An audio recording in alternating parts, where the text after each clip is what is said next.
Today's game on KFJB-TV is sponsored by First Rate Real Estate, Adland Engraving and Screen Print Company, Assured Partners, Brown's Shoe Fit, Central State Bank, your Marshalltown Dairy Queens, Eye Care Associates, Hy-Vee Marshalltown, Legends American Grill, Lennox Employees Credit Union, Marshalltown Area Chamber, Marshalltown Community College, Marshalltown School District, McGregor's Furniture and Mattress, Sandvik Enterprises, Scooters, Marshalltown, Sports Plus, State Farm, Tyler Pashong Agency, Wayward Social, Wells Fargo Advisors.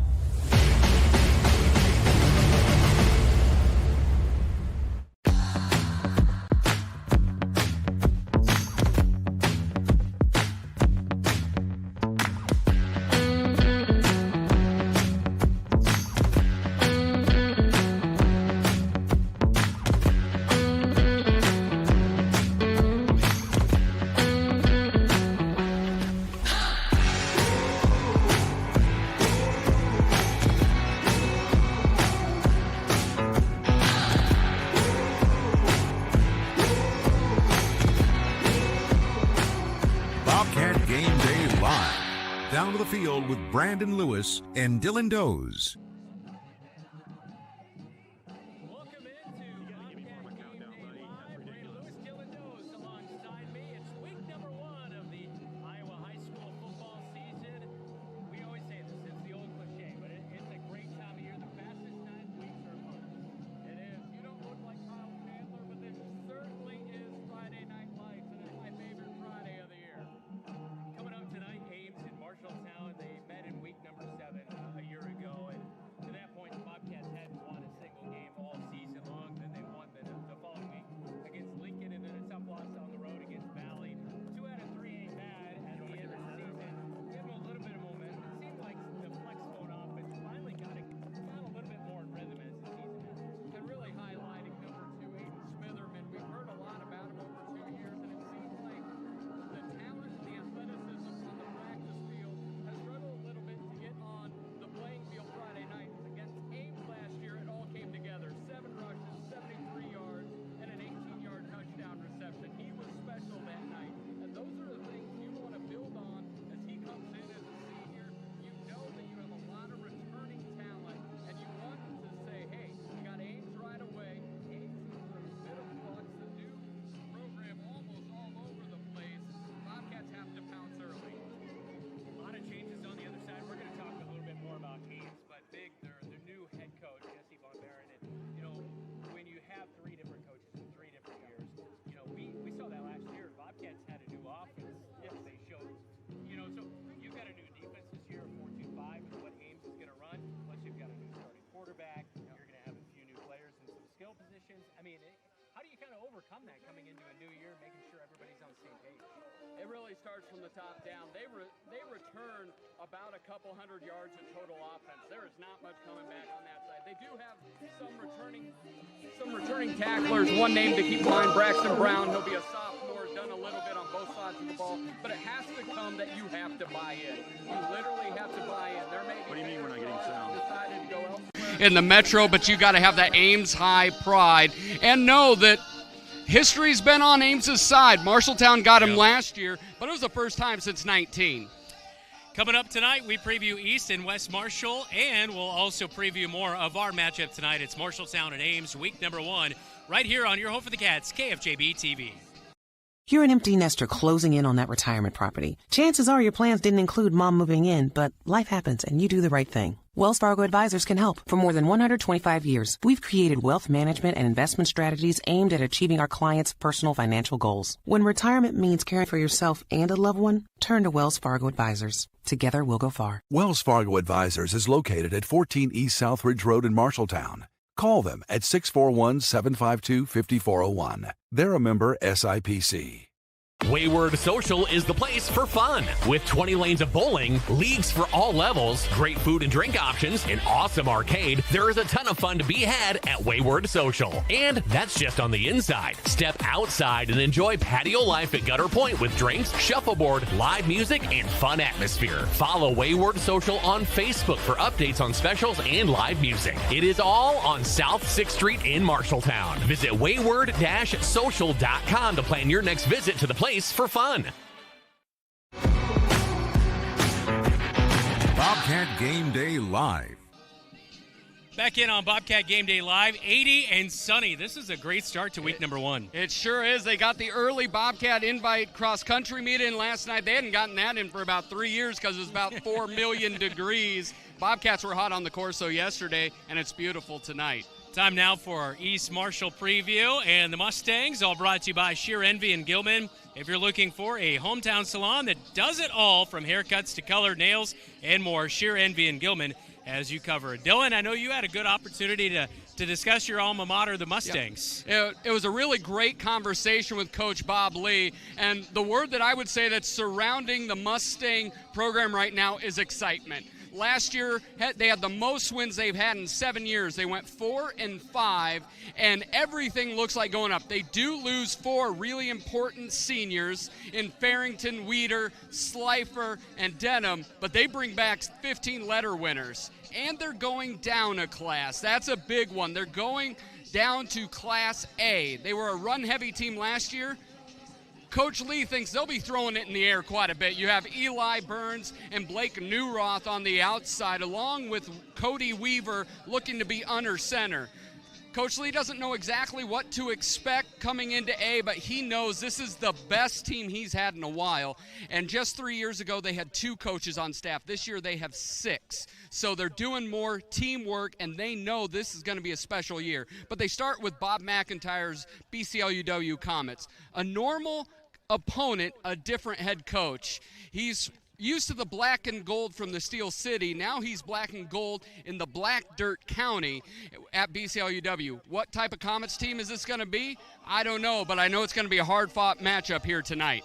Yeah, looking forward to that one. You mentioned the redistricting. Of course, every 2 years that's done, and the Bobcats district is one of the toughest. Yes. You've got Dowling, you've got DCG, Waukee, Cedar Rapids, Kennedy, Waterloo West in there as well, which is no slouch, which did sneak into the playoffs by beating Ottumwa last year in a really solid matchup. So this has got to be one of the toughest districts in 5A. It really does. And next week, I hope we're playing Waterloo East at the Unidome. I hope the Panthers don't sneak out there and we get an FCS team. But yeah, it is stacked top to bottom. If you look at the Des Moines Register Top 100, there are kids all the way up and down that lineup.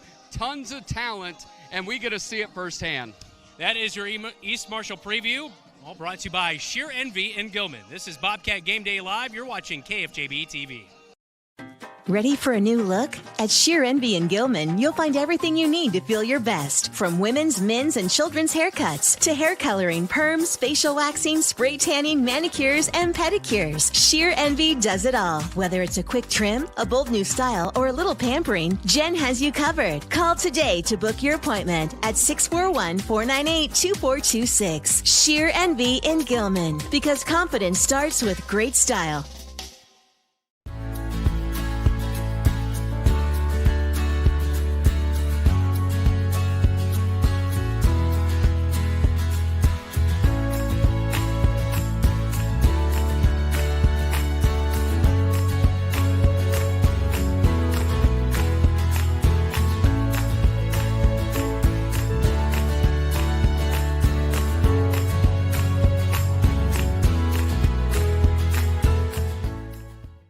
Bobcat Athletics on KFJB-TV is powered by First Rate Real Estate, FirstRateTeam.com, Adland Engraving and Screen Print Company, AdlandEngraving.com, Assured Partners, power through partnership, your Marshalltown Dairy Queens, and Brown Shoe Fit, with you every step.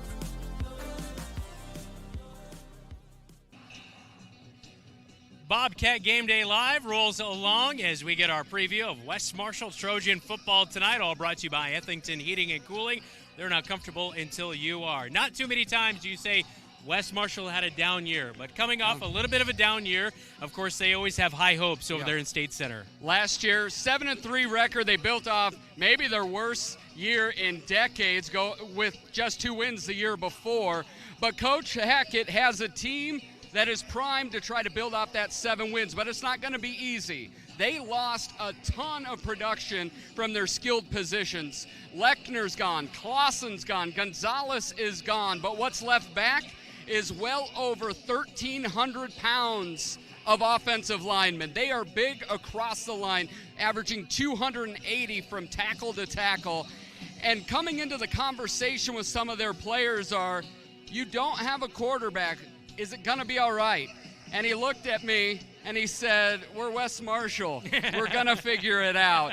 And they're going to have to figure it out quick because they play South Hardin. South Hardin 9-2 last year, lost in the 1A quarterfinals 33-19 against Dyke New Hartford. And they have Peyton Welch, one of the most prolific senior quarterbacks. He can run it a little bit, 500 yards, 3 touchdowns on the ground, and he can throw the ball from hash to hash, sideline to sideline, 21 touchdowns, well over 2,000 yards in the air.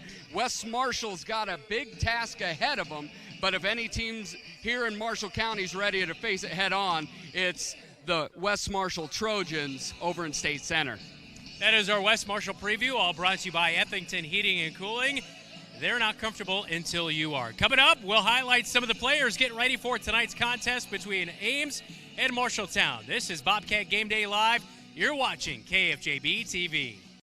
For 30 years, you've heard Ethington Heating and Cooling say they aren't comfortable until you are, and they mean it even more today than they did then. Ethington Heating and Cooling has provided Central Iowa with the industry's best equipment while delivering premier service and quality installation by a knowledgeable staff. From repairs and services to an entirely new system, Ethington Heating and Cooling does it all. A proud Lennox dealer as well as Trane, GeoComfort, and Mitsubishi. 641-753-5525. Ethington Heating and Cooling. They aren't comfortable until you are.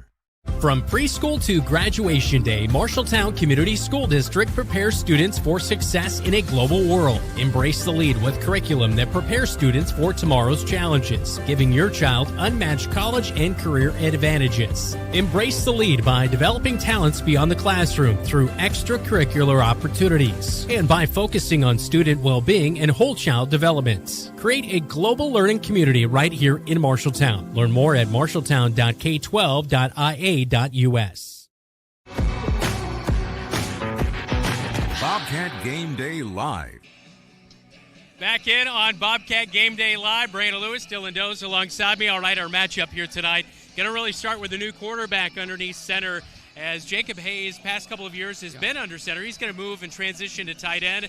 And Jamison Niehaus will be rocking number 1, taking over for Xavier Anderson a year ago. What's the key to getting him underneath center and feeling comfortable early on in this matchup? Well, a lot of people may know Jamison from linebacker, but Brandon and I were around enough to watch that freshman JV game. He can chuck the football. He can throw it around, not afraid to. So what I'm looking for first is just really lean on that B-back, Tyler England, allow him to get some movement, and then make a couple easy throws. Jamison's going to be fine. This is what we've seen him in different sports. Kid's got a great head on his shoulders, a knack for just knowing what to do. As long as it isn't a costly fumble or mistake early, I think he'll settle down nicely and lead the Bobcats well throughout the night. Davis Ragland wore number 6 last year, and filling those big shoes, Tyler England. You mentioned him. Did not finish the year last year due to health concerns, and so, how does he stay healthy but also be productive this year? I'll start with the production. He is maybe the most naturally talented running back we've had that we've covered. Yeah. He knows he can go east, he can go north to south. He is quick as a hiccup, as they say, and his top speed, he's gone. The biggest thing for him is just finishing the season. So where does that come? Well, he's got to avoid unnecessary contact. Easier said than done for his style, but I think right there, if he stays healthy, he's a 1,000-yard back. Meanwhile, we check out number 3 for the Ames, the Little Cyclones. It'll be a new quarterback. Cam Canton-Wine is gone. He's at Gilbert now. Jace Henniger is the new starting quarterback. Threw an interception last year. Not, the most extremely, he didn't get a productive lot. player. I mean, he didn't have a lot of time on the field. So what do you got to do to right the ship over there on the Ames sideline to make sure, you're just kind of giving your team the best chance to win? Well, and Canton Wine last year, he did everything. Yeah. He would have been, if he would have come back 5A, he was had the second most returning yards from scrimmage out of anyone. But new head coach, are they going to mix and match and really rely on Cosby and Brown in the backfield, or are they putting more pressure on Henniger? And that comes down to, we just have to see it to believe it. If I'm the Bobcats and Henniger's going to be back throwing 30 times, I'm going to mix up pressures. I'm going to mix up protections and see if you can fool the young quarterback. Well, we have much more to talk about this game. It's Ames and Marshalltown, the Highway 30 rivalry coming up tonight.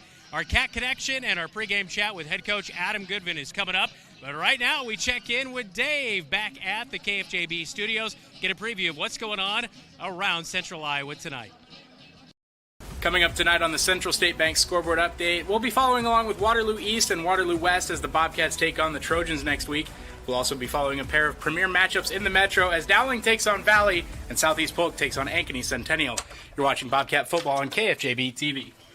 How can you help Marshalltown High School and enjoy a mouth-watering burger at the same time? By ordering the Bobcat Burger at Legends American Grill. 2 quarter-pound patties with crisp bacon strips, sautéed onions, and melted American cheddar, jack, and Swiss cheeses on top of fresh shredded lettuce on a toasted bun. It's absolutely delicious. $1 from every Bobcat Burger sold is donated by Legends to Marshalltown High School activities. So, enjoy a Bobcat Burger and help MHS. The Bobcat Burger, another exclusive from Legends American Grill in Marshalltown.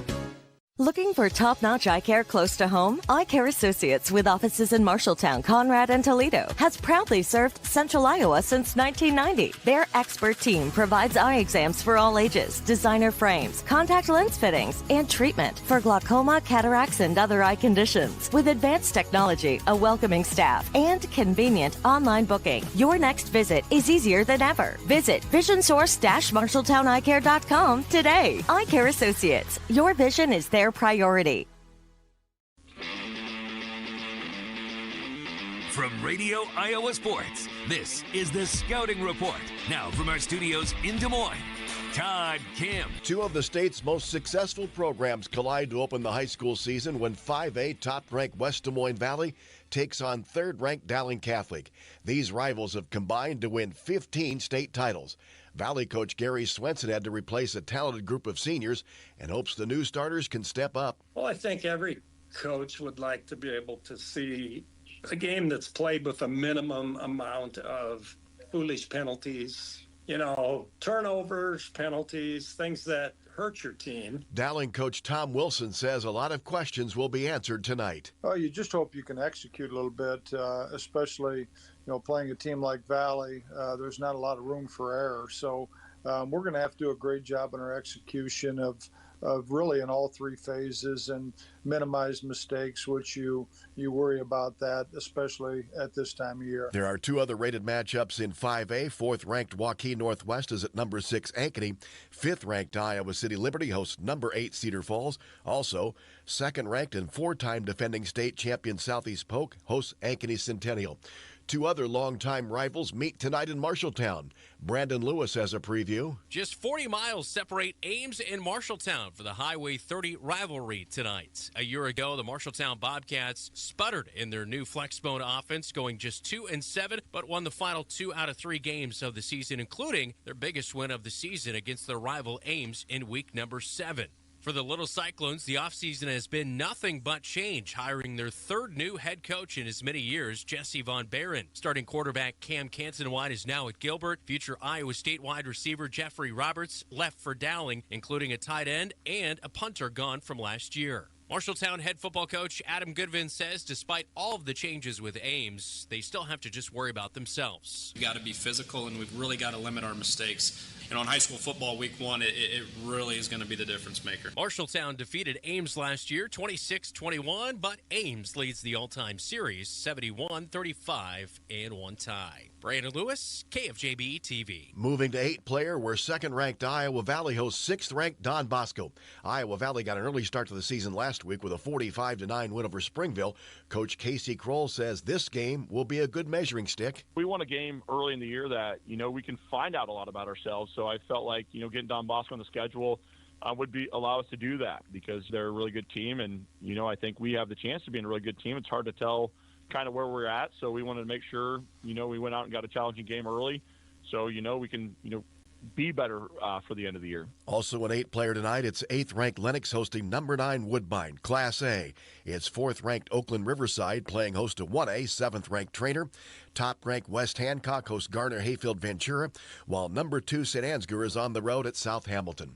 This season, Bex is recognizing student athletes that are not only a star in athletics, but also a player that shows heart in school, at work, through the community, and in the ag industry. Adeline Martins of Oakland Riverside says she's enjoyed growing up on the family farm, even though one of her earliest memories was not a good one. I was riding with my dad. It was me and my brother, and he was in the buddy seat, so I was just stuck on the floor. And if like riding in combines and tractors, there's not a lot of room. And we were going down a hill, and we hit a bump, and I smacked my head on the front windshield. Bishop Garrigan's Ethan Marceau says his father is giving him a larger role on the family farm. Going out and cultivating the field by myself or hauling manure by myself, running a tractor, stuff like that. Doing some bills and helping him at the computer, getting the financial stuff down. And that has really helped me as a person, grow and see what it's all about. Benton Community's Chloe DeGroot says her favorite sport is volleyball. She and her high school teammates work with youth players. So we were basically just teaching them and helping them with drills, and if anyone needed a partner, we would help them and just try and make them more feel more welcome to be there. So I know sometimes little kids can be scared to go to things like this. Hudson Clark from Gladbrook Rhinebeck is always busy. He's a 5-sport athlete who also takes part in several activities, including FFA, student council, and musical theater. For one, it keeps me out of trouble, and for two, it's just I love being part of stuff. I love the community I'm in, so just having people around me to support me, it's the best time I can think of. Nominate a student athlete by searching Beck's Player with Heart. The rest of Week 1 is next on the Scouting Report. Every day, farmers rise before the sun and put everything they have into a job so few can do. Their courage, resilience, and relentless work shape the legacies and future of our country. At Beck's, we're proud to stand alongside those who don't wait to see what the world will do. They act, they lead, they are the difference. Beck's honors your commitment to your land, family, and purpose. And while we can't predict what the future holds, there is one thing we can do to change it, and that's be the difference. Right now, in every decision, in every season. At Beck's, we believe that true champions are not just made on the field, but also in the heart. The Beck's Player with Heart Scholarship celebrates high school student athletes who show dedication, teamwork, and leadership, both in sports and in their communities. We're honoring those who go above and beyond, demonstrating passion, perseverance, and a commitment to making a difference. Nominate a high school student athlete by searching Beck's Player with Heart.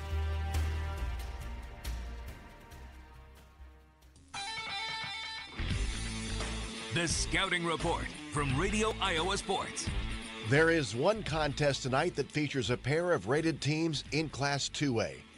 Caleb Claycamp has a preview. According to Radio Iowa's first rankings released of the season, the number 7 ranked Cherokee Braves will travel down to Carroll to take on the number 1 ranked Kemper Catholic Knights. I spoke with first-year head coach of the Cherokee Braves, Chris Olish, on Week 1 challenges on the road down in Carroll. Yeah, they're a talented team. We've been fortunate enough to be able to watch film on them and see kind of their roster and who they're returning, and they return a lot of talent. Luckily, we do too. Something that we've been preaching to our kids, just being as aggressive as we can and prepared for this game, and I think our boys are up to the challenge. The Knights of Kemper Catholic come off an outstanding season last year and return a majority of their talented roster. Head coach Ryan Steinkamp and his team are looking to get this season started off right with a win. It's going to be a fun game. Cherokee's a great team that has a lot of good players, a lot of talent. They've had a really good run here, and I expect it to be a great game. The Knights hosting the Braves tonight in Carroll. For your Radio Iowa Scouting Report, I'm Caleb Claycamp. 2A second-ranked Central Lyon George Little Rock is at home against 3A number 8 MOC Floyd Valley.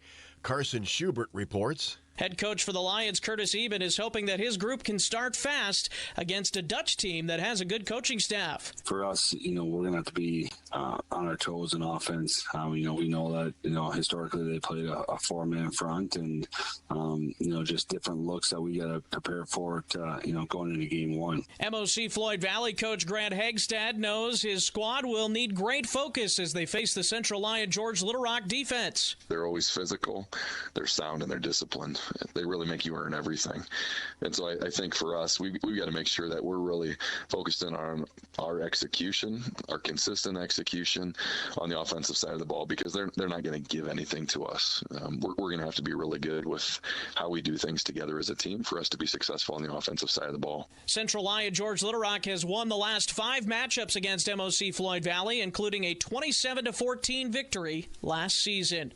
For the Scouting Report and Sioux County Radio Sports, I'm Carson Schubert. 3A top-ranked Bishop Heelan plays host to 4A number 3 Sergeant Bluff Luton. It's second-ranked Mount Vernon at Monticello. Third-ranked Humboldt hosts Spencer. Decorah coach Mike Tungan says experience is one of the reasons they have lofty expectations.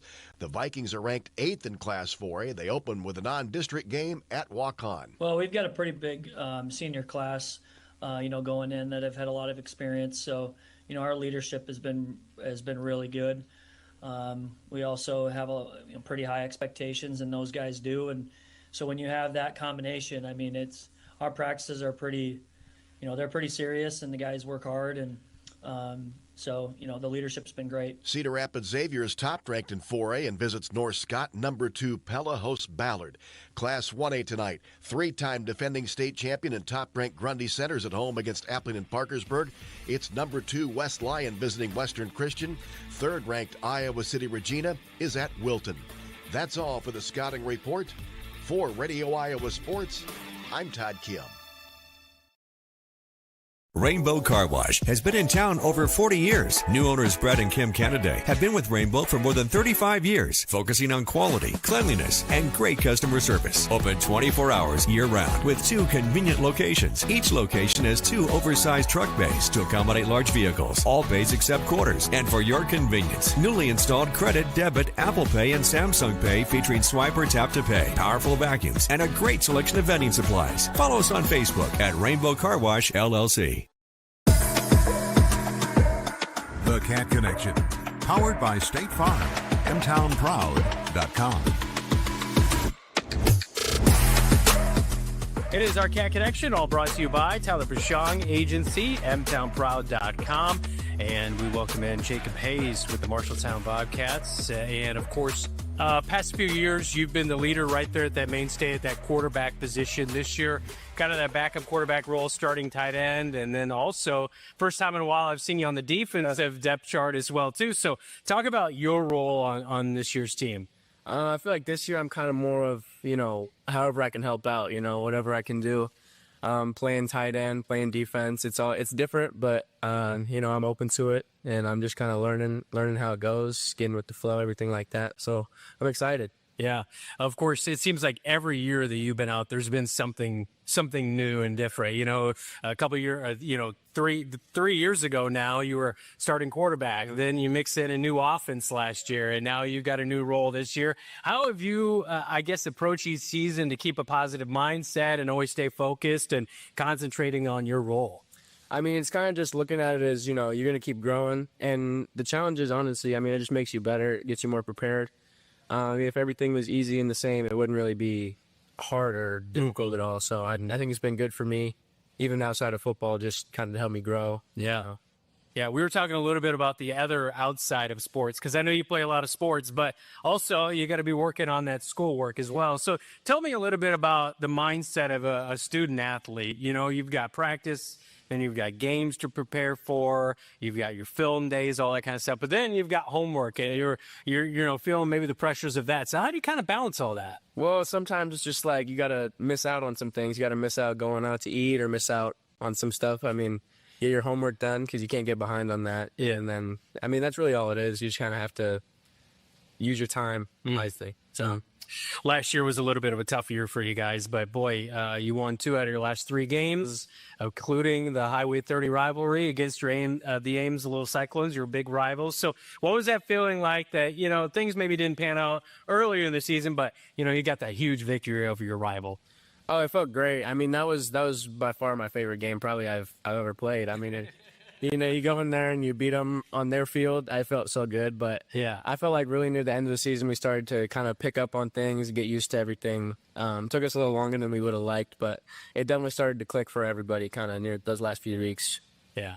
All right. So I saw you flick a few touchdown passes last year, one to Kyle Smith and Aiden Smitherman in this Ames game. So if you catch one this year, what's your celebration going to be? I'll probably just lay out backflip. Yeah. Something easy, right? Yeah, something nothing serious. Of course, a key to victory today. What do you know the team needs to do well to pull out this victory? Well, we got to start out fast, and we got to fly around. We got to have energy. I mean, week 1, we always come out kind of lethargic, kind of slow, maybe a little bit nervous. So I feel like this year we kind of just have to go make plays. We can't really worry about, the outcome of the plays. We just have to play hard and go with the flow, Yep. Football, basketball, what else am I missing that you do during the school year? I do track, maybe some baseball. We haven't seen that in a few years. When we get there, but that's about it for me. Best of luck senior season. Thank you. All right. That is Jacob Hayes. And for the Marshalltown Bobcats, starter at tight end here tonight as kickoff coming up right around the corner. Coming up next, we will chat with the head man, Adam Goodvin.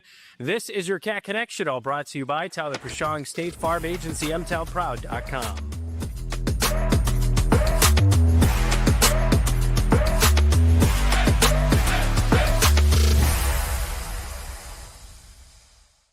Like any good neighbor, sometimes you move. Here at Tyler Prashong State Farm, we have moved to our new office location at 2110 South Center Street here in Marshalltown. I'm Tyler Prashong. I'm so proud of my team and what we have helped build, but we couldn't have done it without you. We are passionate about what we do and care about the community we serve. I invite you to our new location and see how we can make a positive impact in your life. We'd love to talk to you about what makes you M-Town proud.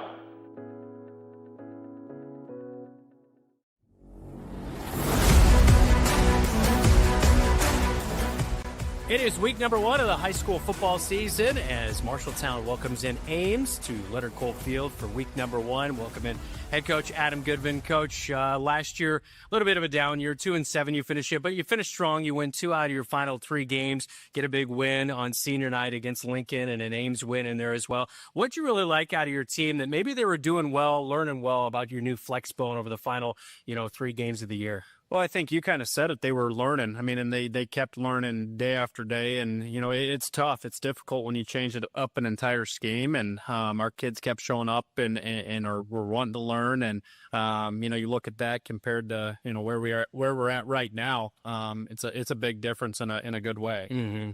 The be-back role in your offense is a very pivotal role. We saw last year Davis Ragland obviously kind of fit his, he's a big linebacker who wanted to run some people over, but then a guy who started quite a few games and then eventually was hurt as Tyler England, second in the team in rushing. How's his health? How's he doing in year number 2? Health-wise, he's great. He's ready to roll. We threw a little more on his plate this fall by, adding in an additional position at that slot position. And he's been learning both. And, we're excited to be able to utilize his abilities at both of those spots.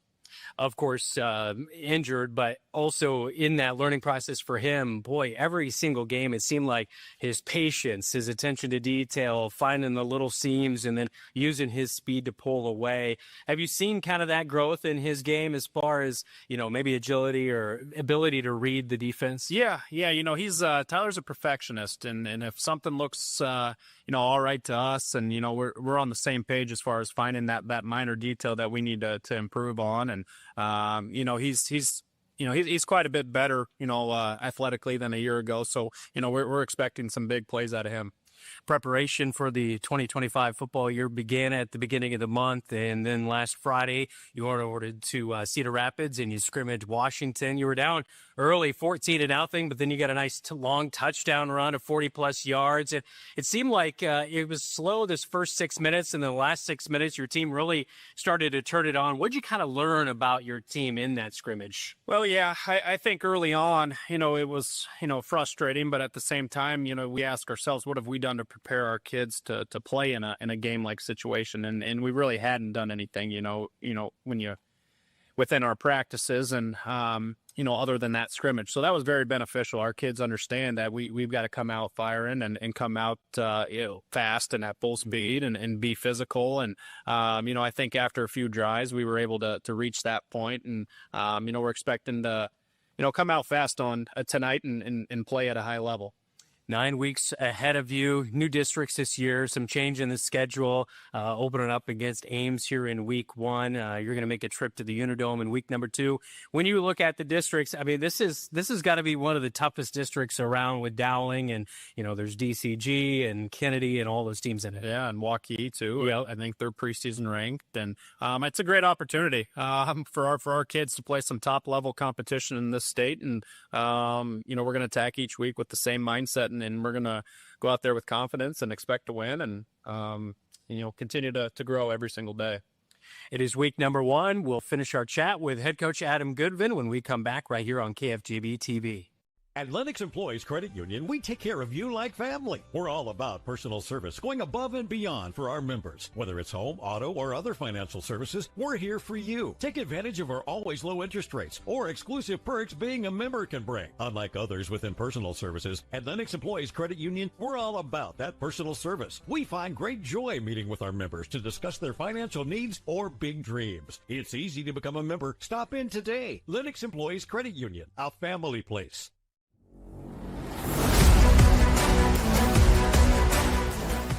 Welcome back into our pregame visit with head coach Adam Goodvin right here on KFJB-TV. All right, so week number 1, you welcome in Ames, and the big change that I noticed on the two deeps, and a guy that got some playing time last year, quarterback, and now your number 1 quarterback, Jamison Niehaus. What really stood out to you in your mind as far as maybe being a leader or having that command of the offense that gave him that starting nod? Well, I think,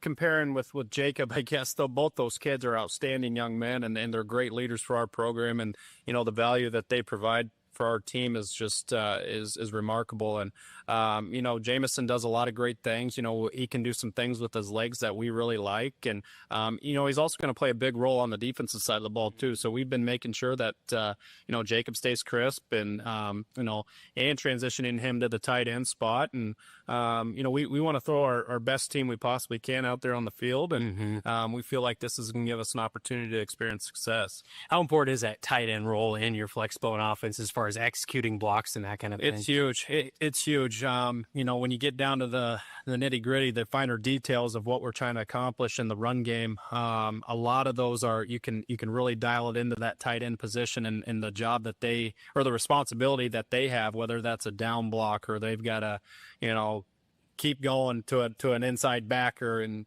all that. But it's huge. It can really make or break a play. And you need somebody that's there, that's physical, that's smart. And, not only Jacob, but Talon Halstead as well at that spot do an outstanding job. And it's new for both of them, and they're continuing to grow.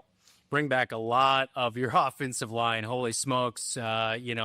You look at the left side of your offensive line, some senior leadership over there with Jackson Hinkle at left guard, especially. He's just a big bruiser kind of guy that you want. And then you slide Jonathan Schaefer you really played a lot of guard last year inside to center. So, and then, you look at the offensive line, almost 4 out of 5 guys got playing time or started last year. So how key is that to what you want to accomplish? That's where success starts up front. You gotta be able to control the line of scrimmage, and you got to play physical, and you got to do your job, and you got to be smart, and having that experience back is going to be huge for us. And, the right side has got a little less experience, but we've got a lot of confidence in them as well.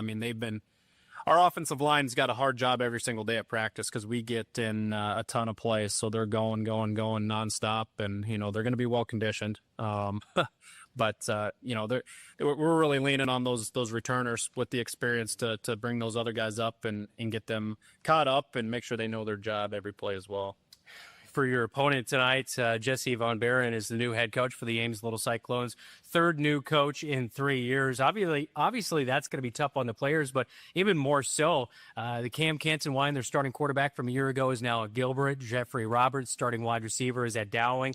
Their starting tight end a year ago is at Southeast Polk. Their starting punter a year ago is now at Centennial. So, I mean, there's a lot of change going on for one program. Yeah, that's tough. And I think, as a staff, that's got to be really tough. But you got to work with the guys you have. And I know that the staff that they've got now have been in part of the Ames football program, maybe at the junior high level or another level, but they've been part of Ames athletics for a while, and they're going to probably provide some stability there, which, I think it's no secret they need that. And, I'm sure the kids are fired up for them. They've got Ames guys there that really, really care, and they feel bought into it. So it's going to be a challenge for us. They're going to be ready to go. Brandon Johnson, the defensive end, he's going to want to be one of those guys that gets in and wrecks in the backfield. How do you stop a guy like that? It's going to be tough. He's very active.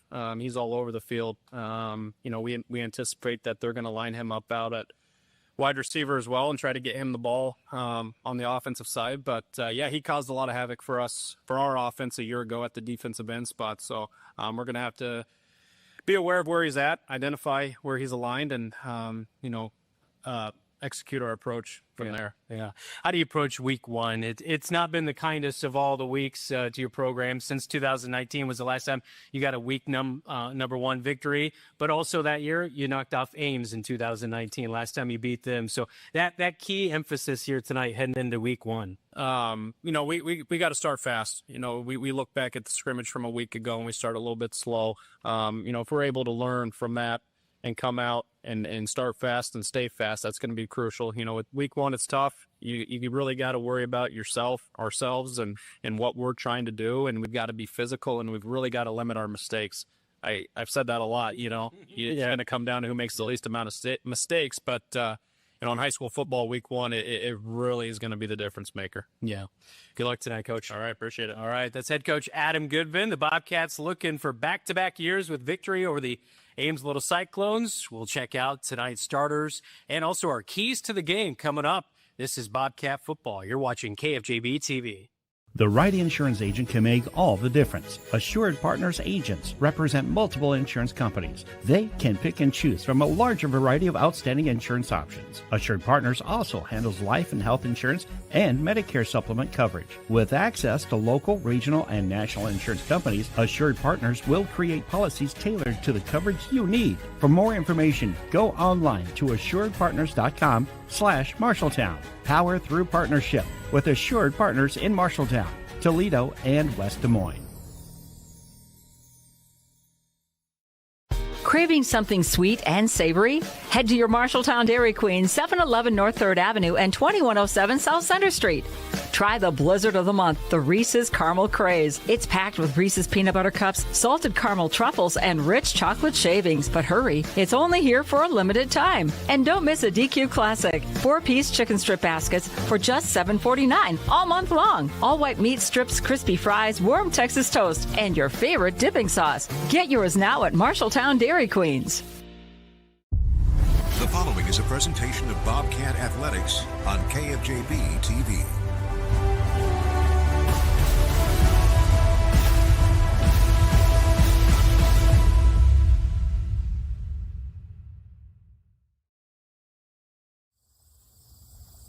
As the summer sun fades and fall begins to approach, optimism of a new season starts to grow.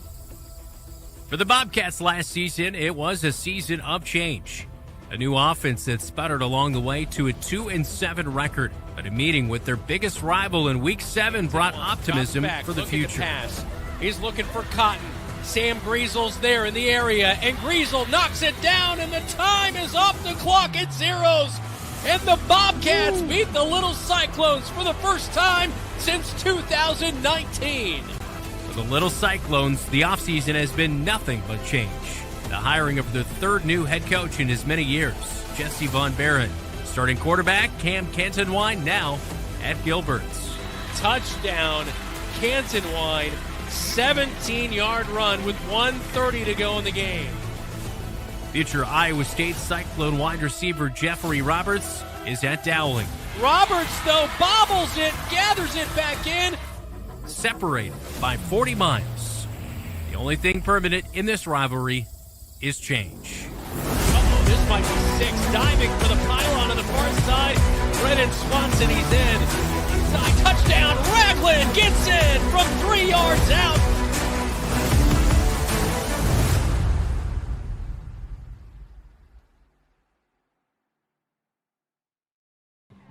It's the Highway 30 rivalry tonight. Ames, Marshalltown from Leonard Coalfield on KFJB-TV. I'm Brandon Lewis. He's Dylan Doze. This is what it's all about. A beautiful night, and you start with your biggest rival in week number 1 for the Cats.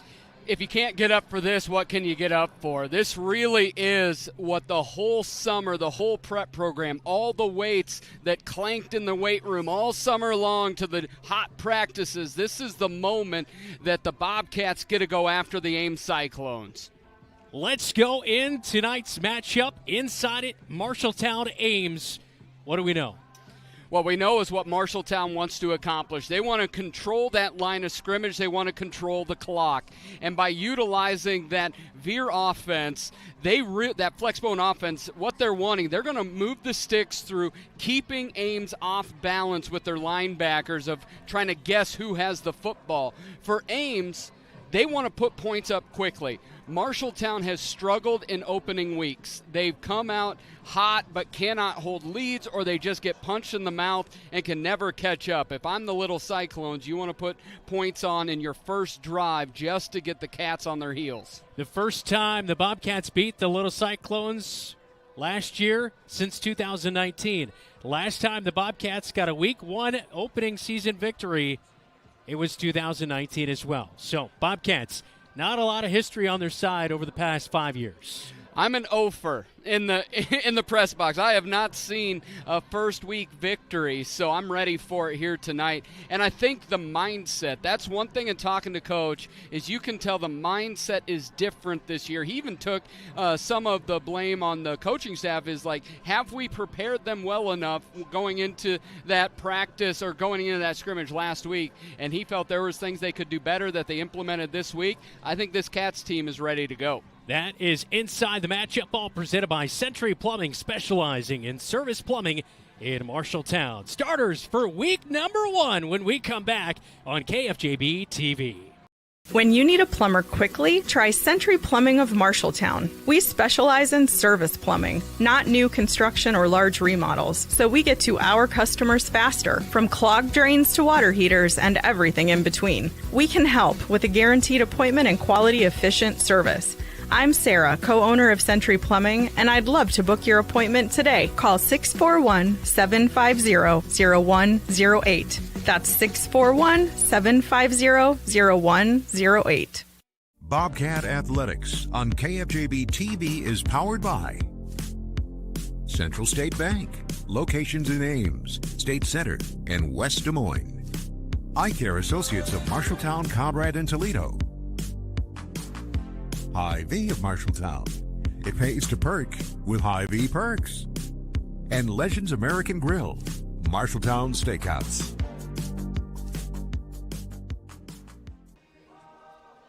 Week number 1, everybody get warmed up out there tonight. Let's get to tonight's starting a lineup, all brought to you by Sandvik Enterprises. Let them deliver for you while we deliver you the starting lineups. All right, the offense for the Ames Little Cyclones went 1-8 a year ago. Tom Crowden fired. Ryan Bohan, former Marshalltown Bobcat, took over. Now it's Jesse Von Barron. He was coaching the 8th graders last year.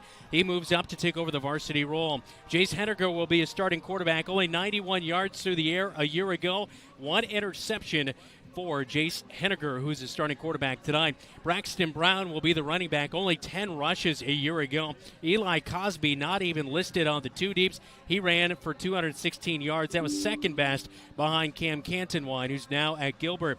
Wesley Essick will be kind of in a little bit of a flex role, either wide receiver or running back.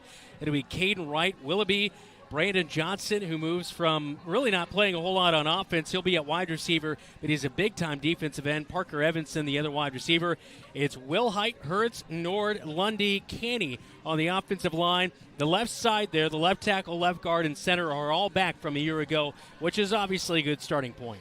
Yeah, if your lines are right, everything else, your skill positions can follow along. When your lines are inexperienced and struggling, no matter how good your skill positions are, it's going to be an uphill climb. On the defensive side for the Ames Little Cyclones, Brandon Johnson in kind of that flex defensive end/linebacker role. He'll wear number 4 tonight, as he had 8 total tackles, a fumble recovery in this game a year ago when the Bobcats won it 26-21. He had 24 total tackles, 6 sacks last year, and 4 fumble recoveries. A big-time playmaker on that defensive line. Yeah, and that's where they have their returning production, is on that defensive side, and Johnson is right in front of that. He's the one that makes the plays. Cats have to keep him out of the backfield. Casey Wilhite, as well as Morgan Phelan and Clayton Hertz on that defensive line in this new 4-2-5 defense for the Ames Little Cyclones. Lincoln Buss, Elijah Tuttle, the linebackers, they combined for a total of 3 tackles last year. At the corners, it's Caden Wright-Willoughby, the only interception a year ago on this Ames team. Parker Evanson at the other corner. They'll run 3 safeties. The kind of floating safety, free safety, is Johari Mugai. He has offers from Grandview and BVU, and Braxton Brown and Benton Winkie are the other safeties. Let's step aside for the national anthem here at Leonard Cole Field.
Marshalltown High School marching band with our national anthem. All right, so the starters for the Marshalltown Bobcats tonight.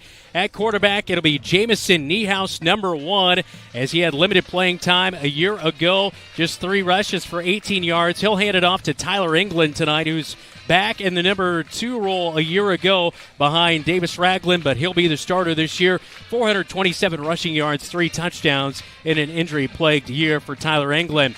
At tight end tonight, it will be Jacob Hayes. He'll be in that role tonight. At tight end, Kyle Smith. He was second-team All-District a year ago. Wide receiver, he caught 13 balls and 3 touchdowns, as well as Unga Permana and Aiden Smitherman. Those are the slots here tonight. On the offensive line, Xavier Verdinez returns at left tackle. Jackson Hinkle at left guard. He was a 5A District 4 first-team representative a year ago. Second-team All-District for the center, John Schaefer, who slides over from right guard. Nathan Sinclair, Carlos Estrada on the right side of the offensive line. On the defensive end of things for the Bobcats, it is going to be Talon Halstead, Jackson Hinkle, Jonathan Schaefer, as well as Jamison Niehaus, J.J. Schoenfelder, Zach Wilder, Declan Green at linebacker.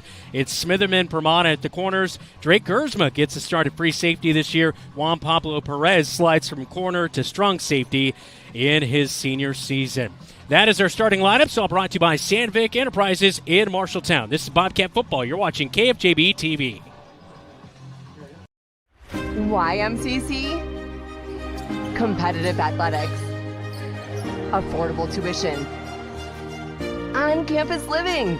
Online courses plus 2 campus locations. Unique programs. Career training. Small classes.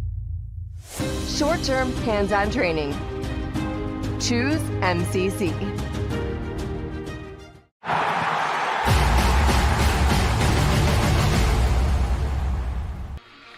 Time for today's Keys to the Game, sponsored by First Rate Real Estate, FirstRateTeam.com. We're back to school, so it's about the 3 R's, but not reading, writing, arithmetic. It is read, rhythm, and repetition. This offense, it isn't a dictated play that you're going to this position. You have to read how the defense plays. You have to read it. You have to have the rhythm where everything's almost like a dance, and then you just have to do it over and over again. For the little Cyclones, it's a whole lot of new number. Who dis? We don't know a lot about them. Who's going to come out top? Who's going to lead the charge for the little Cyclones here tonight? Here come the Cats. Week number 1 is next on KFJB-TV. Brown Shoe Fit has a great selection of athletic footwear. Choose from New Balance, On, Keen, Echo, and much more.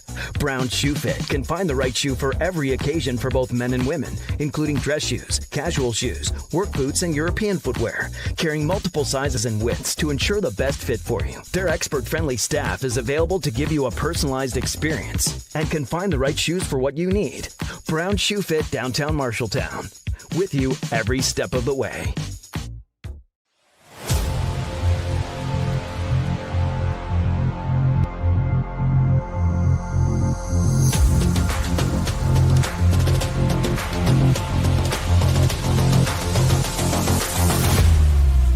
Intercepted. It's Niehouse's sophomore. Makes the pick at the 20.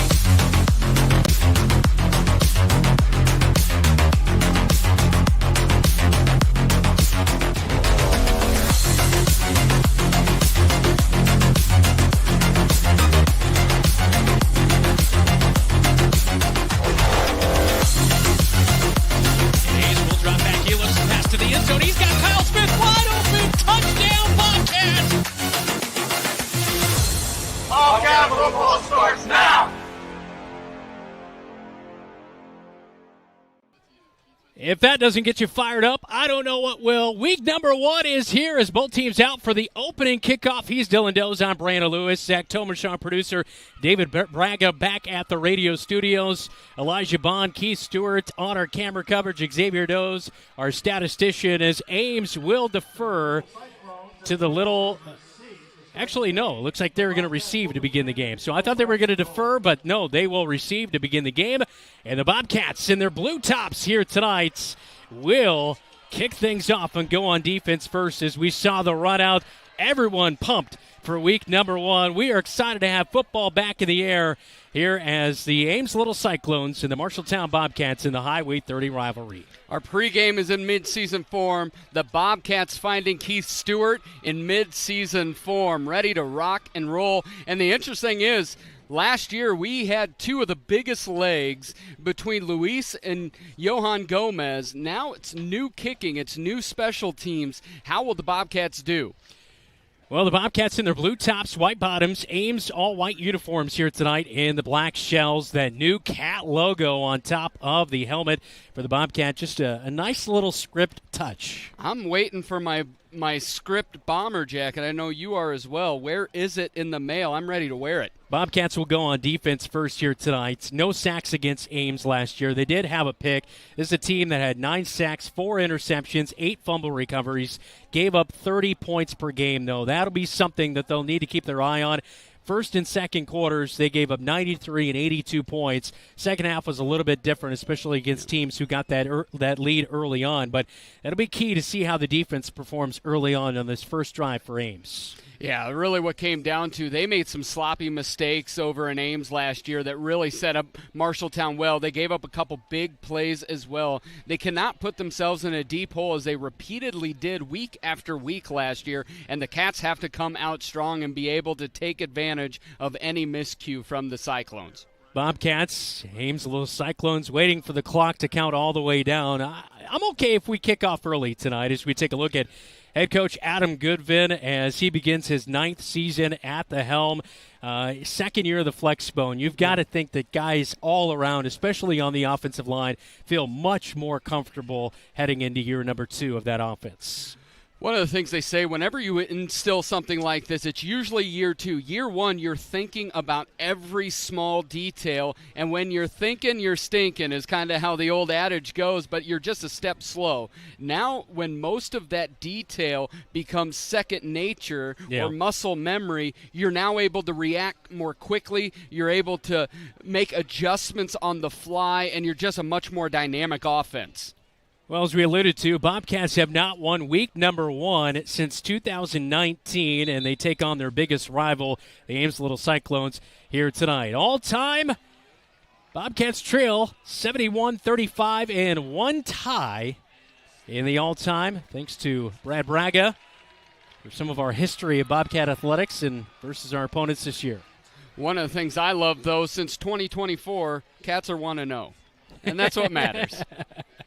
I saw Trey Brooks down there, makes the trip back. Bobcat great, Trey Brooks. Love following him. Kickoff tonight, all powered by Century 21, Marshalltown's #1 home team, the PolyRealEstateTeam.com. The ball is teed up.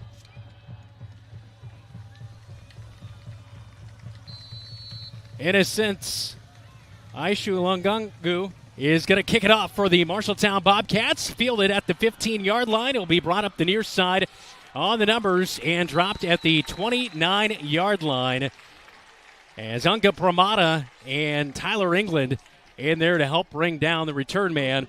As on the return, Wesley Essick, the senior running back, brought it up the near side hash. So 12 minutes on the clock as we are ready to go here tonight between the Marshalltown Bobcats and the Ames Little Cyclones. And starting quarterback Jace Henniger will lead out the Ames Little Cyclones. And Braxton Brown starting running back as well here tonight. As he'll get the go and he'll get the handoff for the first play of the game. He'll go off a right tackle, and the Bobcats in the backfield. #1 this year, Jamison Niehaus, helps make the stop after just a 1-yard gain as this drive starts on the 29-yard line. That was a great job by the defense, just locking them in early and often. You got Braxton Brown. That's a name we are going to call a lot. A lot of returning production from a freshman. A lot of freshmen don't get to play a lot. Brown was one of them. And the pistol handoff to Brown again. Off of left guard he goes, and nothing doing right there. A gain of 1 yard, and it's going to bring up 3rd down and 8. So very good tackling by the linebacker crew, which 4 out of the top 5 tacklers are back. Davis Ragland led the team with 57.5 a year ago, but Jamison Niehaus 3rd in tackles, J.J. Schoenfelder 4th, Zach Wilder 2nd on the team, and they're all back for 3rd down and 8 here as they'll set up with 4 wide. 2 to the top, 2 to the bottom. Henniger drops back, looks to go over the middle of the field, and his wide receiver not even looking as Suvan Calavaperu wasn't even looking right there on 3rd down and 8, and it will be incomplete. 4th and 8. Special teams crew will have to come out. Great job by the Cats at that 2nd and 9. You saw just the speed and the quickness in which J.J. Schoenfelder's playing. You can tell they played a lot last year. You see, dropping back to pass, get a little bit of pressure, and absolutely, like you said, head was not on a swivel. Henniger was left out kind of to hang out to dry there. Bobcat special teams crew scrambling on Drake Gersma at the last moment. Kyle Smith, Ian Smitherman back to return. The punt is away, and it's a wobbler off the side of the foot and into the sideline at the 42-yard line. Is that one not a great punt as it comes off the foot of Luke Hill, the freshman punter. Just not able to get a hold of that one, and so it goes into the sideline on the far sideline, and great starting field position for the Marshalltown Bobcats as it will be at the 40-yard line in Ames territory. And what a great job by the Cats, getting the quick 3 and out, putting pressure, and now an ill-advised punt off the side of the foot. It's a short porch for the Bobcats. See if they can put 6 on the board quickly. Flexbone offense out there as underneath center, Jamison Niehaus, #1. He's got Tyler England to his back, and right up the gut goes Niehaus on 1st down. It's right over his center, and he goes for 5.5 yards. Call it 6 now. A 6-yard rush on 1st down for Jamison Niehaus, and the quarterback going right up the gut right there and a good play for the Cats. And when you look, it's as simple as read. On that forefront, you're looking at the defensive tackle on the side that you're running. If he crashes in, you hand it off. If he waits where he is, you just keep the football. Jamison kept it and went. 2 wide receivers to the bottom side, Pramada and Zane Moore. Hand off to England up the middle. Bounces off of one little Cyclone and will dive ahead for a 2-yard gain. It will bring up 3rd down and 2 on the way. As Tyler England a year ago, 427 rushing yards on 73 carries, 3 touchdowns. He had 9 rushes for 34 yards in the 26-21 win against Ames last year. As the Bobcats do bring in the tight end here tonight in Jacob Hayes on that last play as Kyle Smith did check out. So we'll see him. He was a starting quarterback a year ago. Threw for 8 touchdowns, rushed for 2. 3rd down and 2 for the Bobcats in the far side hash, going left to right. Niehaus up the middle. Ball comes out. It's all the way down to the 20-yard line. Bobcats trying to scramble to get on it, but Ames has it at the 20, and it's a turnover by Niehaus. Back to the little Cyclones with 9:29 first quarter. You've got to have both hands on the football. He had it, and he had it one arm out. Helmet hit the football. Out it pops. Terrible opportunity wasted for the Bobcats. So 20-yard line is where Ames will start after they went 3 and out on their first drive. It's going to be a first down, though, on that play for Niehaus, but the fumble happened. 1st down and 10. Hand off to Brown. A little misdirection. Pops off a Bobcat and will scramble ahead for about 3 yards. This will bring up 2nd down and 7 to come as they keep the ball right in the middle of the field. And some initial pressure, but the Bobcats linebackers were able to flow in and make the tackle after the short gain on 1st down. Pistol formation. Brown lines up behind him. 3 wide receivers set. 2 to the bottom side for Ames. Hand off to Brown. Stretch play to the near side. Tries to get outside. He's forced back inside. As coming up, Zach Wilder to help wrap up. It'll be a 2-yard gain. It will bring up 3rd down and 5 for Ames. I'm loving what I'm seeing from Furch's linebackers. These Zach Wilder, J.J. Schoenfelder really started to play a little bit last year, but they are playing, reading, and reacting at a much quicker pace than they did last year at any point. 8.5 minutes to go in the opening quarter. Henniger is in the shotgun. And a false start by the wide receiver, Brandon Johnson, as he moved on the snap. Before the snap happened, a little clap of the hands by Jace Henniger. Johnson will cost the Ames Little Cyclones 5 yards. It'll bring up 3rd down and 10. Man, you got a little bit of the early season, a little bit of that jitters, but you know what that tells me when he runs off like that? That was a pass play. He was going to get the football. Smitherman is the man on the near side at corner guarding him. So shotgun formation for Henniger. Goes to Johnson. Makes the catch up at the 32. It's a 1st down, and he'll be tackled right after that. And it will be a gain of 13 yards and a 1st down for the Ames Little Cyclones as they go to Johnson for the first time tonight. Did not have a reception a year ago. He rushed it for 7 times for 21 yards. And that was a quick play. Get it out there. Get it to your athlete out in space. Ball at the 34-yard line, resting on the near side hash out of the shotgun. Henniger back to Johnson again on 1st down.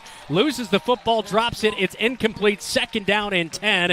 That was a quick play. Wide receiver screen to the bottom side, but he moved before he really brought in that full catch. Juan Pablo Perez, they're going to call that a completed pass. He did catch it, but Pablo Perez was able to get inside of the blocker and wrap him up, Johnson up, before he had a chance to get anything. 2nd down and 10. Ball resting on the near side hash for Henniger out of the pistol. Looks to the far side. It's a delay, and he'll hand it off to Brown. He'll scramble ahead for about 4 yards, and it will bring up 3rd down and 6 for the Ames Little Cyclones. Just that halfback draw right there to try to catch the Bobcats off guard. Yeah, you get a couple quick catches out on the perimeter, and you're thinking, all right, maybe we can soften up the inside, stretch them out a bit, and get something up the middle. But the Cats have been really quick. Brown stands to the left of his quarterback, Henniger, in the shotgun. 4 wide receivers set. 3 to the top. He'll drop back, look to pass over the middle of the field. It is incomplete, and the Bobcats all over Caden Wright on the coverage, coming up to help make sure that was incomplete. Looked like Juan Pablo Perez involved again on that play, Dylan. Am I wrong that it just feels like this defense is playing at about 1.5 times speed from what we saw at any point last year? Yeah, it's been good so far. And actually, that was Drake Gersma coming up to make that stop. And a timeout for the Bobcats here as special teams unit has come onto the field for the Ames Little Cyclones. 4th down and 6 when we come back. 7:08 left in the first quarter on KFJB-TV. You planned and saved for your child to go to college, but medical school after graduation was a surprise. A happy, expensive surprise. Wells Fargo Advisors can help. For more than 125 years, we've created wealth management and investment strategies aimed at achieving our clients' personal financial goals. When opportunities surprise you, turn to Wells Fargo Advisors. Together, we'll go far. Wells Fargo Advisors is located at 14 East Southridge Road in Marshalltown. Call them at 641-752-5401. They're a member SIPC. Welcome back to Leonard Cole Field. I'm Brandon Lewis. Dylan Dones alongside me. First quarter scoreless between Ames and Marshalltown with 7:08 to go in the opening quarter of play. Special teams unit on there. We didn't quite see what was going on. Maybe a little bit of a matchup problem. Yeah. First punt that the Bobcats went back to, there was about 2 or 3 guys who were scrambling onto the field. So special teams unit still maybe trying to figure things out. 2 things. They are playing a pretty standard defense. Now Kyle Smith comes back. And then we've got mix and match. Is they were worried they were going to come out with the offense, and right now they don't have enough players out there. Bobcats do look like they're about a man. They have 9 players out there. Juan Pablo Perez scrambling onto the field on this special teams lineup. They now have 10. Punt is away, and it was bobbled and getting a toe on it for Ames. It's down to the 41-yard line in Bobcat territory. But holy smoke, struggling here tonight. Joseph Pizarro-Matos, the junior kicker, kicked that one off of his toe and was lucky that that one got across midfield. Yeah, there's a lot of things going on there. One, the punt was short, but you look at it, the Cats really struggled. They went out with their base defense, wondering if Ames was just going to try to run an offensive snap. When they saw the special teams come in, it was mad rushing to the field. The Cats initially had 9 on the field, then they had 10. They ran that return with only 10 players. Bobcats, Niehaus underneath center, fumbled on the last drive for the Bobcats, so their second drive of the game starts on their own 41-yard line. Hand off to England. Left side he'll go. Looks to bounce it outside. Rolls back inside as he kind of spins off a tackler. Gains 1 yard. 2nd down and 9 from the middle of the field. Yeah, not much there. Zane Moore spread out to the near side on the bottom of your TV screen. England the B-back in the flex bone. They bring Smitherman in motion as he started on the right side of the offensive line, and now we'll head back there. Niehaus looking to the near side and finally gets the play call. 8 seconds on the play clock. He'll get underneath center. And the snap comes. Hand off to England. No, draws it out. Niehaus will go around the edge. Breaks a tackle, and he slides up to the 49-yard line as he broke a tackle. Ball kind of came up on him a little bit. I was nervous that might be another fumble, but it is a good scramble as he works his way ahead for a gain of 7 yards. It'll be 3rd down and 2 yards to go. That was a really nice hold or a keep there by Jamison Niehaus because everybody swarmed on England. You look here, everyone went to England, got a nice block from Smitherman, and an additional block out by Zane Moore, able to pick up close to a 1st down. 3rd and 2. Hand off to England. Left side he'll go. He's stuffed by Johnson in the backfield, and he'll get back to the line of scrimmage, but that's it. 4th down and 2 at the 49, just a yard shy of midfield. And the Bobcats will see if the offense stays out there for a short 4th down conversion with just about 5 minutes to go in this opening quarter play as the Bobcats on their second drive as we take a look at the Tyler Pashong State Farm Agency replay. Yeah, those defensive tackles and there over on Johnson stayed home, and England came to meet them. Bobcats will go for it on 4th down and 2 in the middle of the field. Niehaus, QB sneak, right up the gut he goes, and he stood up. He gains 1 yard, but he needed 2 for the first down. And the Bobcats will be short of the first as the far side official marking it at midfield. So a turnover on downs on the Bobcats on their second drive of the game. Back to Ames at the 50. Yeah, that was just right up the gut and nothing there. There you see they got a good push, but then Jamison just kind of got stood up, and that's where if you're a running back behind, you really got to grab and push. And there was just kind of a little bit of a love pat there, but no real aggression towards the line. So a rough start for Niehaus at quarterback so far tonight. A fumble and then not able to get the conversion on 4th down. And Ames will start at midfield on their third offensive drive. 2 punts here tonight. They have picked up 1 first down. Shotgun for Henniger. He'll roll out to the far side of the field. Good pursuit by Halstead. He'll have to ditch it into the Ames little Cyclone sideline, and it's incomplete. 2nd down and 10. There was nobody open. And from the backside, from his defensive end spot, a new position for Talon Halstead trying to track him down. But he's got that 6'5", just over 200-pound frame. You get those arms up. He is a big old scarecrow over there, but very athletic as well. Henniger with 4 wide receivers. Fakes the handoff to Brown, brings it out, scrambles ahead. He has big yardage up the gut. Everybody bit on Braxton Brown getting the late handoff, but he kept it. And Henniger's going to pick up a short 3rd down here for the Ames Little Cyclones. 3rd and 1. It's a 9-yard scramble off of right guard. And they've tried to draw up the middle at one point, but this was a great quarterback keeper, little RPO action, and he just grabbed it, pulled down, and offensive line did a nice job of carrying him the last 2 yards. 3rd and 1 for Ames in Bobcat territory. Handoff to Brown. He's going to pick up the first down as he is drugged down by the ankles. Is coming up to make the tackle. It is Jackson Hinkle as he'll make the stop, but that will move the chains for the Ames Little Cyclones as they get the ball to the 38-yard line. And that's where you can, if you wanted to, you could second guess a little bit, going for it in the midfield when Ames had not moved the ball at all. Now you give them a short field. Now they pick up a first down and they're in business. Pistol formation and a false start on Ames as they were looking for a wide receiver screen to Caden Wright, who was in the slot. He had Brandon Johnson blocking for him, but a false start. I'll back it up. 1st and 15 for Ames as the ball will be resting on the 43-yard line. Coming up on this next play as we take a look at the replay on that false start get going. It looked like that right guard got moving just a little bit early in Brennan Lundy. Yeah, that right guard was looking as like, I got to go get Halstead. I got to go Chip Hinkle or Verdinez and try to get out there early. 3:37 and 3:30 and counting. And the Bobcats now jump offside on 1st and 15 on the hard count. It'll be 1st and 10 coming up.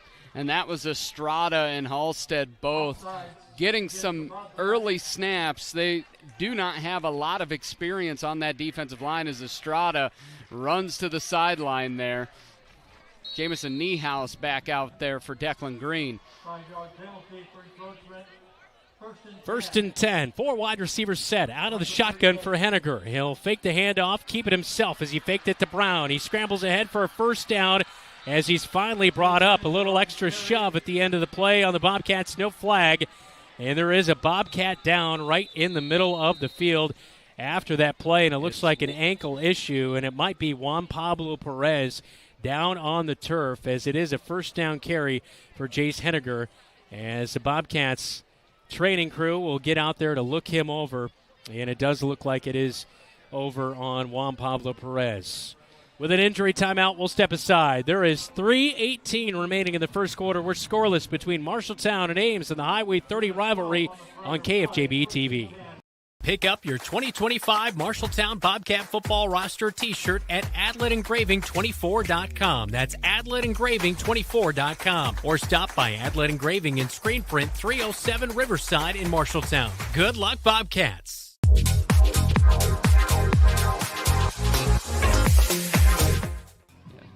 Welcome back to Marshalltown High School at Leonard Cole Field. I'm Brandon Lewis. Dylan Doze alongside me.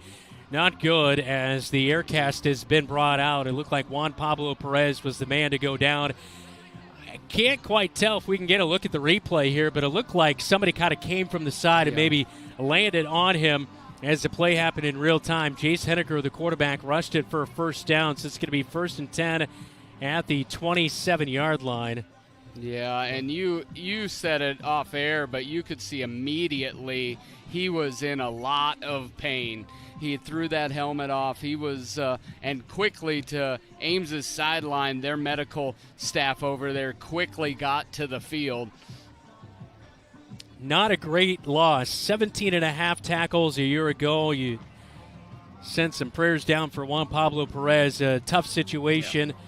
Jackson Bowie went through a situation of his own a few years ago, and you know that a recovery process, not to make any speculation on this, it could be hopefully out of precaution, but you just feel so much for the players because they put in so much hard work. In week number 1, Xavier Anderson lost last year as well against Mason City, and just always tough to see that kind of thing, especially week number 1, and when regardless any week of the season. And especially when it's a senior.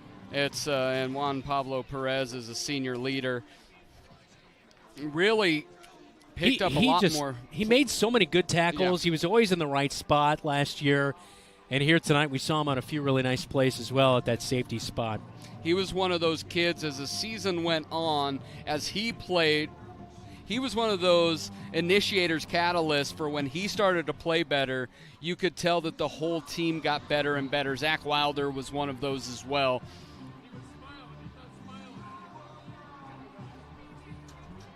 Bobcat training staff waiting for the ambulance to come in. So we are in a delay here as the Bobcats down on a knee waiting for this. Definitely just such an unfortunate moment here in a scoreless game at 3:18 remaining in the first quarter.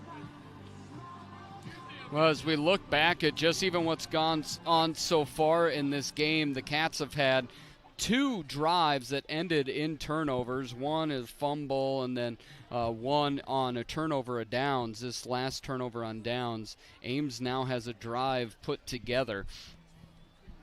Great crowd on hand for week number 1. I know a lot of excitement build up, see how the team does. Yep. Always is. You know, is football definitely one of those blue-collar things here. Is last time the Bobcats got to the Unidome, they took on a Dowling team and knocked them off, and then eventually lost in the championship in 4A to Iowa City High. But you know, it's been over 10-plus years since the Bobcats went to the playoffs like that and got to the Unidome. But we'll be there in week number 2. Week number 2.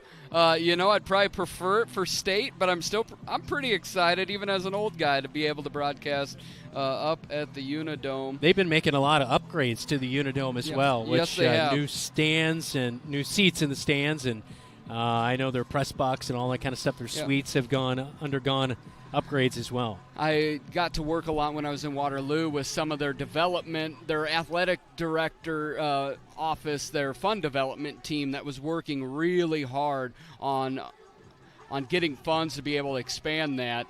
And beyond that, tonight, bar none, is, I believe, our biggest rivalry. My sons both had Beat Ames written on their face here tonight because that's a big deal.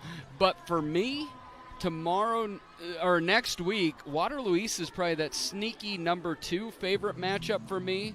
They're always exciting matchups, whatever the sport may be. It's always a little contentious in the crowd, which gives it a little bit of extra spice. Plus, we always appreciate it because we always get big numbers on our broadcast when we play Waterloo East. They love KFJB-TV. They do. And what I love, and I am sad, and understand why schools consolidate altogether, the pride of what it means to be a Waterloo East Trojan is palpable. They truly bleed orange and black up there. They do. And I'm hoping that type of energy does not go away because West does not have that same energy. Being from Waterloo West, there is not that same type of pride. So hopefully that Trojan pride will push through. Hopefully it pushes through next week in a loss. Plus we love Tim Moses, AD, at Waterloo East. He always treats us really well. Yeah. By the way, if you appreciate KFJB-TV, just like the Waterloo East fans do. Be sure to hit the like button and support our broadcast here tonight, as well as subscribe. It's all free to KFJB-TV, and turn on those upcoming game alerts, as you don't want to miss any of the action all season long. So new districting this year for the Marshalltown Bobcats as well, which puts in, Cedar Rapids, Kennedy, Waukee, DCG, Waterloo West, Allen Catholic. That will be how the Bobcats finish out their final 5 weeks of the season, weeks 5 through 9. A tough district. We talked about it a little bit in Bobcat Game Day Live, but that's a gauntlet down the stretch. Yes, it is. And that's why week 1 is so important. There are some games where I think, football, yes, it's just about X's and O's, Jimmys and Joes, but there's also a thing called momentum. And I do believe in these first 4 or 5 weeks, the Bobcats have a chance, if they play well, to get on a little bit of a win run. And if you go into a game 4-1 instead of 1-4, your confidence to compete with a DCG is much higher. And it really comes down, if you got momentum and belief, that's worth a touchdown in itself. Well, nice moment from all the Ames fans and Marshalltown Bobcat fans for Juan Pablo Perez, the senior for the Marshalltown Bobcats, injured. Starting safety for the Marshalltown Bobcats. We'll step aside. You're watching Marshalltown Bobcat football on KFJB-TV.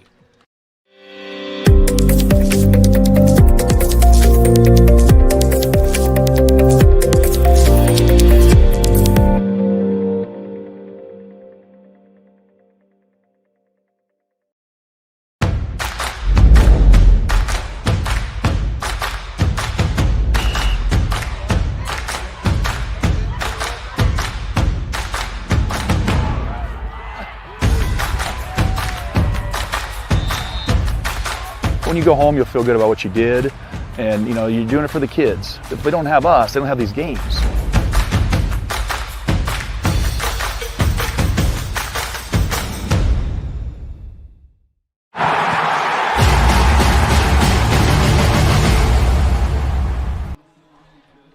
Back at Leonard Cole Field, week number 1, Marshalltown Bobcats at home in the Highway 30 rivalry. Scoreless game with 3:18 in the opening quarter of play.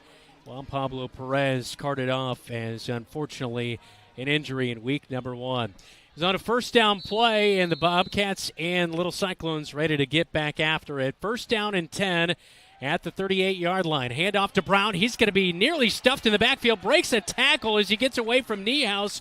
You don't say that too often, but Brown pushed into the sideline on the Bobcats sideline as he'll pick up decent yardage there on first down and 10, as it will be second down and 6 to come, a 4-yard pickup. But we do have a flag down on the field, as it is on the Ames Little Cyclones, holding the call. You love to see it. And that was really, but right there, he was able to go one-on-one with Niehaus with the strength on that. And the hold was late near the end of the play. Yeah. And that's a tough, when you're Van Buren over there, you're like, it's at the end. It didn't help us do anything there.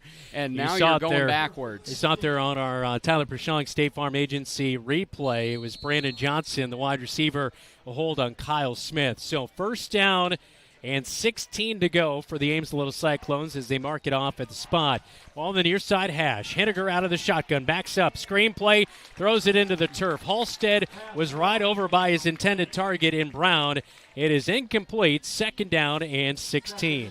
Really smart play by Henniger there. He had the running back out in the flat. He had Brown there, and he just chucked it at his feet because Hinkle got free. So Drake Gersma and Pramana moves from corner back to safety, and Kyle Smith comes in to replace Juan Pablo Perez at corner. Henniger, a rollout to the far side on second down and 16. Tosses it deep. Smitherman not looking, but it's bobbled and incomplete. Smitherman bailed out because Parker Evanson bobbled it, lost it out of bounds. It's incomplete. If he caught that, that was going to be a first down inside the 10-yard line. But 3rd and 16 now. And that started, as we see Bobby the Bobcat coming down here into the crowd, but that all started. It looked like Henniger kind of pop-flied that up there a little bit too. It kind of floated down. He couldn't make the play. Here you see the rollout, and he tries to drop it in the bucket, but it just kind of floats, and like you said, should have been caught. Smitherman could never get his head around and got lucky. 3rd and 16, fake the handoff to Brown. Henniger will key it himself. He'll get up to the 28-yard line and brought down, so he'll get back some of that penalty yardage. It'll be 4th down and 11, and I doubt we see the special teams crew come out here on 4th down. Yeah, it has not been good so far, and you look at it with what are they looking to do? Ames, no, you're good. Ames started at the 50-yard line here, so it's 4th down and 11, ball on the near side hash. 4 wide receivers out of the pistol for Henniger. He's got Brown behind him. Bobcats with 3 down linemen on the defensive line. There's 4 linebackers. Stretch across right around the 20-yard line, and a timeout's going to come for the Ames Little Cyclones for head coach and Jesse Von Barron, and so he takes over. 3rd new head coach in as many years. Tom Crowden started last year, eventually fired. Ryan Bohan, former Marshalltown Bobcat, took over for the final couple of weeks of the season. So far here tonight, not a terrible start, especially on the defensive side. They forced a fumble. They forced a 3-and-out for the Bobcats. Tough, though. A tough ask for everybody involved. New coach, you lose a ton of players, all that kind of stuff. It really is, and basically the Bobcats let them off the hook early with that fumble. But what you do like about Ames is they fought. They're not here to lean over. They haven't really made mistakes outside of that holding penalty. They weren't able to bring in that pass there, but they played fairly smart football. Defensively, they've been game. The Cats have got to be able to try to take advantage of the immaturity. There we go. Too many players on the field. It's going to be a delay of game, actually. Illegal substitution is actually going to be the call, it looks like, as they brought in 2 kickers.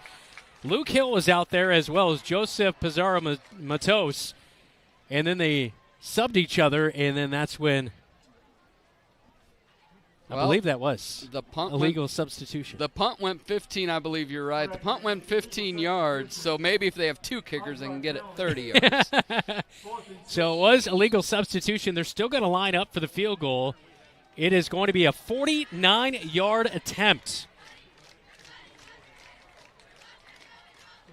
As out there to kick it is Joseph Pizarro-Matos. Has not handled the punts well, but he'll line up for the 49-yard field goal, and this is going to come up short as it bounces on the C of the Bobcat logo in the end zone. And with 1:49 to go in the first quarter, it's a turnover on downs. No good on the field goal, and back to the Bobcats after the missed field goal by Matos. And you see it as Ames has only got a couple arrows in their quiver offensively right now, and that really did not have a chance.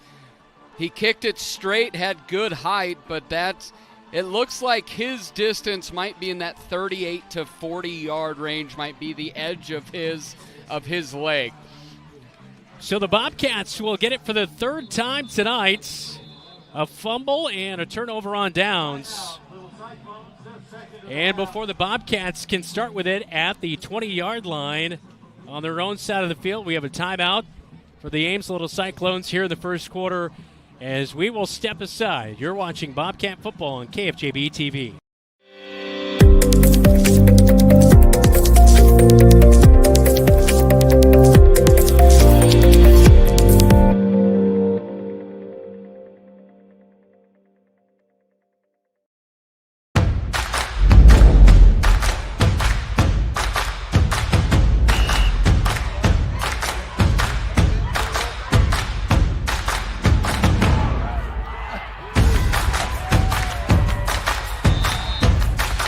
When you go home, you'll feel good about what you did, and you're doing it for the kids. If they don't have us, they don't have these games.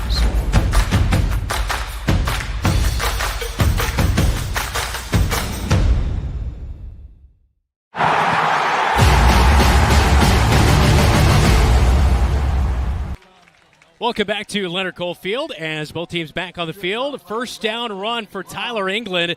He moves from the B-back to the slot back, and he gets the end-around carries. We look at the replay here on KFJB-TV and takes it for 10 yards and a first down as he runs over Brown, the safety, on his way to the first down. I really like that. J.J. Schoenfelder now in that B-back. Make Tyler, get him in different positions, different ways, because he's got top-end speed. Niehaus underneath center, fakes the handoff, keeps it himself, rolls out to the far side of the field, breaks the tackle. He's got a 10-yard carry and maybe 11. We'll see where the spot comes in. It'll be a 10-yard carry up to the 40-yard line and a first down for Jamison Niehaus. This is starting to get that rhythm. Last year, we just did not have that rhythm happen quite a bit. It was a little bit slow and dunk, but now it seems like Jamison pulled it back, had the opportunity, but just turned it upfield. He's got 30 yards on 7 carries, does have that one fumble. First and 10 at their own 40-yard line for Niehaus. Fakes the handoff, a little bit of a miscommunication, and he'll be dropped for a 5-yard loss. Back at the 35-yard line, leading the charge, Brandon Johnson, the defensive end. I thought Johnson got his hand up around the face mask, maybe wasn't able to grab it, but that was a broken play from get-go. No one was there. Schoenfelder went to the left, and he was looking to the right, and you do see the face mask there, but it looked like they were designing that to go off of right guard, and Schoenfelder went off left guard. And for those of you, it's pretty easy. That does not work. You need everybody. We talked about that in the key to the game. The second one is all about rhythm, and you've got to be on point on time. 1 second on the play clock, and it looks like that is going to end the first quarter of play. So the Bobcats let the time roll off. As we end the opening quarter of play, we'll head to the second quarter. Scoreless between Marshalltown and Ames. That's a long second down and 15 for the Cats when we come back. You're watching Bobcat Athletics on KFJB-TV. Wayward Social is the place for fun. With 20 lanes of bowling, leagues for all levels, great food and drink options, an awesome arcade, there is a ton of fun to be had at Wayward Social. And that's just on the inside. Step outside and enjoy patio life at Gutter Point with drinks, shuffleboard, live music, and fun atmosphere. Follow Wayward Social on Facebook for updates on specials and live music. It is all on South 6th Street in Marshalltown. Visit wayward-social.com to plan your next visit to the place for fun.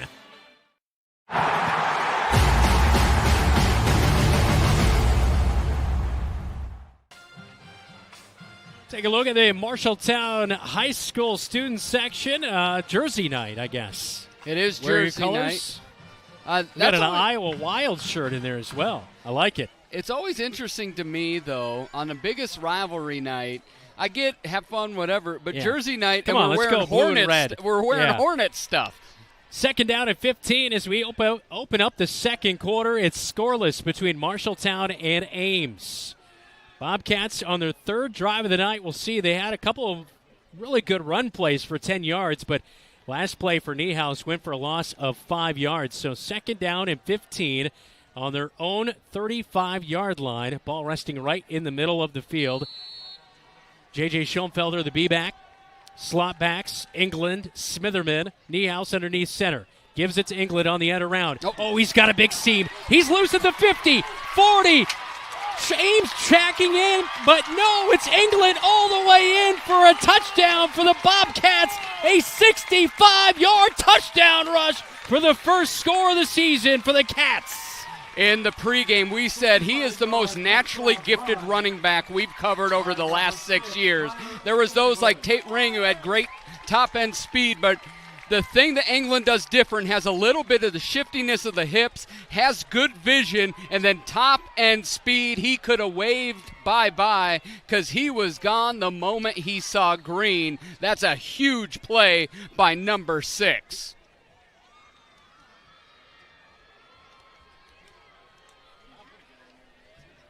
Bobcats with the PAT. It is a low-line drive off the left upright, and the score will stay 6-0. Bobcats leading. It's a 65-yard touchdown rush for Tyler England. He's back off of injury last year, but he blows by the little Cyclones, and the Cats lead it 6-0 second quarter, KFJB-TV. McGregor's Furniture and Mattress is your local furniture store in Marshalltown. With their extensive inventory, you're sure to make a winning selection when you shop McGregor's for your bedroom, living room, and dining room furnishings. McGregor's has the right play for every room in your home. McGregor's Furniture and Mattress is proud to be your locally owned and operated furniture store since 1896 and very proud to support Bobcat Athletics again this season. McGregor's Furniture and Mattress, downtown Marshalltown, open 7 days a week. From preschool to graduation day, Marshalltown Community School District prepares students for success in a global world. Embrace the lead with curriculum that prepares students for tomorrow's challenges, giving your child unmatched college and career advantages. Embrace the lead by developing talents beyond the classroom through extracurricular opportunities and by focusing on student well-being and whole child development. Create a global learning community right here in Marshalltown. Learn more at marshalltown.k12.ia. Welcome back to Marshalltown High School as innocent Aishalungu is going to tee it up. He missed the PAT, so it's 6-0. Marshalltown Bobcats, your kickoff, all brought to you by Century 21, the Pauley Real Estate team. An angle kickoff to the far sideline. It is fielded at the 25-yard line. And the ball is out. It comes out, and the Bobcats have it covered up. And making the recovery for the Bobcats, it is going to be Giles Smith, the sophomore, to make the recovery. And how about that? 6 for England. And now the ball going the other way off of the kickoff return. Ames fumbles it away as Innocent angled that towards the Ames Little Cyclone sideline. And it just panned out as they were fighting for extra yards and got ripped out. They've gone short and angled that, and it does a couple things. One, it's easier to cover. Two, you're kicking it to an up back, not a traditional kickoff returner. Great job. Last night talking to Aiden Smitherman on Bobcat Live, I said, give me somebody that we don't know about that'll make a play. He said, what about Giles Smith? And he was right. Great recovery from the sophomore. Ball will be at the 27-yard line for the Bobcats. Be back is Schoenfelder. End around to Smitherman. Smitherman trying to find a seam. Can't find much as Brandon Johnson is able to haul him in at the line of scrimmage. It'll bring up 2nd down and 10 with 11:39 and counting in the second quarter. Marshalltown leading 6-0. I always wonder if Aiden is tipping his runs or something because he has all the talent in the world, and it feels like the defense knows where he's going before he goes. So 2nd down at the 27-yard line for the Bobcats offense. Jamison Niehaus underneath center. His first year at the helm at quarterback in this flex bone. He'll fake the handoff, keep it himself. He's going to find a seam up the middle. Dives for the first down. He'll be about a yard short on 2nd down and 10. No, they're going to mark it at the sticks for a first down, and that will move the chains. A 10-yard run for Jamison Niehaus, who now has 35 yards of rushing. I was following JJ. He was already at 7 yards before I was with him. Great pullback. He's done that a couple different times. Nice job by Niehaus. He's starting to get in a nice rhythm. Averaging about 4 yards a carry so far here tonight. Bobcats in the Ethington Heating and Cooling red zone. Ethington Heating and Cooling, we're not comfortable until you are. 1st down and 10 at the 17. Niehaus keeps it, flips it. He's got England. England around the corner, breaks a tackle to the 5 and pushed out of bounds just shy of the 5-yard line. That's going to be near a first down for Tyler England. And the Bobcats rolling on the ground here tonight. It will be a 9-yard gain, 2nd and 1 to come. What I love about that, you showed all 3 reads there. You saw him do all 3 reads. You fake to the B-back. You then go out with the quarterback, and as the defense comes in on them, you get the pitch, and England able to avoid a tackle while tiptoeing up the sideline, taking on some contact for an easy 2nd and 1. Bobcats looking to go up by 2 scores in the Highway 30 rivalry. Niehaus underneath center. 5 seconds on the play clock. He'll hand it off. No, he'll keep it himself. He's around the left tackle and brought down at the 5-yard line as Ames is trying to rip that ball out. It'll be a first down as it is a gain of 3 yards, and that will get the Bobcats a 1st and goal situation to come here as Niehaus just continuing to move the chains here tonight. We look at the big boys up front on KFJB-TV. Nathan Sinclair, I think they call him Big City or Big Ticket or something, but he is a big man. He holds a mailbox when he walks around town. He has his own address at 6'5", 350. 1st and goal from the 5. Ball in the near side hash. 9.5 minutes to go in the opening quarter. Bobcats looking to go up by 2 scores. Niehaus underneath center. He's got England in the slot, and a timeout is called. Bobcats did not like what they saw there with 9:29 in the second quarter up on the Marshalltown Hy-Vee scoreboard. Speaking of scoreboard, Central State Bank scoreboard, I know we've got a lot of big games we are keeping our eye on here tonight, as big games in the Metro as well as Waterloo East and Waterloo West matching up. And with Brooksy on vacation, want to shout out, thank you, David Braga, back at the studio. Waterloo West and East play tonight, no score yet. Cedar Rapids Kennedy, Dubuque Hempstead tied at 7. Dowling over Valley 7-3. Des Moines East 7, Des Moines North 0. We also have Urbandale 7, Dallas Center Grimes 7. Carlisle's up over number 3, Newton 7-0. Waukee Northwest Ankeny tied at 7. Grundy Center doubling up Appleton Parkersburg 14-7. And on the Marshalltown Hy-Vee scoreboard, 6-0 Bobcats, 9:29 second quarter. Bobcats with a 1st and goal at the 5. Didn't like what they saw offensively or from the Ames defense, so called a timeout. As Jacob Hayes is in at tight end. England is the left slot back. The right slot back is Aiden Smitherman. Jamison Niehaus underneath center. And he's got J.J. Schoenfelder, the B-back, behind him. Puts Smitherman in motion. Hands it off. Left side, around left tackle. Schoenfelder trying to dive to the end zone. He's fighting off 4 Ames Cyclones as he gets down inside the 5 to the 2. No, now to the 3 is where they'll mark it. It's a gain of 2.5 yards for J.J. Schoenfelder, who in the end was only pushed out of bounds. He was not tackled right there. Yeah, and we talked about this in baseball as well, is he has gained muscle. He has gotten a lot thicker than he was last year. And that number 4 is Brandon Johnson, who's 6'1", 220. He is not a small man, and J.J. put him on for a ride. 2nd and goal at the 3 inside the Etherington Heating and Cooling red zone. Niehaus underneath center. Puts England in motion. Goes around right end. Dives for the end zone as he keeps it himself. And looks like Niehaus is down to the 1-yard line. He'll pick up 2 yards. It's 3rd and goal from the 1 now. Ball resting in the middle of the field. And this is the infamous, I'm not pulling back from center. I'm pushing towards the center on this play here. Just go right behind Nate Sinclair. The cat claw, we deemed it last year. We need a button. I like the sound effect. I need you to crank my mic. I'm not very good at it, and I don't think I can do it twice. 8:08 and counting in the second quarter. Niehaus underneath center on 1st and goal from the 1, and he'll sneak it on the cat claw. He's in. Touchdown, Jamison Niehaus, and the Bobcats strike for 6. It's 12-0 second quarter. What a big back-to-back play. Cats, 2 quick possessions, 2 quick touchdowns. They were able to turn the fumble into 6, see if they can finish off the drive with the extra point. Yeah, they just went to center. He goes, all right, we're going to go behind about 600 pounds of human and get into the end zone. Bobcats up 2 scores early.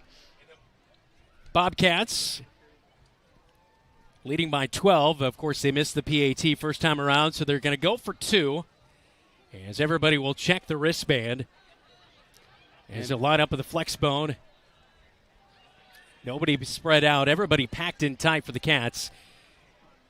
And you can Niehaus will keep it himself. No, he'll push to the goal line as he goes over left guard and push back short of the end zone. And so no good on the 2-point conversion. As what you see right there, we see a flag after the play, and it looks like maybe a little bit of jawing going on. What you can see is from Innocent Nshangalungu, he was not real happy on the sideline. He had a lot of teammates that aren't dressed tonight trying to talk to him. because I think he was pretty frustrated. He did miss that kick, but it felt a little early to chase 2 points, especially when you're dominating right now. I would have kicked the extra point, allow the first-time kicker to get success. You have some space. I felt like that might have been too early to go for 2, and Innocent was not real happy with it. It is a personal foul on the Bobcats. They lead 12-0, and we're trying to figure out what exactly happened after the play. With our very own Keith Stewart down there on the sideline. The penalty is on Lars Schoenfelder as a personal foul. So a little bit of extracurricular after that PAT, or a two-point conversion, point after touchdown, but the reason he got the personal foul is also the reason he's the only freshman that is suiting. It's that high-level competitive nature that, when you're 14 years old, 15 years old, it's hard to govern that. Didn't really see exactly what happened. I still don't see it there. I still don't see exactly what happened, but being told that the penalty was on number 15. So the Bobcats will kick it off, and they'll have to be marked back 15 yards. So the kickoff will come from the 25-yard line. And Innocent, 27-yard drive there, by the way. Yeah, it was real quick. Innocent's got a leg. They've been angling on everything. I wonder with the penalty, does he look to open it up a little bit with the leg? Because he's got a cannon attached to that hip. Innocent, Aisha will kick this one away, and he'll angle it towards the Ames sideline. It is fumbled on the kickoff return, but it is covered up as Suvan Califaperu, the sophomore wide receiver, came up to field that one, and it bounced right out of his hands, but was able to land on it as the ball will be spotted short of the 45-yard line at the 44-yard line as that kickoff all powered here tonight by Century 21, Marshalltown's #1 home team, the PolyRealEstateTeam.com. So far, the home team here has looked pretty good as well. 2 quick scores where they weren't able to execute in that first quarter, turning it over on a fumble deep in Ames territory. Here you see the play, and that was the second rushing touchdown of the night for the Cats. In the second quarter, they've been able to lock and load and get it in. England and Niehaus with rushing touchdowns tonight for the Bobcats, up 12-0. Brown gets the handoff right side, stuffed, and pushed back. A whole host of defenders in there. Declan Green helps make the tackle, and he's all pumped up with Zach Wilder as well, helping to stop Brown at the line of scrimmage. Did gain about a half yard, so it'll be 2nd down and 9. And Declan Green is one of those. Has a really infectious personality and has become a really important player by his senior year. Love to see it.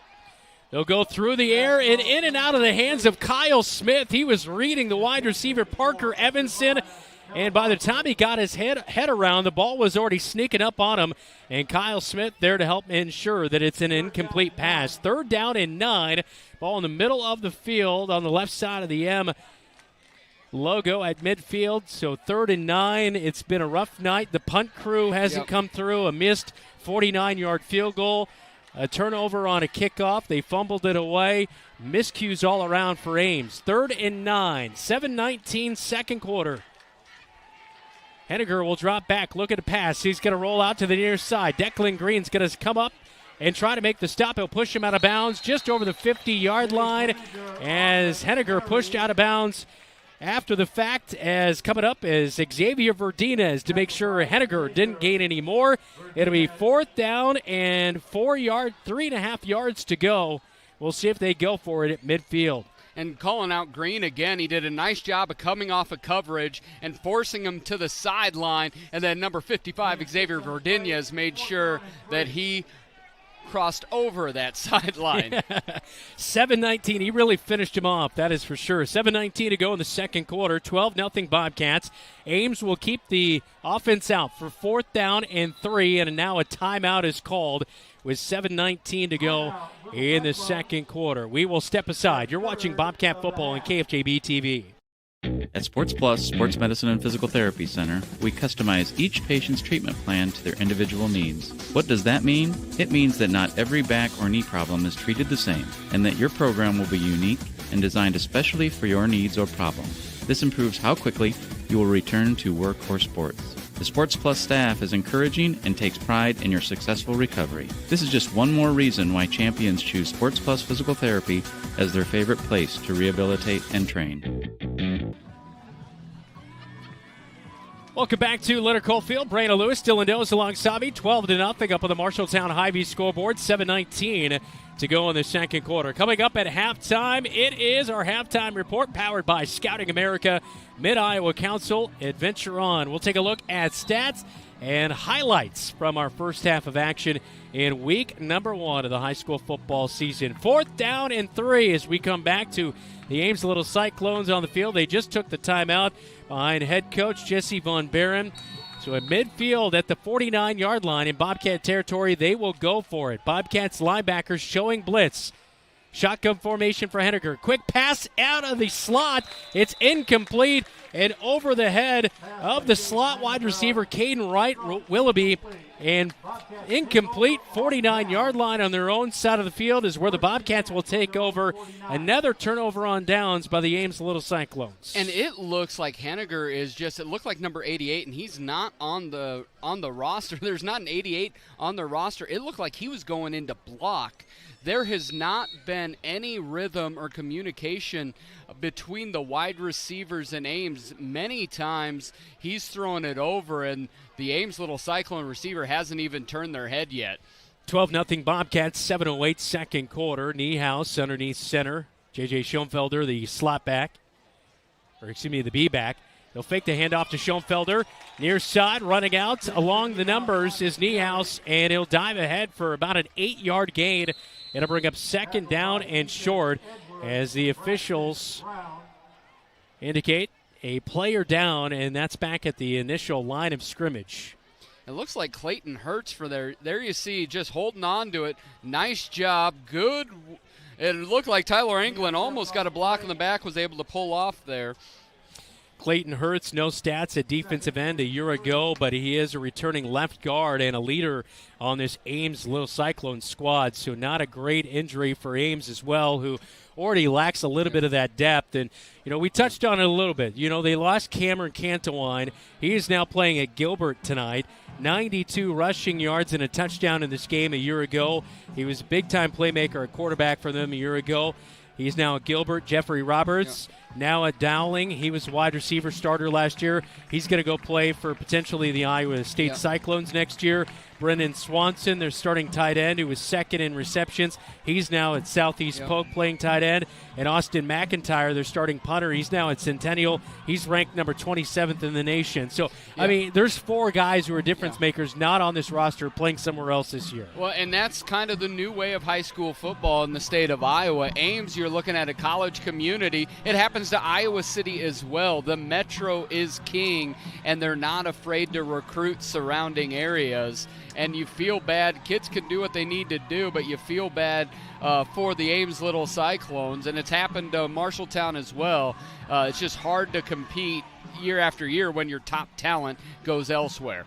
Second down and 3 yards to go here for the Bobcats, as Hurts was able to get off the field with a little bit of help. Niehaus looked to go through the air. He'll bring it down and scramble ahead for a first down. He's over the 40 and down to the 38-yard line. That'll move the chains. And Niehaus, just a chain mover here tonight to go along with his 1 rushing touchdown. And right there you saw what I think the difference is, what Coach Goodvin saw in going with Niehaus over going with Hayes. Niehaus has that quick cat-like reflex. Once he knew he was in trouble, he didn't stand there and get sacked. He was able to push up in the pocket and get that first down. Niehaus, the junior quarterback, underneath center as he checks to the near sideline. 2 wide receivers set for the Bobcats. Zane Moore, Kyle Smith split out. Niehaus kind of shaking his right hand, and a timeout is going to be called for the Bobcats on first down and 10 at the 38-yard line, as they are in Ames, a little Cyclone territory. Just a little bit of miscommunication. You could see Niehaus was looking to that sideline right away. Yeah, and I'm wondering if he just was not getting the play in, and Goodvin kind of ripped off his headphone once they called timeout. Not sure what he said, if he was frustrated or not, but we've seen this a couple times. And hopefully this is something you see in the first half of Game 1, and you're not seeing it at the end of September. So both teams just with one timeout remaining in this first half of action as the clock stopped at 6:20. It's hard to tell whether it's 6:28 or 6:20, but I believe it's 6:20 to go here. The last number on that scoreboard is a little bit hard to read here tonight at Leonard Cole Field. But Bobcats with a couple touchdowns on their last two drives, able to punch it in with a 49-yard or a 65-yard touchdown run by Tyler England, and then turn around with a 1-yard dive by Jamison Niehaus. They're looking to go up by 3 scores right before halftime. And you have Jacob Hayes at the quarterback position right now. Saw Niehaus kind of shaking his right finger, so hopefully a right hand. England gets the handoff. A flag flies in from behind. It might be a flag on the offensive line with holding. A huge run by Tyler England. Looks like it's going to come back. Nearly a 20-yard run, and flags flying from behind. Holding is the indication. Yeah, it was the right. That's the right flag. It was right outside as England was coming to sprint down. There you see it. Sinclair held on Brandon Johnson, the end, who was trying to disrupt that play from the get-go. And that's that whole thing when you are that big road grader, but Brandon Johnson is athletic as all get out. You've got to be able to get in front of him and drive through him, and he wasn't quick enough to get there. That's a huge loss. So it'll back it all the way up to the 48-yard line. That's first down and 20 to go. That was not as he kind of let go pretty quickly. I think that was not as egregious as I had originally thought. So Jacob Hayes now in at quarterback for the Bobcats. Hopefully Niehaus is all right as he's on the sideline. Was getting checked out, but he looks to be okay. That right hand, he was shaking it after the previous run. Hayes, the pitch out to the near side to Smitherman. Smitherman around the end. He's stopped for a 2-yard loss. And second and 22 now set up here for the Bobcats. So this drive going in the wrong direction. And you're right. It always seems like Smitherman, they know where he's going. They are tipping the run somehow, and I am not sure exactly what it is. If it's the way that Smitherman's running out of his break on that when he anticipates getting the football. If it's not running that action enough without getting him that football. This is really where you are lucky your backup quarterback does have a really good arm. Yeah, for sure. Jacob Hayes will call for it. He drops back, quick pass near side, caught Kyle Smith at midfield, but he is bottled up. The Ames defense is right up on him. He'll catch a few yards over midfield, but it's only a gain of 2 yards. Well, mark it 3 now. And it will be 3rd down and 19 yards to go for the first down. And this is, if you're the Bobcats, what I'm looking at here is you try to get 10 to 12, and then you make your decision. Are we going for it on 4th down? That's really where I see the Cats at right now. Kyle Smith, the lone wide receiver. Zane Moore checks out. Everyone checks their wristbands. Smitherman, England, the slot backs. The B-back is J.J. Schoenfelder. The scramble to the line.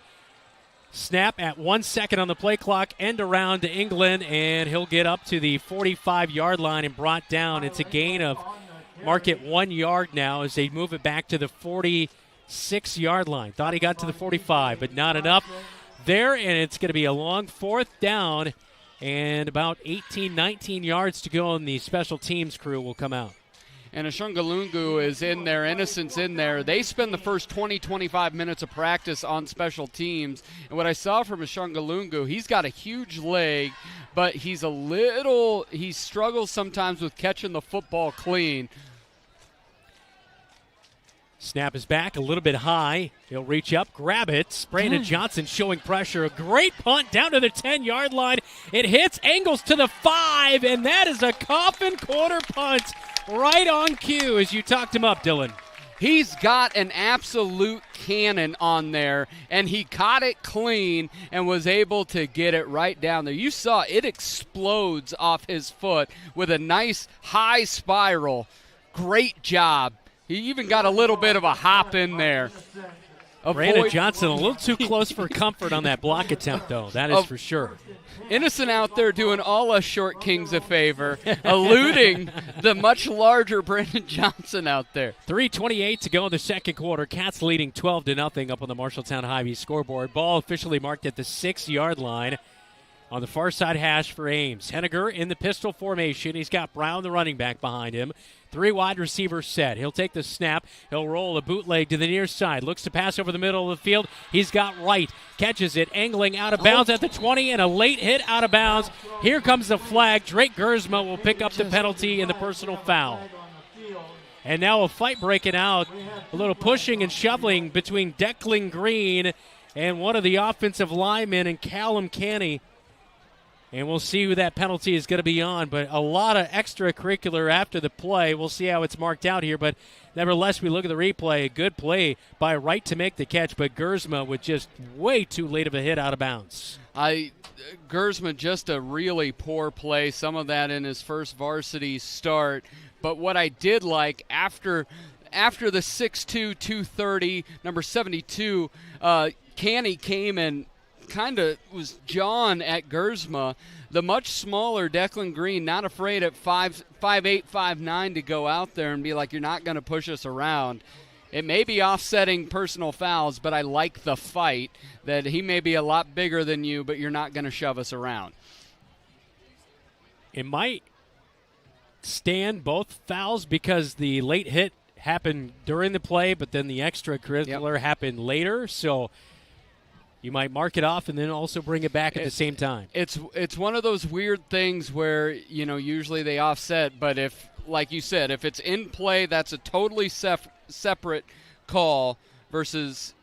So it is going to offset here, it looks like. So a personal foul on both teams on the late hit out of bounds and then the push out of bounds. So in the end, it is a nice gain as they get up to the 24-yard line and pick up the first down. Sounds like a Tumwa behind us.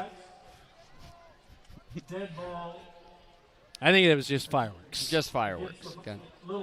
I don't think it was real and Tumwa action. So both of them canceled out. And because he was out of bounds, the play officially ends once he hits out of bounds, and then it became a post-foul penalty.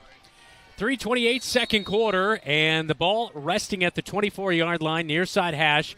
Henniger in the pistol. He'll hand it off to Brown. Breaks an initial tackle. Breaks another one from Declan Green, and he's going to get ahead over the 30-yard line and near the sticks for the first down, and he will have it at the 35-yard line for a first down rush of 11 yards for Brown. So he evaded the tackle initially and then kind of got past Zach Wilder as well to move the chains for the first for Ames, who's trying to get going with just about 3 minutes to go before halftime. There you see is just Brown does a nice job of just dancing, feeling his way forward and getting a good amount of yards, getting that first down. It feels like the Bobcats have left some meat on the bone on a couple of these drives. They are up 2 touchdowns. Henniger, quick snap out of the shotgun.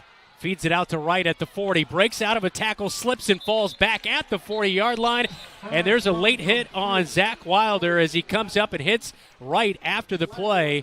And now the Bobcats, Unga Pramana getting all over Zach Wilder, saying you should not do that after the play, as Wright was already down on the ground. That's going to be a 15-yard personal foul and move the ball over midfield for Ames, who has a chance here before halftime with 2:48 to go. An opportunity to get a late score as we look at the replay. And just you look here, and often this one is where they go, oh, yeah, that is clearly I was like, oh, it might be a little close. Yeah. He didn't dive until he was on the ground. That's just a really poor decision by number 8, the senior linebacker. So Zach Wilder, with that personal foul, moves it up to the 45-yard line in Bobcat territory. Henniger out of the shotgun. He loads up. He goes deep to the far side to Brandon Johnson. It's incomplete, well over his head, as Smitherman was in on the coverage as the ball dropped down around the 10-yard line. Incomplete, brings up 2nd down and 10 from the 45. Smitherman just had textbook coverage. He was able to read that route, had his head turned around, and as he was angling for the ball, he used the sideline as well. He was angling the Ames receiver outside, so no chance that pass was going to be completed. Great job by Aiden Smitherman. Johnson, Evanson, as well as Caden Wright are split out, and a run with Brown right up the gut off of right guard. He's going to get ahead as he dives for the first down at the 35-yard line. It's a 10-yard run and a first down run for Brown with 2:18 on the clock, just remaining before halftime. That defensive line has their hands on their hips, and talking to Coach Goodvin in the offseason, the one area and with a couple academic ineligibles affecting that defensive line, that's where they're the thinnest. And it seems right now they're grinding on that line a little bit. Henniger, a post route and a quick slant is caught by Wright for the first down. And on 1st and 10, they move the sticks again as they get deeper into Bobcat territory. Ball resting at the 24-yard line on the far side hash as a quick pass to the slot wide receiver and Wright making the catch there as we look at the replay on KFJB-TV. Out of the pistol on 1st and 10. Ahead they'll go as the reserve back Wesley Essick will take it off of left guard. He'll pick up 2 before he's dropped by the Bobcats. In there to help make the stop, it is Zach Wilder as well as the defensive end, Talon Halstead. And it looks Henniger has had the best interaction there with the 130-pound junior in Willoughby. Has got 3 catches for 44 yards. Henniger, quick pass out to Johnson, in and out of his hands at the first down marker, and it's incomplete. 3rd down and 8 coming up with 1:19 stopped on the clock. Here in the second quarter, Bobcats leading at 12-0. Rushing touchdowns by Tyler England and Jamison Niehaus. Cats trying to keep the Ames Little Cyclones scoreless here in the first. This drive started at their own 6-yard line. Yeah, and they were able to get that quick pass there to Willoughby, able to get them breathing room, and now they're right inside field goal range. Shotgun for Henniger, fakes the handoff to Brown, takes it himself, and he's stopped at the line of scrimmage. Maybe a loss of a half yard. It's going to be 4th down and 9 yards to go for Ames. They tried a 49-yard field goal earlier tonight. It came up well short, and it looks like the offense is going to stay out on the field. And you look right there, Schaefer just manned up and tackled him to the ground. Pistol formation, Bobcats jump offside. We see this so much over the past couple of years. Undisciplined play by that defensive line for the Bobcats, jumping offside. And that is going to pick up 5 free yards, making it a much more manageable 4th down and 4. And it's from your most experienced defensive lineman, Jackson Hinkle. He's over the football. I think that's the thing that frustrates you. He is staring at the football. Shotgun formation, 4 wide receivers set for Ames. Henniger drops back, looks to his left. He finds Johnson. Did it hit the ground? No. They say he made the catch at the 8-yard line. It is a first down, and that is a pickup of nearly 10 yards to move the chains. Cyclones have 1 timeout left. This is where those early timeouts, as the clock is now running, it's under 30 seconds. Under 30 to go before halftime. Henniger calls for it, hands it off to Brown. No, keeps it himself. Stopped in the backfield by Niehaus at the 10. It's a loss of 2 as we count down to 18 seconds remaining. We'll see if Ames will take their final timeout, and they will take the timeout now with 18 seconds to go in the second quarter as Henniger just stopped right in the backfield after faking the handoff to Braxton Brown. They wanted to clock it, but they have an offensive lineman on the field that has, because the whole sideline was just yelling clock, clock, clock, and there you go. It looks like he's just sprawled out on the floor. This is a big moment. It's on both sides. If the Cyclones, if you can get 6 before the half, you're within a score. You're right there. But if you're the Cats, if you can hold them back, and if you can somehow keep them from the end zone here before the half, you look like that's a big, big win. And that's a big Bobcat as well as we take a look at Bobby the Bobcat. That's right. He made his entrance. It's at Hollywood late arrival. You don't want to be there too early. You want to make an entrance. So about halfway through the first quarter, Bobby came on out here. Taking a look at both student sections here tonight. There's a good crowd on hand for week number 1. That's what I love is because of where we sit in our hard cam, we're always pointing towards the visitor side. And Marshalltown plays people from all across the state. Ames just being down Highway 30, you get a nice little visitor crowd as well. Shotgun formation for Henniger. He's got 4 wide on 2nd and goal at the 10-yard line. Looks to Brandon Johnson, pushes off on Smitherman. He swipes, but it is caught by Johnson for a 10-yard reception for a touchdown. Ames is on the board. I think Goodvin wants a push off on Johnson. And looking at it, there was some hand fighting both sides. A heck of a catch. This is kind of worst case scenario for the Cats. They left a couple drives, meat on the bone. You see it, and there wasn't a shove off. He had his hands. There was a little bit of hand fighting, but it wasn't like a legit shove off. A great play by Johnson and a good throw by Henniger. And this game is closer than I'd like it to be. Luke Hill is on for the PAT.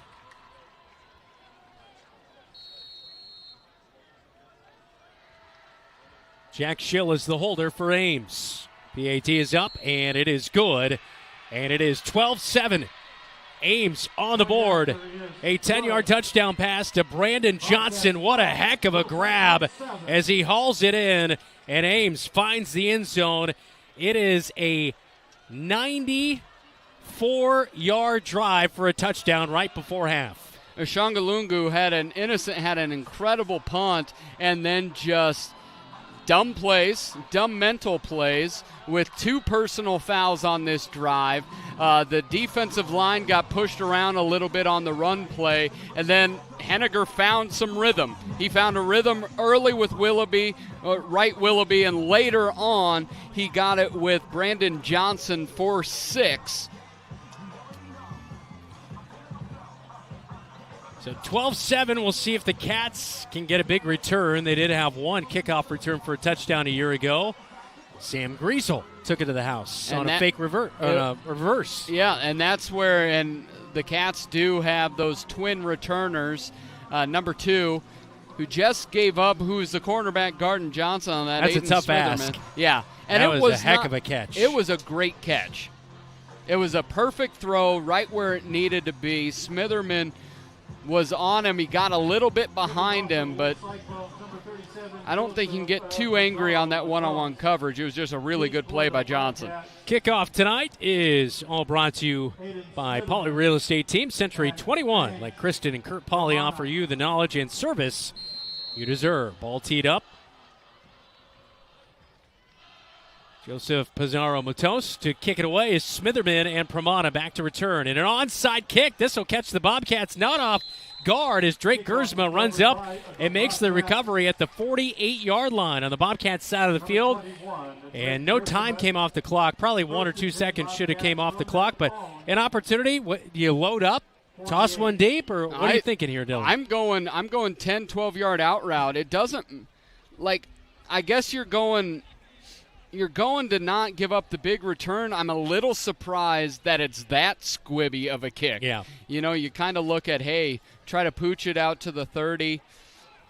Bobcats will line up with 2 wide receivers, Kyle Smith, Zane Moore.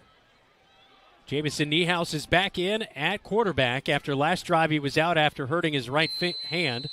And their safeties are within 10 yards of the line of scrimmage. Niehaus is going to drop down to a knee, run out the time, and that's how we will head to halftime. 12-7 is our score. Ames gets on the board late in the second quarter on a 94-yard drive. Jamison Niehaus, Tyler England with touchdown runs to begin the night. We were scoreless in the first quarter, but the second quarter action-packed as we head to halftime with the Bobcats leading 12-7 right here on Euro for the Cats, KFJB-TV. McGregor's Furniture and Mattress is your local furniture store in Marshalltown. With their extensive inventory, you're sure to make a winning selection when you shop McGregor's for your bedroom, living room, and dining room furnishings. McGregor's has the right play for every room in your home. McGregor's Furniture and Mattress is proud to be your locally owned and operated furniture store since 1896 and very proud to support Bobcat Athletics again this season. McGregor's Furniture and Mattress, downtown Marshalltown, open 7 days a week.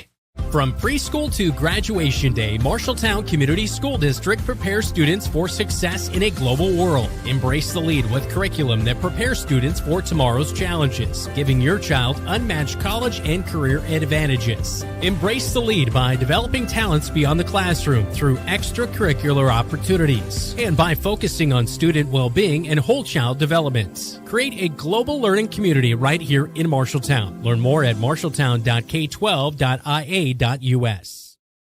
Some say life is like a road trip. Is it a coincidence Scooter's Coffee is a drive-thru? We don't think so. Whether you need a coffee while you enjoy the view, to just get you through the long stretch, or to refuel between stops, Scooter's Coffee is there, brewing up delicious coffee, espresso blenders, smoothies, iced drinks, and more, with the convenience of a drive-thru so you can stay on the road and enjoy the ride. So go ahead, scoot on around. Amazing people, amazing drinks, amazingly fast. Scooters in Marshalltown. The Halftime Report, powered by Scouting America. Adventure on. After 2 quarters of play, it's 12-7 up on the Marshalltown Hy-Vee scoreboard as the Bobcats leading it at halftime. But Ames with a momentum booster of a touchdown right before halftime. And I guess, in your eyes, what really changed for Ames and their offense to be able to move the ball 94 yards down the field, taking up, about 4 or 5 minutes off the clock to get that score? First and foremost for me is Henniger and Wright Willoughby got a little bit of rhythm. So that initial big pass play out of the shadows of the end zone was huge. Then it came down to undisciplined play by the Bobcats. 2 different personal fouls put them on Zach Wilder's, just didn't work. And then the doggone offsides as Jackson Hinkle is standing over the football and still jumps. And then that all results in, you could say, well, the last one was Smitherman lost out to Johnson on that touchdown pass, but it never really should have been there. That was the end result as you see it here. A really good play. The biggest thing you could say about Smitherman, he allowed himself to get shoved off the play. But beyond that, the Cats just mental mistakes and a little bit of rhythm between Henniger started to get going a little bit. He's 7 of 15 so far, but he's completed 5 out of his last 6. Let's take a look at our scoring summary here tonight as we got kicked off. Ames started with the ball to begin the night. Bobcats will get the kickoff to begin the second half. But a punt on Ames' first drive and then a fumble by Niehaus. That was really kind of the game changer, but again, the game because Bobcats had great starting field position at the 40 in Ames territory. It looked like we were poised to go in and score, and it was a first down run until Niehaus fumbled the football, and Ames couldn't do much with it, but they at least stopped the attack, and that's one of 2 opportunities I really believe the Bobcats missed out to score in the first half. Ames would punt on the drive after recovering that Niehaus fumble. Marshalltown would turn it over on downs on the next drive. Ames would then get into a little bit of field goal range. They tried a 49-yard field goal. It was no good. Bobcats got it on the 20-yard line and eventually drove down the field, capping it off with a 65-yard touchdown rush by Tyler England on this replay right here on KFJB-TV. And it was just put your foot in the ground and then see that vision, cut left, and run as fast as you possibly can. And when England does that, there is no one on the other sideline that's going to catch him.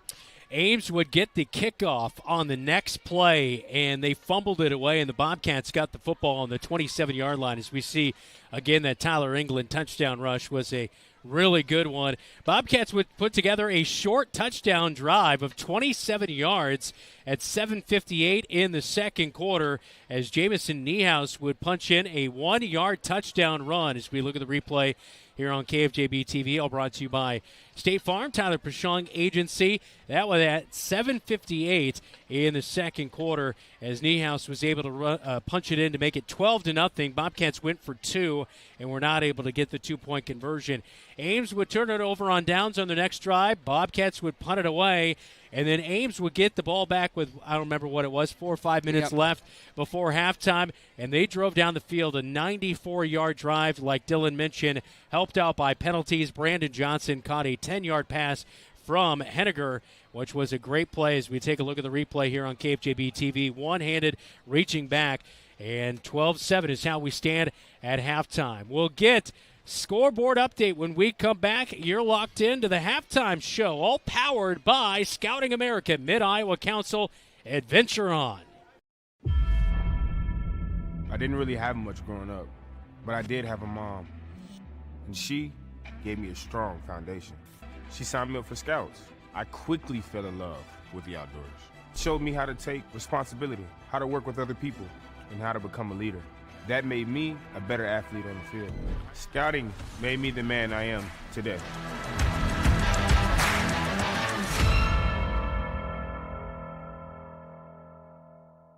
Bobcat Athletics on KFJB-TV is powered by Lennox Employees Credit Union, LennoxECU.com, Marshalltown Area Chamber, meetinmarshalltown.com,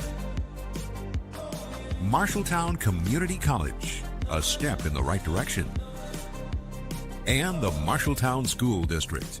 Embrace the lead.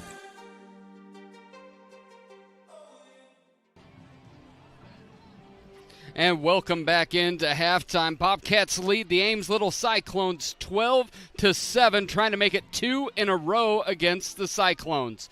But now it's time for the regional scoreboard update brought to you by Central State Bank.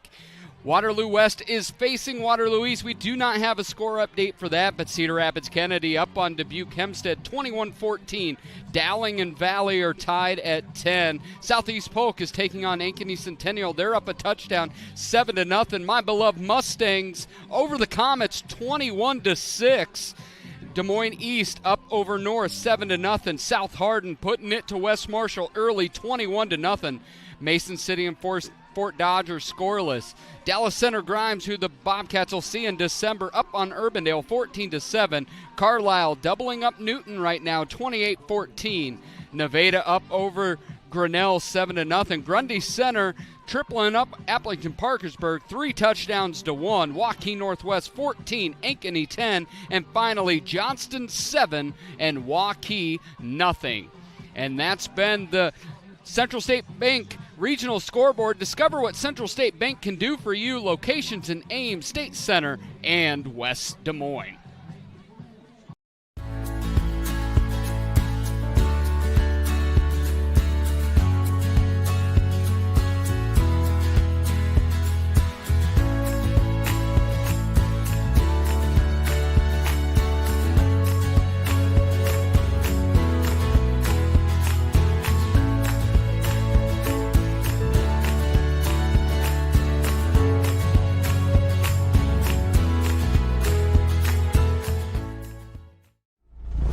Halftime Report, powered by Scouting America. Adventure on.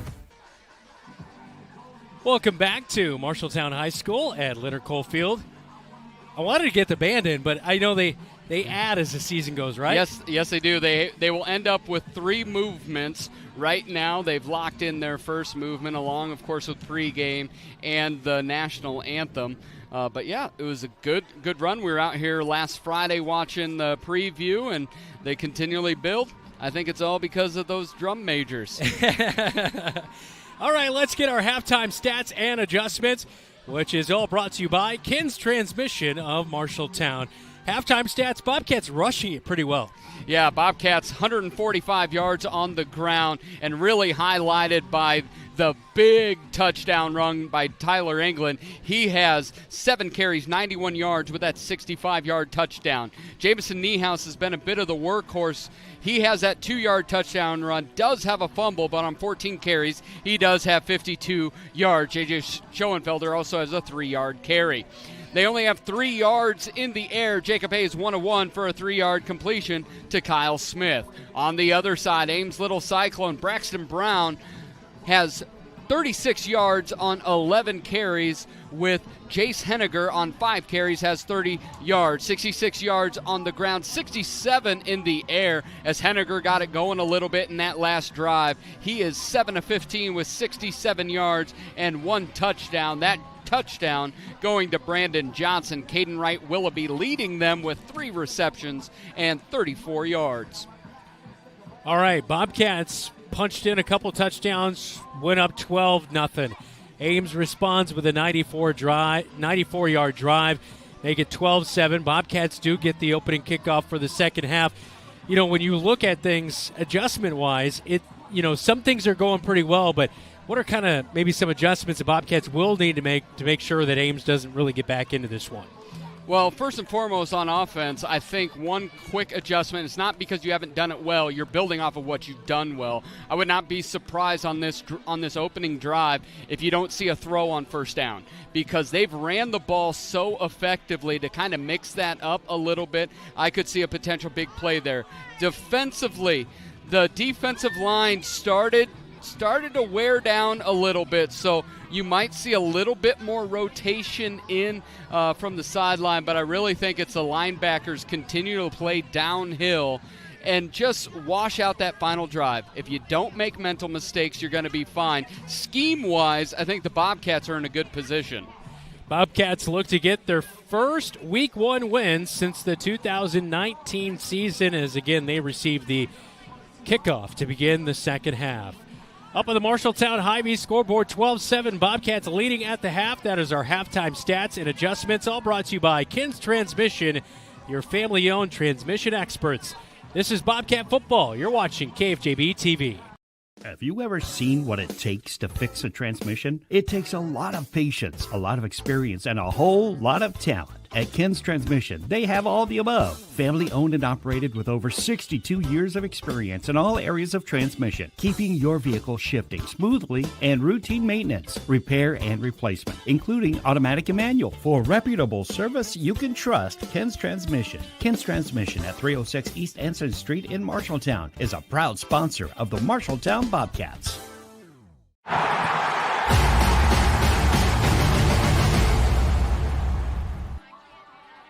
Welcome back to Leonard Coldfield. I'm Brandon Lewis. Dylan Dozier alongside me. Zach Tomish, our producer on site. Keith Stewart, as well as Elijah Bond on camera coverage. Xavier Doze is on stats here tonight. And David Braga, our producer, back at the radio studios. As Bobcat Live last night at Wayward Social. We appreciate the support so far. We'd love to see anybody and everybody come out to the show. And it's always a great time to talk Bobcat athletics as we talk football, volleyball last night. You had the round table.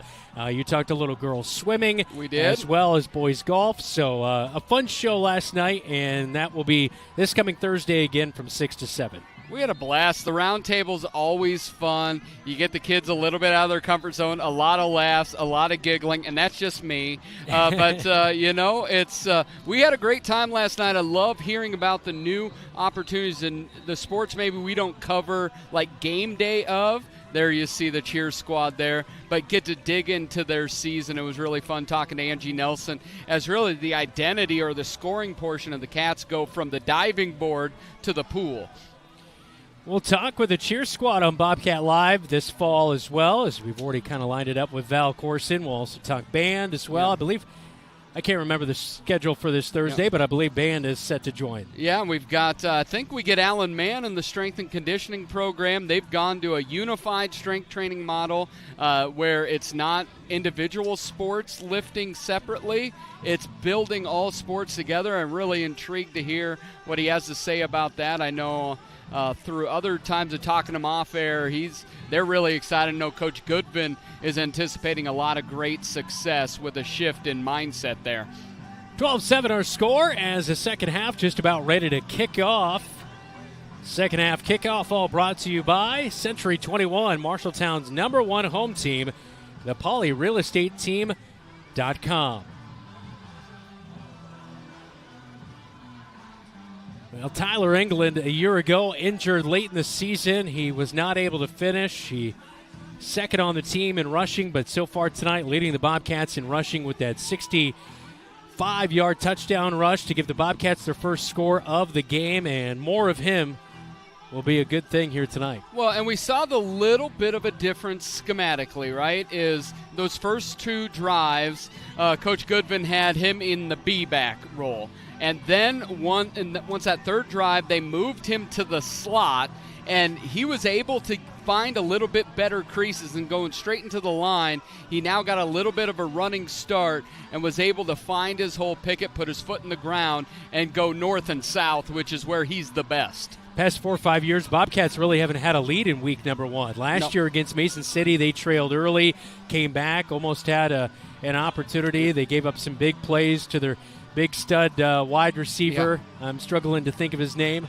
My nightmares won't allow me to remember it. But nevertheless, Bobcats in a good position, especially if they are able to punch in their first drive of the second half here.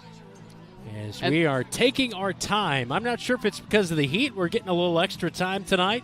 I'm just happy up here in the press box. Once the sun went away, the air started to move a little bit because it was a little bit of a sweat locker up here earlier in the night. Well, the Bobcats in their blue tops and white bottoms with that cat script on the helmets. Ames with the white tops and bottoms with black shells.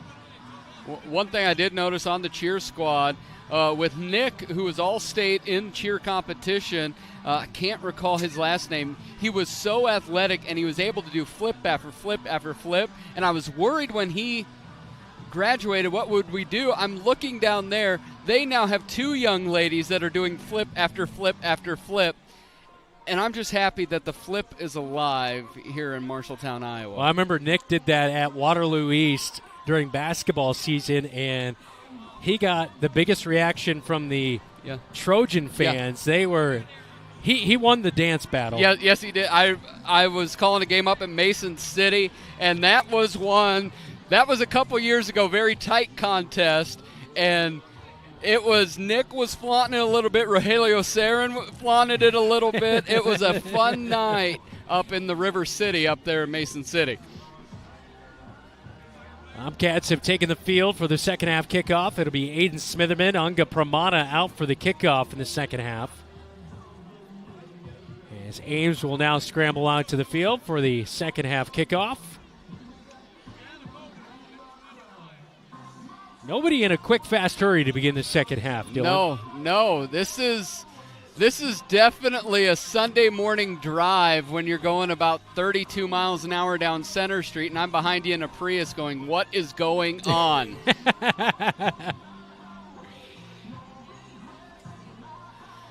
Joseph Pizarro-Matos, the kicker, he scrambled over to the coaching staff to ask a question, and now he's back in the huddle. So I don't know if that's an indication that maybe something up their sleeve to begin the second half. Well, we saw the onside kick late, but this is the time to do it. This is try to stack touchdowns. The ball's not straight on the tee. It is angled a little bit our way near the press box as he'll line up. Yeah.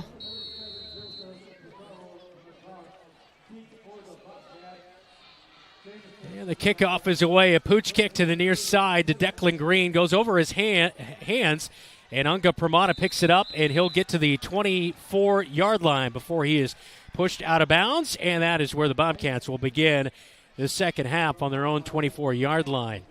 Jamison Niehaus was shaking his right hand after a run, and he was eventually replaced by backup quarterback and last year's starter Jacob Hayes for a drive, but he came back out, and he will begin the second half at quarterback. And one of the biggest things is usually I think quarterback, all right, is your hand good so you can throw it, but really he has to handle and make a lot of decisions with the pitch, the handoff. That becomes the bigger issue. 11 packed into the box for the defense for Ames. England is the B-back, and they'll hand it off to him off left tackle. At the hashes, he tried to cut it back inside, but tackled, brought down by Laken Buss, the senior linebacker, and he'll get only 2 yards on the carry to the near side. And early on in that first half, with this type of offense, it's not always 6 yards, 6 yards, 6 yards. It might be 2 yards, 3 yards. It might be that drip, drip, drip. But then once you find that seam, you're looking for maybe that big hitter as they had early in that second quarter with the 65-yard touchdown run. 2nd and 8 on the near side hash for the Bobcats in the flex bone with one wide receiver split outs. Put 2 men in motion. It looked like a false start on the Bobcats. Permana loses his balance and slips for a loss of 1 yard, but I believe a false start on the Bobcats. This will be marked back 5 yards, and it'll bring up a long 2nd down. And this is where you go with understand getting that run heavy. They have, for the most part, been able to move it. Right now we are at 1 attempted pass. And really they went to pass twice, and Niehaus ended up having to pull it down and just run for a few yards for a first down. But you're starting to look that as that box gets tighter and tighter, will you see the Cats in a little bit of play action there? Schoenfelder now the B-back. England moves over to slot back, and one wide receiver out wide, Zane Moore, to the top side of the formation. 2nd down and 13 to go for the Bobcats. England comes in motion. Hand off to Schoenfelder. Straight up the gut. Runs over a little Cyclone and spun down past the 25 as he got all the way up to the 28-yard line. So a nice gain to get some of those yards lost. It'll be a little bit more manageable of a 3rd down. 3rd down and about 7 yards to go for the Cats. And I'm seeing a little bit more of like hands, palms up in the air from the Cats. Like there seems to be maybe a little bit of confusion as Permana sprints off the sideline to get into the play. England's going to move back to B-back, and there is a lot of conversation going on. It seems like nobody on the same page. Yeah. 5 seconds to go on the play clock. England is the B-back as Niehaus underneath center. 1 second, and the time will expire in a delay of game on 3rd down and 6. And this is going to bring the Bobcats back. I don't know if a timeout was called before, and it was. Before the penalty, a timeout called by the Bobcats. We'll take the timeout with them. 12-7. Bobcats with the lead, 3rd quarter, with 10:08 to go on KFJB-TV. At Lennox Employees Credit Union, we take care of you like family. We're all about personal service, going above and beyond for our members. Whether it's home, auto, or other financial services, we're here for you. Take advantage of our always low interest rates or exclusive perks being a member can bring. Unlike others within personal services, at Lennox Employees Credit Union, we're all about that personal service. We find great joy meeting with our members to discuss their financial needs or big dreams. It's easy to become a member. Stop in today. Lennox Employees Credit Union, a family place. Back at Leonard Cole Field, 10:08, 3rd quarter, 12-7. Bobcats with miscommunication did get a timeout called, so 3rd down and 6 to come. Ball resting in the middle of the field on their own side of it at the 28-yard line. Niehaus underneath center. One wide receiver to the near side.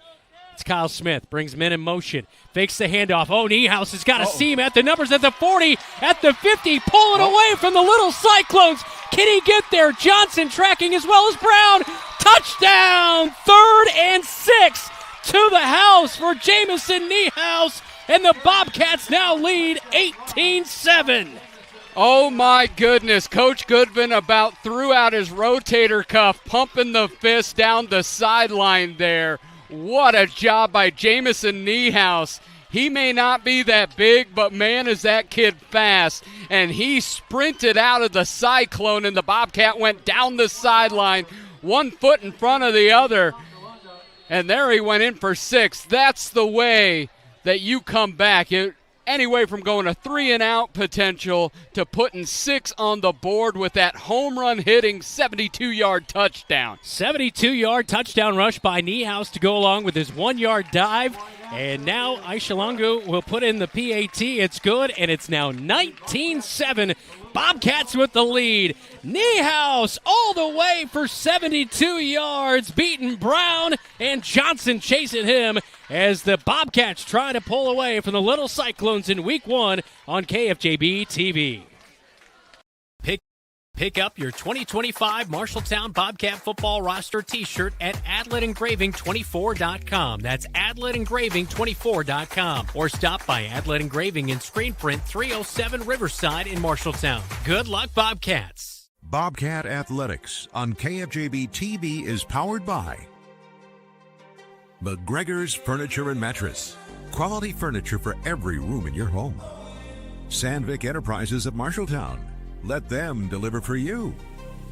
Scooters of Marshalltown. Amazing people, amazing drinks. And Sports Plus. SportsPlusTherapy.com.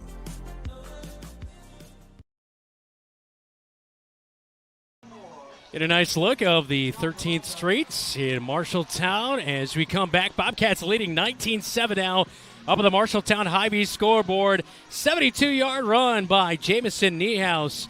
Getting the Bobcats ahead. Their first drive of the second half started at the 24-yard line. Kickoff tonight is all powered by Century 21, Marshalltown's #1 home team. Kickoff is away, a pooch kick to the far sideline towards the Ames sideline. It is fielded and run up over the 35-yard line and brought down just short of the 40. As did not get a number on that return. I believe it might have been on the return, Jahari Mugai, the safety, able to bring that one in. But Jamison Niehaus on this 72-yard touchdown run as we take a look at the replay on KFJB-TV. Brown almost got him by the shoestrings, but not able to do so. And the Bobcats going up here tonight, 19-7, third quarter with 9:59 to go. Pistol formation for Henniger. He'll hand off to Brown, stuffed in the backfield. As a whole host of Bobcats in there to make the play, including Jonathan Schaefer on the tackle. Yeah, you get Schaefer, you get Hinkle, you get Wilder, and that's a really big play right there. It seems at halftime, a little bit of a breather as you see old Zach Wilder on the big board there. Is you see a little bit of a breather. Those legs are a little bit fresher. Those hands aren't on the hips as much anymore. And nothing gives you energy like a 72-yard touchdown run to put you up 2 scores. Henniger will roll out of the pistol near side. John Schaefer is chasing after him again. He's got pressure, dumps it out to the 40-yard line. It is going to be caught by Jack Schill, and he'll scramble ahead for a few extra yards up just shy of the 45 at the 44-yard line. So that'll be a decent gain right there as he'll get back 7 yards, bringing up third down and 5 yards to go for the Little Cyclones. That was a really good job by Henniger just to keep things going. And he didn't make a bad throw. He didn't try to force it. 4 wide receiver set, shotgun with Brown standing to the left of Henniger. Quick pass out to the near side. It is caught for a first down at the 50. Shaking off tackles and pushing ahead is Parker Evanson, finally driven down at the 45-yard line in Bobcat territory with 8.5 minutes to go in the third quarter. So that'll move the chains, and a big third down conversion for Ames here tonight. Outside of that touchdown drive right before halftime, they really hadn't done well on third down. And where they seem to kind of get something is that quick throw to the boundary. And it seems Henniger's got a little bit better rhythm. This is where the Cats have got to keep everything in front of them. High snap for Henniger, brings it down, hands it off to Brown, wrapped up in the backfield, but breaks out of a tackle. Now the ball is out. Scrambling for it. Jonathan Schaefer tried. It's still all around, and now it looks like the new defensive end, Talon Halstead, hasn't recovered. A whistle came in, and the ball had not been recovered yet. It was an inadvertent whistle, and we'll see what the officials will sort out. But I heard the whistle come, and the ball still had not been recovered yet. That's a really bad whistle. And I believe they are saying it's Bobcat football. Turnover I believe that was Talon Halstead at the end, able to recover it up, but poked out from behind as Brown lost the fumble. And it was Jamison Niehaus being told it was the man who recovered the football. He's just like, I'll do it myself, boys. I got this. Huge turnover by the Ames Little Cyclones, a fumble by Brown. And the Bobcats will have the ball on their own side of the field. As you see Niehaus scrambling for it there at the very end. So an inadvertent whistle, but still Bobcat football. Yeah, it was just a great hit. They were able to stand him up, and the fumble, what a big deal there for the Cats. It looked like Ames had something going to see if they could stay in this ball game. You kind of feel right now, Cats up 2 scores. Can you get that haymaker in? Can you go up 3? So 7:59, third quarter, fumble by Brown, recovered at the 42-yard line, and now the officials getting together on the inadvertent whistle, maybe discussing things for the little Cyclones to keep the football as there's now. That's terrible. Oh, man, it's going to go back to Ames. That's terrible. Nobody had the ball, and a whistle came in.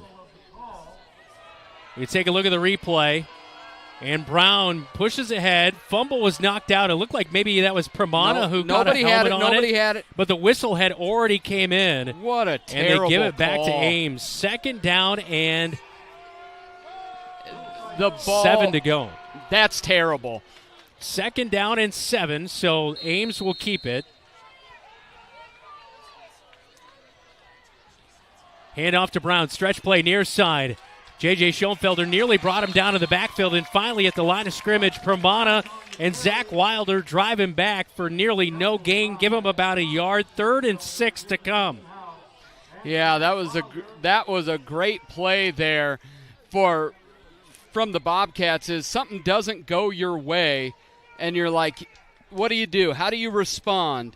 And did a fantastic job there, coming to play, laying the wood. Nice job by the red and blue. 41-yard line is where the ball is at. They need to get to the 35 for the first. Ball resting on the near side hash. Shotgun formation for Henniger. Brown stands to his left. 4 wide receivers set. He's looking to the far side of the field. He's targeting Brown, but it's way over his head. Reaches up off the fingertips. Incomplete. As on the backside of the play, Pramana was there to help break it up. And it's 4th down and 6 for Ames. I think Ames has packed the punter in ice. I don't anticipate them looking to punt at all. Boy, Johnson asked to do a lot here tonight. Not only a defensive end, but also going out there, and it looks like he is the man down on the field, possibly a right ankle injury. Yeah, it looks like a cramp. Yeah. That they're stretching him out there. It is early season. Yeah, and I have not drank my pickle juice tonight. I don't know if you have. I did not. I thought about it, though. It crossed my mind. Trying to keep limber. But since the Bobcats, you mentioned it, Alan Mann, strength and conditioning coach, since the implementation, we used to see a ton of cramps. Yeah. So many cramps by the Bobcats, my but last year we hardly saw many, and so far tonight we haven't seen any out of the Bobcats as well. So that could be paying off big time for Bobcats, just being ready to go. And I remember talking to Coach Goodvin and Coach Mann about that a couple years ago, and it was just we have to do a better job of stressing to our student athletes, you can't hydrate enough day of. You've got to be hydrating throughout that week. So 4th and 6. After the injury timeout, so the best player on Ames is out on this play in Brandon Johnson. Still 4 wide receivers for Henniger. Brown stands to his left out of the shotgun. Hinkle is right over the ball. He's almost in the neutral zone. And now a timeout for Ames. They might be getting that punter off of ice. They might be. 4th down and 6 when we come back for Ames on KFJB-TV.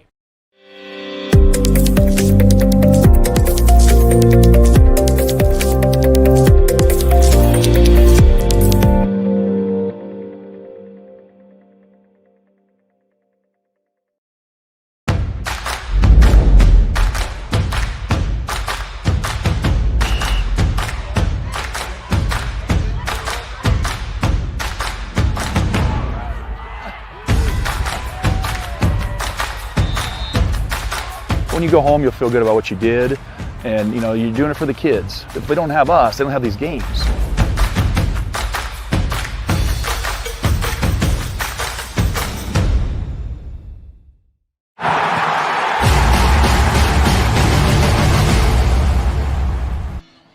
He's Dylan Doze. I'm Brandon Lewis. Week number 1 of the high school football season. 6:59 in the third quarter.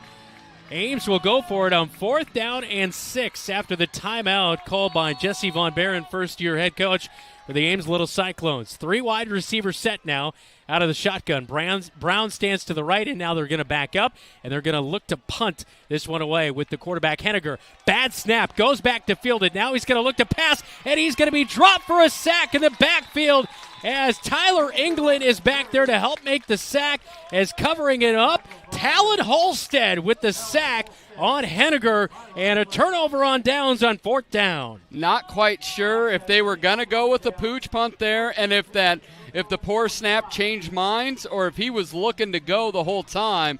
But nonetheless, weirdly, the Bobcats end up with the football in a better spot than they would have with the fumble. So all that rigmarole ends up with the same thing that we had before the refs all got together. 19-7, Bobcats leading by 12, third quarter, 6:49. Jamison Niehaus at quarterback. The B-back is Tyler England. Brings Permata in motion, hand off to England, right up the gut. He'll go. He's carrying a little Cyclone on his back as he'll get up to the 46, 47-yard line. And that is where they will spot the balls at the 47. So a 2-yard gain, 4th down and 8, or excuse me, 2nd down and 8 coming up. And that Bobcats have over 220 yards rushing so far. But one of the things I like about England, he's got that top-end home run speed. It was only a 2-yard gain, but he earned every inch of that. He carried him for a good 6 feet.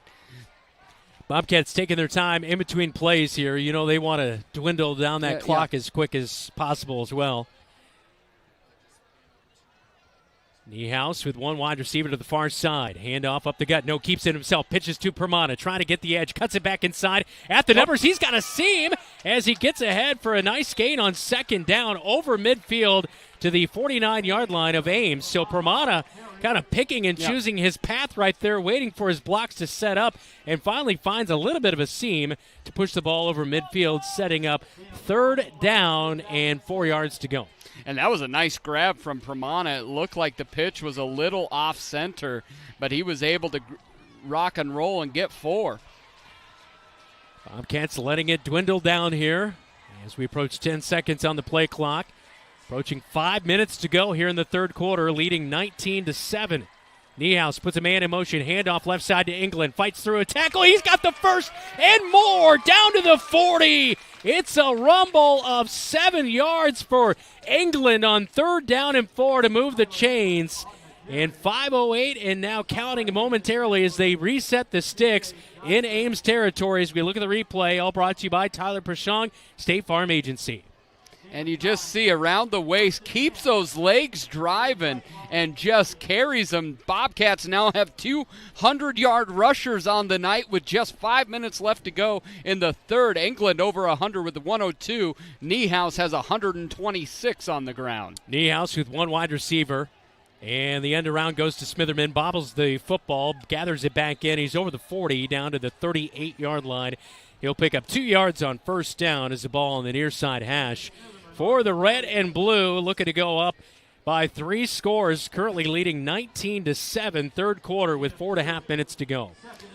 And they're going twin wideouts here with Zane Moore and Kyle Smith. We have not seen the forward pass. We've gone a little bit 1907. We need somebody to invent the forward pass to have it, yeah. That's right. Feels like Back to the Future when he goes back with Chuck Berry. I feel like somebody needs to go back and show him Chuck Berry. England the B-back, 2 slot backs, 2 wide receivers as Dylan mentioned. Handoff, no, fake it to England as Niehaus keeps it. He's over the 30 and he's got a 1st down.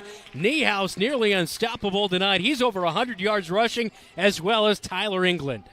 Yeah, he's just done a great job tonight with a big rush there. Niehaus, his right wrist not looking great.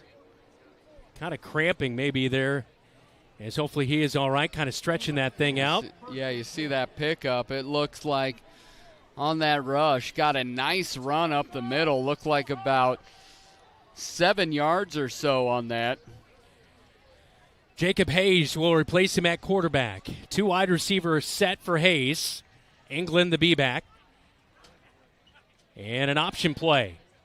as he'll keep it himself and around right tackle goes Hayes, and not much of a gain right there. And it will be about 1.5 yards, setting up second down and a long 8 to go. One of the things that Coach mentioned multiple times to me, and I know he has to you, is it is a luxury to have two quarterbacks that know the system. And we've seen it on 2 different occasions tonight, that something quick happens to Jamison that he needs, quick medical attention or whatever, and then he gets right and gets back on the field. So Hayes on second down and a long 8 to go. Dwindling down the clock towards 2.5 minutes to go, third quarter, leading 19-7. Handoff England, left tackle, he'll go. He's got the edge, fights off a tackle at the 20, down to the 10, 5. He stays in bounds. Touchdown, Tyler England at the 28-yard line. No, they're going to mark it down. Back at the 6, they say he stepped out. It looked like he rode the line. It's going to be a first down, nearly 6 for number 6. Yeah, that was a big run. I thought he tightrope walked it as well, but the gentleman looking at the line says no. What does the video say? So England, as we look at the replay here, fighting off the tackle at the 20, and he did step out at the 6-yard line, just barely. And so a big run right there for Tyler England of 21 yards, and it gets it down to the 6-yard line. And the Bobcats in the Ethington Heating and Cooling red zone. Hayes underneath center. We'll hand it off to England again. Can he get it? Yes, he will. Steps through a tackle. He's in from 6 yards out. Tyler England, his second rushing touchdown of the night, as the junior punches that one in and takes the Bobcats up even further, 25-7, third quarter with 2:18 to go. You love the response here. He got it from the B-back position. Great blocking, turned Ames inside, and Tyler didn't even have to hit close to top speed. I think he was in second gear and coasted on in there for his second touchdown of the night. Just starting to become surgical here in the second half after Ames scored right before we went to halftime. 55-yard drive for the Bobcats to punch in the TD. PAT is a low-line drive, but it looks like it sneaks through the left side. It does, and it's 26-7. Bobcats with the lead. Tyler England running it in as the Bobcats powering through the Ames Little Cyclones right here on KFJB-TV. Pick up your 2025 Marshalltown Bobcat football roster t-shirt at adletengraving24.com. That's adletengraving24.com. Or stop by Adlet Engraving in Screen Print 307 Riverside in Marshalltown. Good luck, Bobcats. Bobcat Athletics on KFJB-TV is powered by McGregor's Furniture and Mattress. Quality furniture for every room in your home. Sandvik Enterprises of Marshalltown. Let them deliver for you. Scooters of Marshalltown. Amazing people, amazing drinks. And Sports Plus. SportsPlusTherapy.com. 26-7 up on the Marshalltown Hy-Vee scoreboard, 2:18 third quarter. Tyler England, as soon as Jamison Niehaus comes out of the game, being told he's cramping down there in his right arm. But, he just taken over 129 rushing yards tonight. And he just looks so smooth. He can do it in a myriad of ways. He can do it on the edge. He can do it between the tackles. He really is an exciting young man to watch. And right now, the Cats have imposed their will. We have seen a lot of week ones where they keep shooting themselves in the foot. That has really not happened sans one drive for the Cats. Kickoff is away by Ishinangu, and it's down inside the 20 as it's fielded and brought over by Parker Evanson up over the 20 to the 23-yard line, and that's where Ames will start this drive. So last drive, they had a turnover on downs, and the Bobcats punch it in for another 6 and lead it now 26-7. That kickoff all powered by Century 21, Marshalltown's #1 home team. So the Little Cyclones with Henniger back out there. They had a really nice touchdown drive before halftime, but outside of that, offense has really struggled to move the sticks consistently.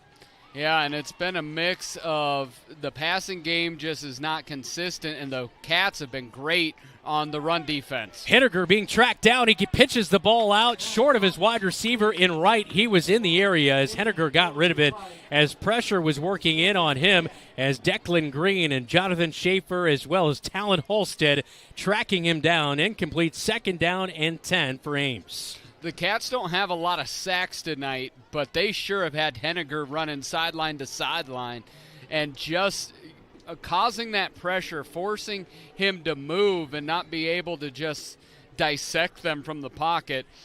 Zane Moore is checked in at linebacker to replace Jamison Niehaus. Incomplete, looking for right, and now he's cramping as he'll run right into the Ames Little Cyclone sideline as he was running a little 5-yard out, and the ball was overthrown from him, so he'll check out. Good news for Ames. Brandon Johnson is back in at wide receiver after being checked out for an injury after he was targeted earlier this quarter. 2:09 stopped on the third quarter clock. 26-7, Bobcats leading it. Henniger out of the pistol with Brown right behind him. 4 wide receivers set for Ames. Ball at the far side hash at the 23-yard line on 3rd down and 10. Henniger drops back, loads up, fires for Johnson. It's over his head, incomplete. Drake Gersma was on good coverage, making sure that's incomplete, bringing up 4th down for Ames. And that's right away where it looked like Henniger knew, it was like, all right, we're taking a shot. But the Bobcats had that bracketed coverage where Drake read it, went over to the sideline, and that would have had to have been an absolute amazing football to get a chance. Great defense by the Cats. 4th down, and the punt return team has come out to the field. It looked like a little bit of a delay indication whether they wanted special teams to come out or not, but the punter in Luke Hill will come out to kick this one away for Ames as Kyle Smith and Aiden Smitherman are back to return, standing right at about the 50-yard line as the play clock runs all the way to 0, and it looks like a timeout. No, a flag is going to be called, delay a game on Ames. They also were running on extra players as well, but I believe delay a game will be the first call. And this will back up Ames 5 yards. Special teams has been an issue. We've seen a little bit of a snap issue, a punt issue so far tonight. Yeah, this is no reassured thing right here. No, and the Bobcats are going twin back. I'd go 11. I'd go straight block. Good snap. The kick is away from Hill, and it's angled to Kyle Smith at the 40. He is bumped as he makes the return. The flag flies, and that will be running into the return man, and that will put the Bobcats deeper into Little Cyclone territory as he caught that at the 41-yard line. And that was probably the best punt he's had all night. Well, it wasn't probably, it was. Yeah, we saw Matos with that really bad punt to begin the night. Yeah, so it was about 26 in the air, but the result's going to be the same with the penalty of running into the kicker. And you understand this a bit from Ames. They lost so much talent and not talent to graduation. And that is always difficult when in the back of your brain you're like, all right, we have this returning. And then when you get to the offseason and then you get to camp and you're like, we don't have much of anything returning. Yeah. Now, everybody, you got to move forward and get into it. Plus, we're putting in a new coaching staff and system. 15-yard penalty moves the ball all the way down to the 27-yard line. Jamison Niehaus back in at quarterback for the Bobcats. He'll fake the handoff to England, pitches to Smitherman, and he's wide open! Smitherman! He'll take it in for a touchdown! 26-yard strike for the Cats. Smitherman's first touchdown of the season. You just feel good for the kid because it seems like the defense was sitting right wherever he went this time. Wide open, Akers, a great pitch from Niehaus as he makes a beautiful read. He even fakes out our own cameraman, Keith Stewart, and Smitherman's not going to lose on a race to the pylon. Is that 148 or what's on the scoreboard? I think it's 148. That is really throwing us off. Third quarter, Bobcats up 32-7, PAT pending. Good snap, good hold, and it's through. Ishilungu with his best PAT of the night as the holder in Kyle Smith made sure that one was down. But it's Aiden Smitherman from 26 yards out. Last year, no rushing touchdowns. He finds one here tonight on week number 1 on KFJB-TV. Looking for top-notch eye care close to home? Eye Care Associates, with offices in Marshalltown, Conrad, and Toledo, has proudly served Central Iowa since 1990. Their expert team provides eye exams for all ages, designer frames, contact lens fittings, and treatment for glaucoma, cataracts, and other eye conditions. With advanced technology, a welcoming staff, and convenient online booking, your next visit is easier than ever. Visit visionsource-marshalltowneyecare.com today. Eye Care Associates, your vision is their priority.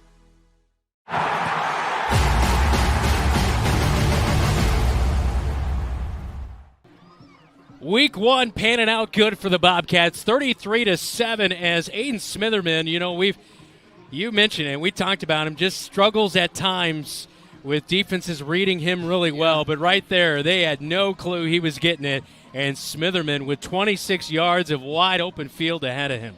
And that's just really smart play. Niehaus saw it. He saw the read. We talked about it early. Read, rhythm, repetition, and the Bobcats have done those 3 for the most part. Over 300 yards rushing, 5 touchdowns on the ground, and there's a shellacking in the Highway 30 rivalry, and Marshalltown's on top. Kickoff, all powered by Century 21, Poly Real Estate Team. And the return up to the 33-yard line for Ames is where they will spot it for Liam Campbell, who returned that one right there for the Little Cyclones. And that will set up shop for Ames. So 33-7 up on the Marshalltown Hy-Vee scoreboard with 1:39 to go in the third quarter. Wow, it's just 12-7 at halftime. The Bobcats with huge runs. Jamison Niehaus with a huge touchdown run. Tyler England and now Aiden Smitherman pouring it on with 3 scores. Yeah, you look at those 3 touchdown runs together. That's 163 yards of 304 yards. And that's this type of offense. You're like, all right, you're only getting 3 yards. You're only getting 4 yards. Well, it just kind of builds. You just keep tapping away until the levee breaks, and tonight it's broken on 3 occasions. 5 wide receivers. Henniger all by himself in the backfield. Incomplete. Declan Green on the coverage on right. The intended target in the flat on the far side of the field. 2nd down and 10 to come. So emptying it out. No running back in the backfield. They know that they're down big, 33-7. They're going to just start chucking it here with Henniger. And one of the things you just see here, it looks early season new system because the timing on all these, and these are all timing routes. This is not, hey, you got to put it right in a window. These are all timing routes, and they just are on different pages right now. New defensive lineman. We saw Hunter Fours, number 50, at the defensive end spot. Ishigalangu has checked in at defensive tackle. Quick swing out to right. A wide receiver screen dropped, and it is the senior. And actually, no, was that Uncle Pramana? It was Pramana on the tackle. He got up so quickly. I think he was excited about that quick tackle. Holds right to only a gain of 3 yards, but a good read right there as Pramana starting at corner but moved back to safety as Juan Pablo Perez was injured earlier tonight. And it just is what you're seeing tonight is not a lot of missed tackles. They're very sure in their tackling, which has been a bugaboo for the Bobcats of recent years. Henniger steps up as pressure was in his face. He'll scramble for the first down. Up at midfield, he'll run out before Smitherman gets to him. So a long 3rd down situation right there. 3rd and 7. He scrambles for the first, getting into Bobcat territory at the 48-yard line. Yeah, looks like about a 15-yard. Was that about a 15-yard run there from the quarterback? Just tucked it and ran. Well, Henniger has been under a lot of pressure here tonight from that Bobcat defense and just does not look comfortable at times, but right there, that was a good step up out of the pocket. So 1st and 10 in Bobcat territory at the 48-yard line. 5 wide receivers out for Henniger. A design QB draw, nearly brought down in the backfield. He slipped out of the paws of Hinkle and scrambles ahead over the 45 down to the 43-yard line for Henniger, as that is a good gain on 1st down to make it a 2nd down and 5 yards to go. Even though Hinkle didn't get him down and testing the durability of that jersey material, it was just enough to slow him down a little bit to evade the real big play, and only 5 yards on that carry. 5 receivers out, and Declan Green jumps over the line. His linebacker spot, he was looking to blitz, but right side of the offensive line moved first. A false start on Callum Canny, number 72, on the right side of the line. That'll back up Ames 5 yards, and it'll be 2nd down and 10. And earlier, Declan Green's gotten 2 penalties on Canny. One was the personal foul before the half, and there he got him to have a false start. So it pays off. It does. I did love that Ashungalungu, the place kicker, comes in and plays nose tackle, as most place kickers do. 2nd and 10 for Henniger. A quick slant route. It is incomplete. Bobcats had their hands in the air. The intended target, Eli Cosby. The senior, not Cosby. It was Luca Vargasi. As he was the intended target, it'll bring up 3rd down and 10. Ball resting on the far side hash for Ames. Is 9 seconds to go in the 3rd quarter up on the Marshalltown Hy-Vee scoreboard, and checking back into the game, Braxton Brown, the running back. They're probably going to try to get a little extra protection for Henniger here on a long 3rd down. Yeah, because it's been a little bit rough, and it seems even coming across the middle there is the receiver did not have his hands up either. Niehaus blitzes. Henniger gets rid of it, and he's got Johnson hanging out at the sticks. He'll fight off a tackle and pick up a few extra yards. So 3rd down and 10. He hits his favorite wide receiver in Brandon Johnson for a 11-yard gain, and that will be a 1st down for Ames. The touchdown throw is really good. That might be, in my opinion, his best throw of the night. That was out quick, it was on target, and it was a rope right at the sticks. It was a really good throw and catch there.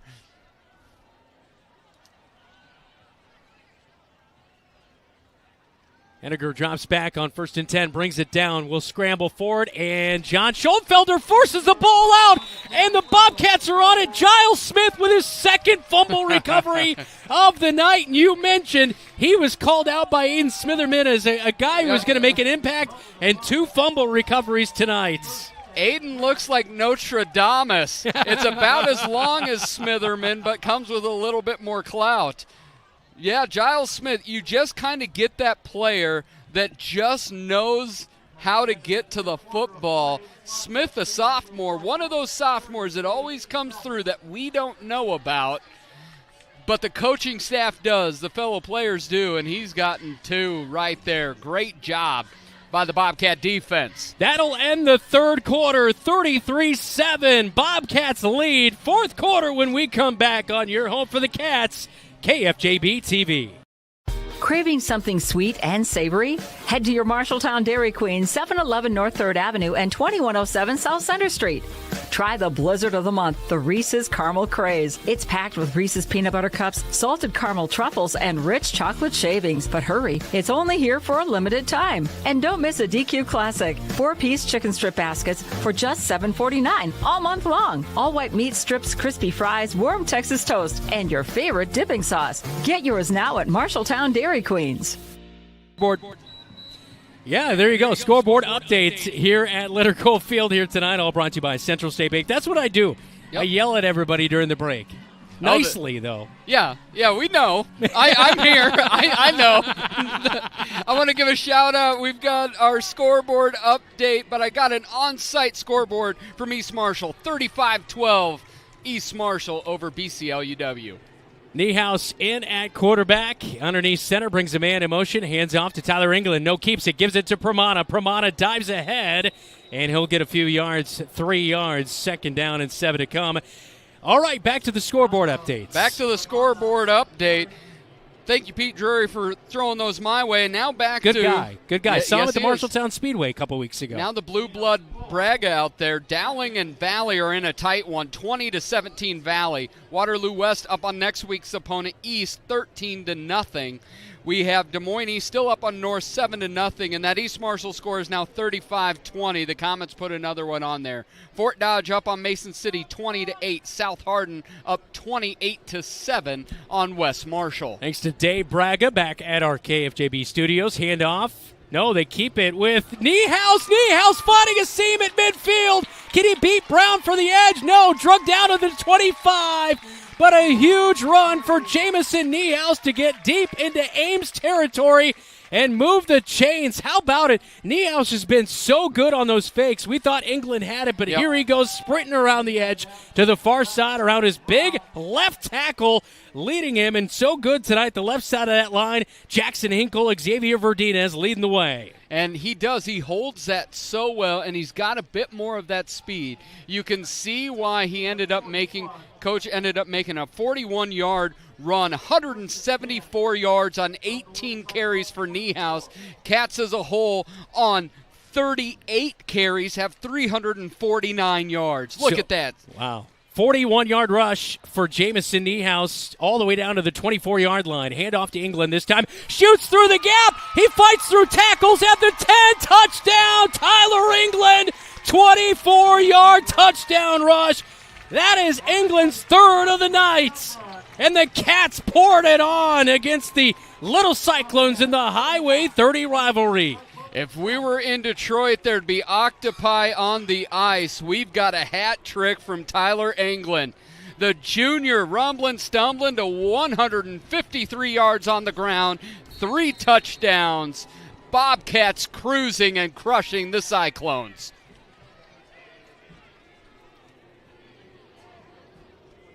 New kicker into the game, Aaron Ordaz-Zambrano, a heck of a soccer player.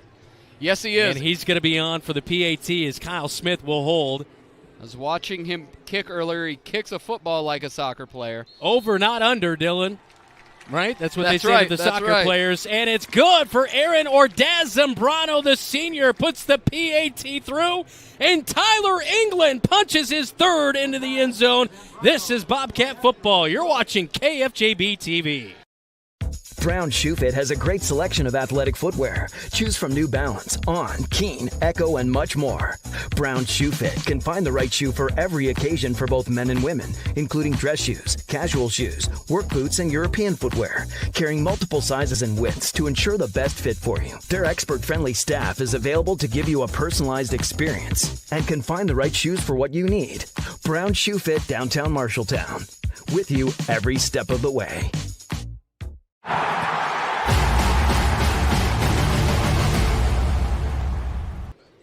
Third rushing touchdown of the night for Tyler England. We knew how good he could be a year ago. He scored 3 touchdowns. He's already matched his touchdown number from a year ago, and this one was impressive.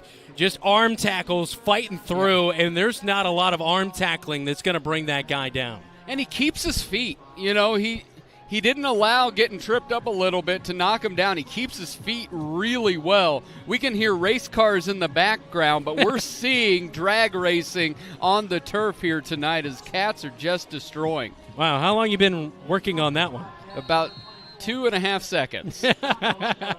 Century 21 kickoff is away, and it's down to the 20-yard line as it will take a bounce at the 15-yard line as Evanson will bring it up the far side, and a pretty good return as he gets it up over the 30 to the 34-yard line, as that is where the return will be brought down. And Parker Evanson, and here comes Henniker.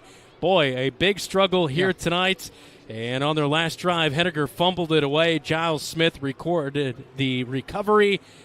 And the Bobcats, not only offense is putting it on Ames, but the defense right now, doesn't matter who's in there. They're making big plays here tonight. We saw Hunter Forrest check in. He's still currently in there. Aishalangu is also in there on the defensive line. And Holden Rice, the junior defensive lineman, is out there as well. Henniger will call for the snap out of the shotgun. Quick pass over to the far side to Parker Evanson. Caught at the 40-yard line as he slides down. And they'll mark it at the 41-yard line, bringing up a second down, a short one at 2nd and 2. It seems Henniger's best throws come on that quick 2-step drop and where he just pushes off his back foot and throws to the boundary. And now the Bobcats are going to jump offside nearly. No call. They got back just in time. Second down and 2 out of the shotgun for Henniger. Quick pass again out to the far side to his wide receiver Evanson again. Caught for a first down over the 45. Marked up at the 47-yard line.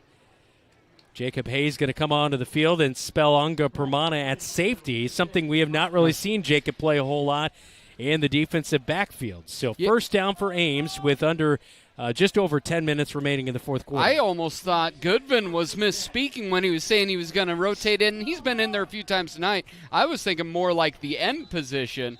And a false start on that left side of the offensive line. It looked like somebody got moving a little bit early as Henniger called for the snap. So 1st and 15 will come for the Ames Little Cyclones on their own side of the field. And you look right now, Henniger's 13 of 27, has 106 yards in the air. But it's been real fits and starts. He's had moments where he's looked all right, and it's really been to the boundary. We've seen the last 2 passes go to the boundary. He's struggled on those slant routes, on any swing routes, anything where there's timing involved, has not had a lot of chemistry with the wide receiving crew. Jordan Haynes has checked in at corner, guarding Brandon Johnson. He blows him off the ball, and Johnson hauls in the catch at the 25-yard line as the safety, Drake Gersma, late getting over. Johnson hauls it in. Haynes misplayed it at corner, and Johnson with a huge catch right there. He's made a couple of really nice snags tonight. It looks like Gersma got his head turned around where he could see it, but then when he went to attack Johnson, it's just Johnson, you can't just slightly play a slap fight with him. He's too strong, and he's gone up and made 2 big plays for the Cyclones here tonight. Little Cyclones with the ball spotted at the 26-yard line, near side hash. Brown stands to the left of Henniger, the quarterback, in the shotgun. 4 wide receiver set, 3 to the top side of the formation. Henniger QB draw, scrambles ahead and plowed down. What a tackle right there for the Bobcats, and getting up off the pile, making the stop. Number 44, who is not on our roster. But he's in our heart. That was is a true. heck of a hit. What a good tackle right there on Henniger. I'd like to know who 44 is, because that's a good one right there. Friends and family that are watching out in KFJB-TV Nation, just put it down in the comments there. Brown now to the right side of Henniger, the quarterback, out of the shotgun. 2nd down and 6. Rolls out to the right side. He'll try to get the edge. A tackle missed. He cuts it back in at the 10. Now cuts it back outside the numbers. Dives for the end zone. Is he in? No indication from the far side official. And now they're going to say touchdown Ames. A 22-yard touchdown rush by Henniger. And that'll get Ames on the board for the 2nd time tonight.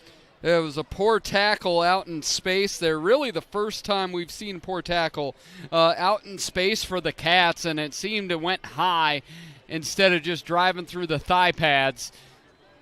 But you get this a little bit. Here you see him get out in space.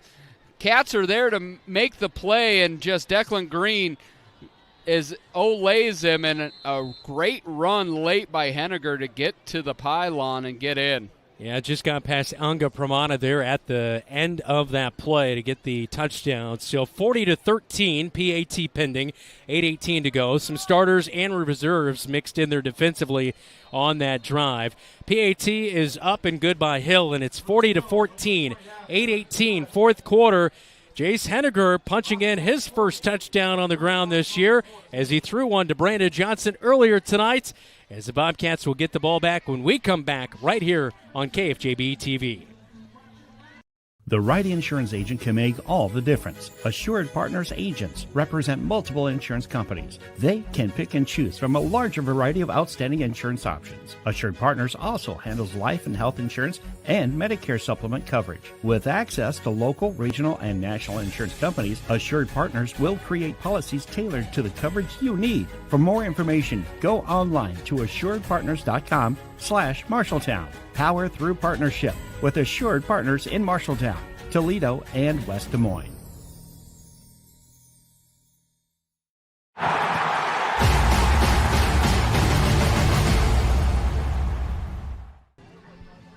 Back at Leonard Coldfield, Bobcats leading it 40-14 with 8:18, fourth quarter up on the Marshalltown Hy-Vee scoreboard.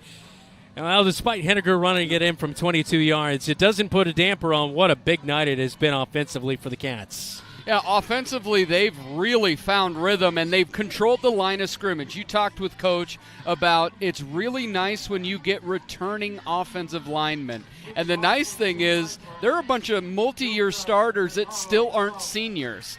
They're getting that Schaefer. Schaefer is not a senior. Sinclair is a junior as well.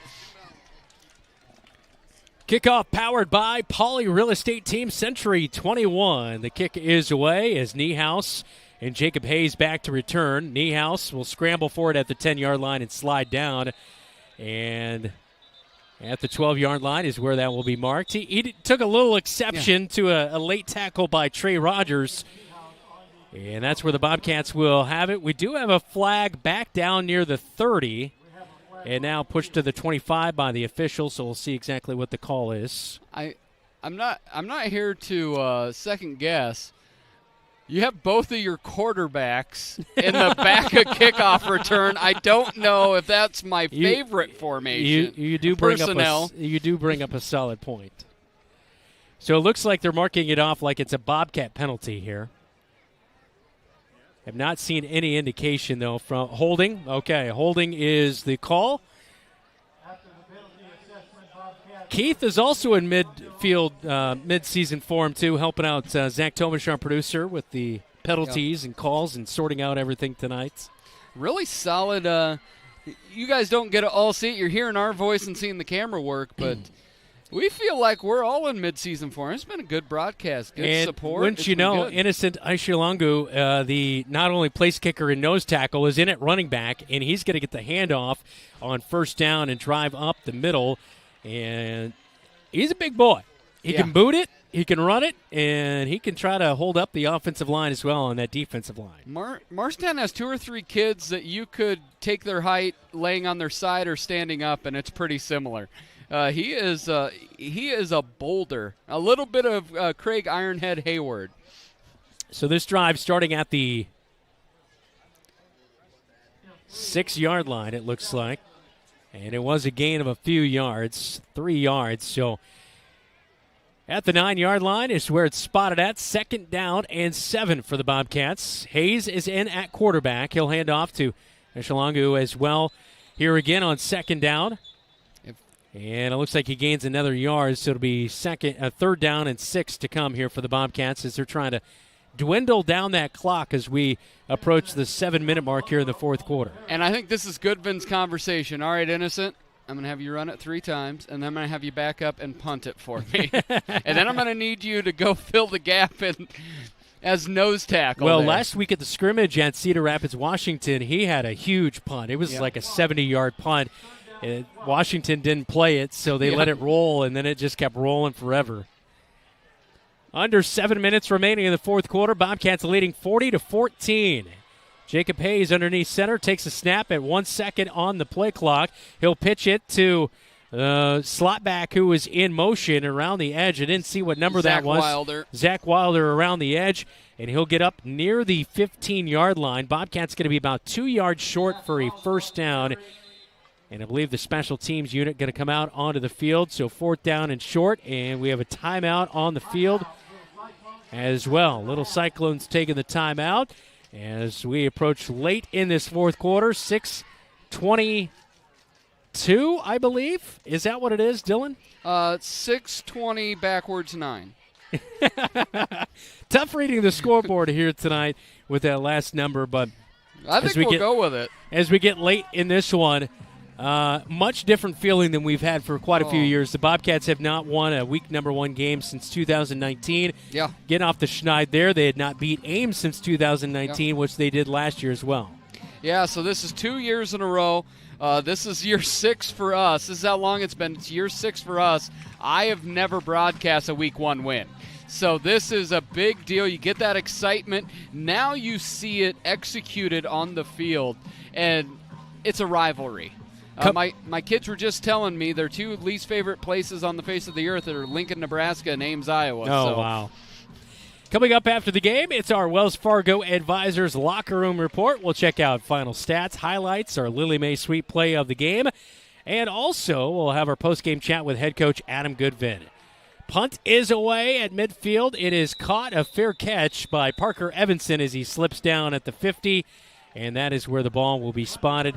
With 6:19 to go in the football game, Ames offense will head back out onto the field. They're going to mark it actually at the 49-yard line in Bobcat territory, but really a formality here, Dylan. Yeah. And not Innocent's best punt, but still the net of being 36 yards, no return. You'll take it. If that's a bad punt, you're doing all right. And they move it back to the 50 there. All right. You were right. Thank you. It just took them a while to realize it. Well, it's that delay from when you're watching the game on YouTube. There is a slight delay from real time. They've got us in their ear. It didn't work on the fumble, but everything else, they've got us in Well, their it backfired on the fumble because they listened to our inadvertent whistle. Henniger being tracked down, sack in the backfield. Jackson Hinkle, Jonathan Schaefer.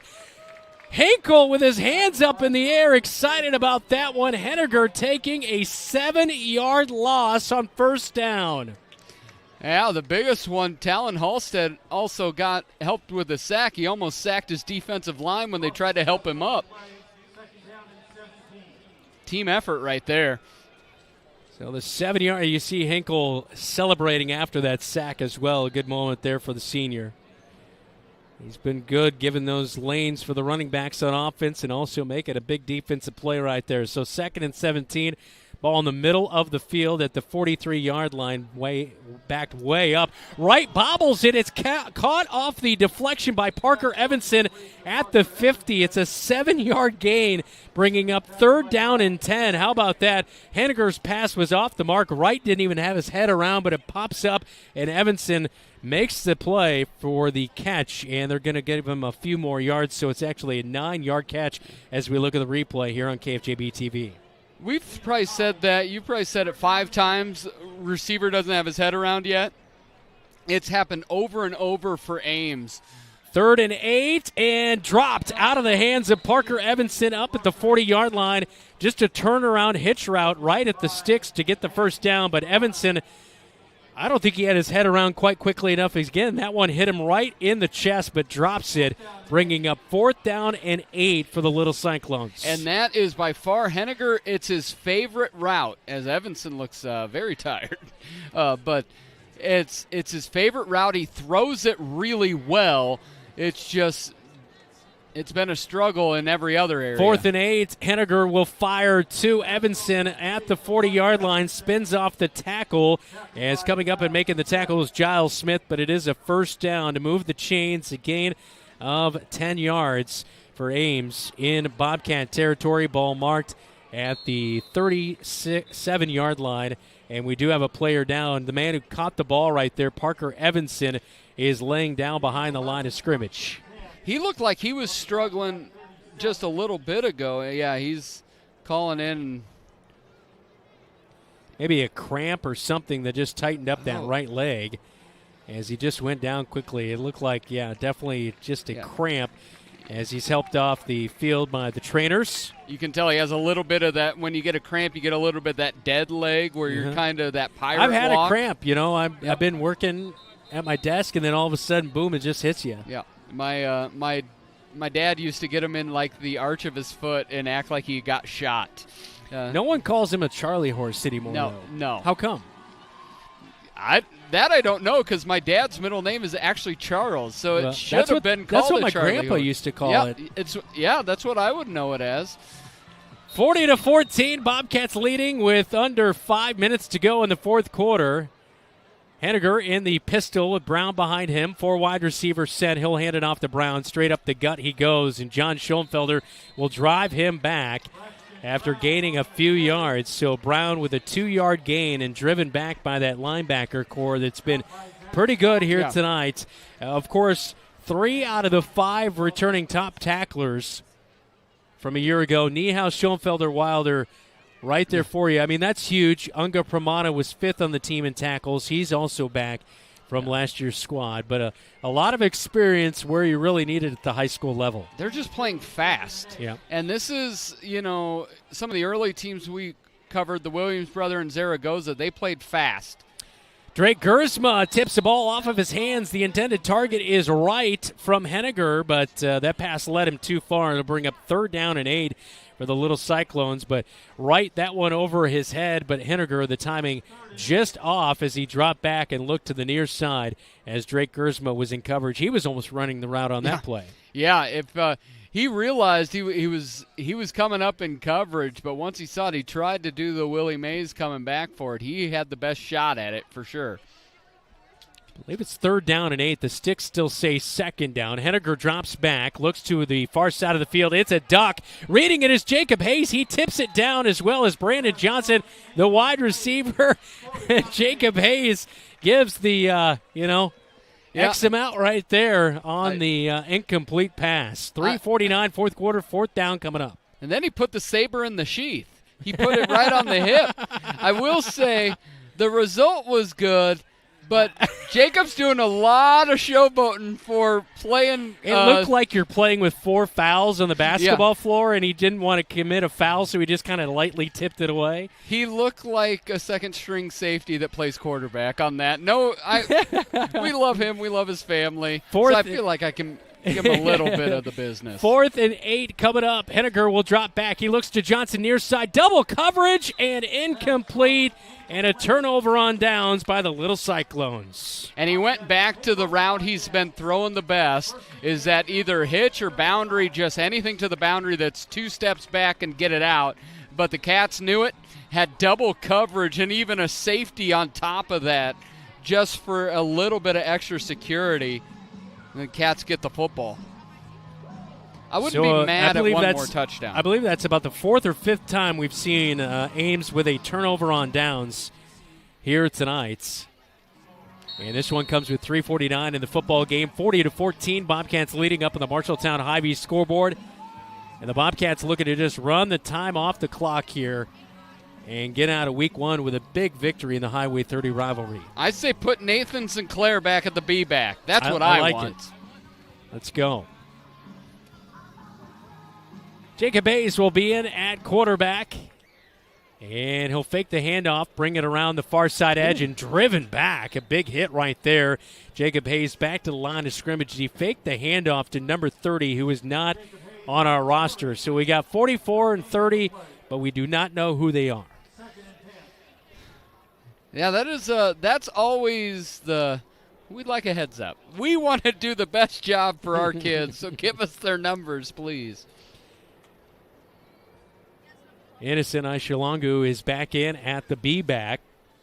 As the clock counting down here, approaching 3 minutes to go at Leonard Cole Field, 4th quarter. Jacob Hayes at quarterback. 2 wide receivers set in the flex bone. Brings a man in motion and looked like maybe getting a little bit of an early start with Zach Wilder. An illegal shift, and that will be a 5-yard penalty, bringing up a longer 2nd down with 2:59 to go in the football game. That first team did a really nice job of making the right read, staying in rhythm, and just doing it, stacking it over and over. As expected, when you start get second team in and you're mixing and matching and people that don't get as many reps, there you see Jamison Niehaus, quite the game, over 170 yards rushing, couple touchdowns. Tyler England also. He's got 3 touchdowns. There's Aiden Smitherman. He's got 1 of them. Yeah, did not rush for a rushing touchdown last year, but picks up 1 here tonight on a 20-plus yard carry. Aishalongu bounces off of the Ames Little Cyclone, but Brandon Johnson will wrap him up after a gain of 3 yards by Innocent. And it will bring up a long 3rd down and 12 for the Bobcats. I'm just going to say it. I think Innocent Nshangalungu is my favorite player simply for the fact if you look at his trading card, it would be kicker / punter / nose tackle / B-back. It's my favorite thing in the world. So you're going to get, by the end of the year, people will be like, we get it. But it's blue collar for a blue collar town, that's for sure. It's pretty awesome. 3rd down and 12, ball resting in the middle of the field. Approaching 2 minutes to go here at Leonard Cole Field on a football Friday night on KFJB-TV, week number 1. A pitch to the slot back and brought down for a loss in the backfield Bobcats pitched it out to Zach Wilder, and he was not able to turn it upfield. So a loss of about 3 or 4 yards for Zach Wilder. And Innocent Ashalango will go from his B-back roll back to punter here on 4th down as we have just over 90 seconds to play. Do you think he would also grab some of the camera equipment and help us pack the kicks, the kicks Yukon there? I think that'd be nice of him. Yeah, we got to get it right, though. It is our Carl Auto Group of Marshalltown vehicle now. We do have an official name for it. I will give it an official name, Carl. It's a great ride. That's what I'll say. And here's a spinner off the foot and fielded at the 30. Declan Green misses the tackle on the return and brought upfield by Jaden Mitchell short of the 40-yard line. It'll be spotted at the 38 with 1:09 to go in the football game. Jackson Hinkle did not miss him. I texted Coach Goodvin. I was like, you know who I want in a tackling drill? Put some pads on me. Give me Hinkle. I can take him. I don't think so. I'm just happy that Adam has not shown Jackson I just want to be. text. I want to be there filming that.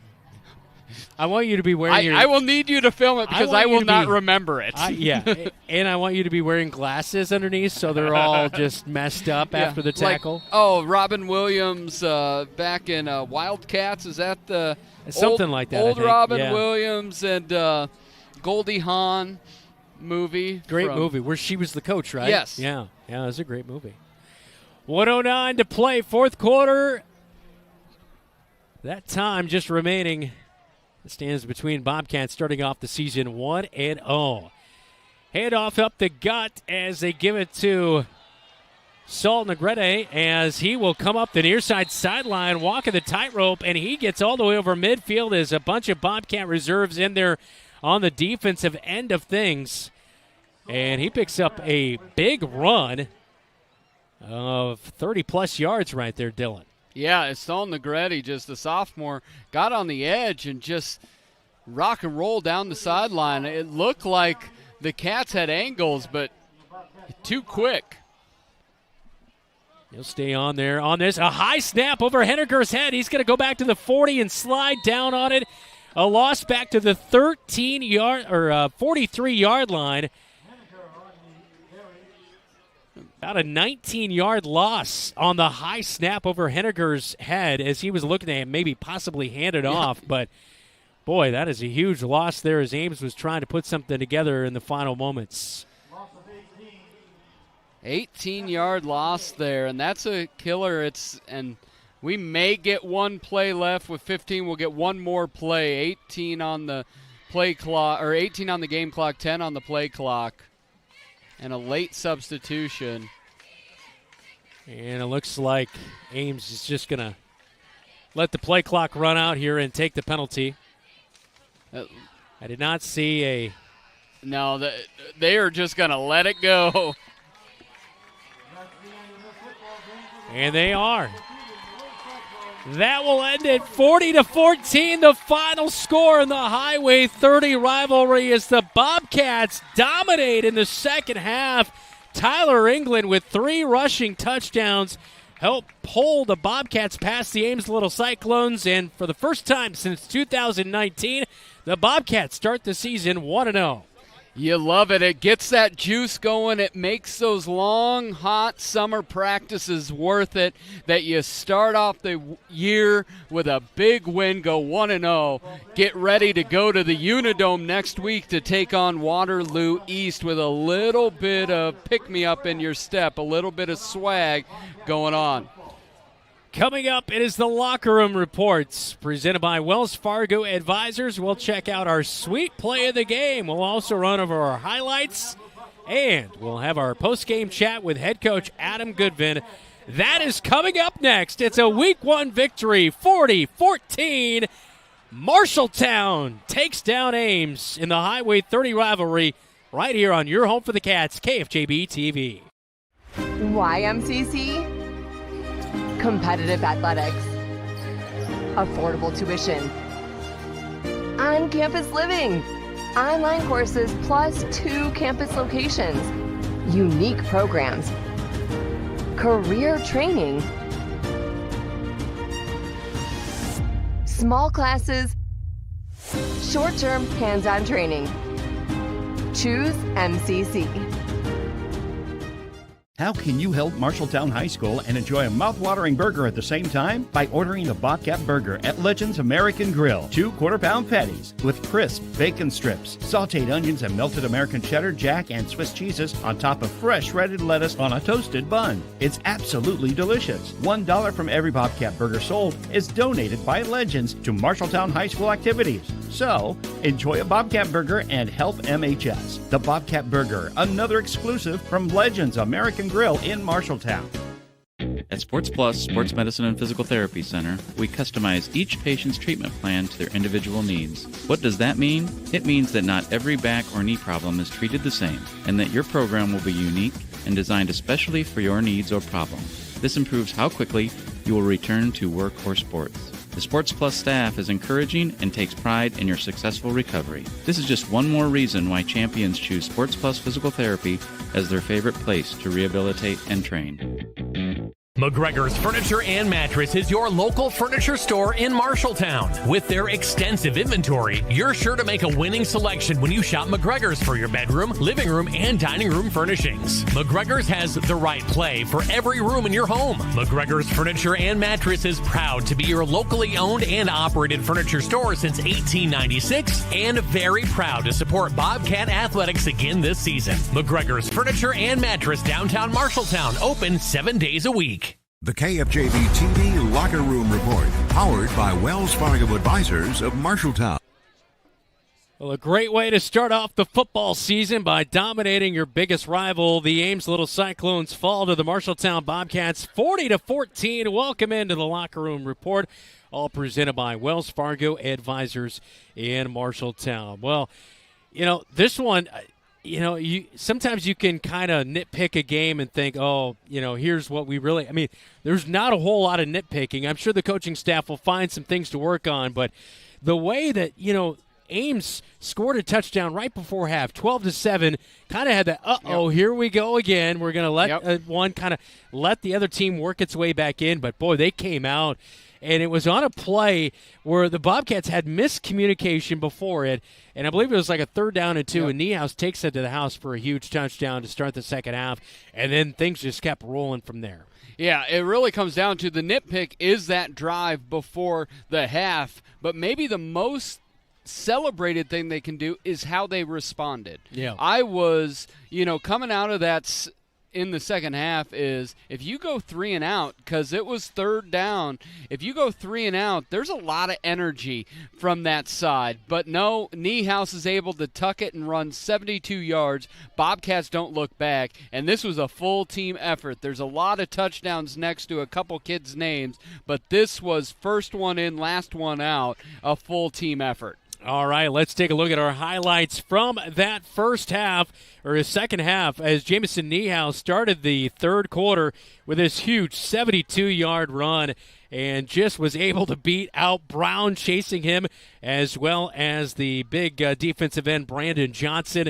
Gets into the end zone, and it makes it 19-7 after the PAT was good. Ames would fumble away the next drive as Brown would fumble it.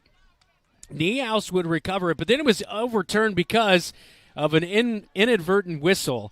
And so Ames got it back, but then they turned it over on downs, and it went back to the Bobcats at the 42-yard line, and they were able to run it in with Tyler England and get into the end zone. That was also kind of a pivotal play in the game, too, in my mind, because, you gave Ames kind of got a little second life from the officials, but they really locked it down defensively. And they were in plus territory. They had the ball, but they were able to flip it and turn it into a positive. Bobcats shut the door any times Ames tried to knock and get back through. So third quarter, 2:18, that happens. Go up 26-7, and then up 33-7 on Aiden Smitherman's first rushing touchdown in a couple of years. I believe he had one 3 years ago, but right here, a 26-yard touchdown run by Aiden Smitherman.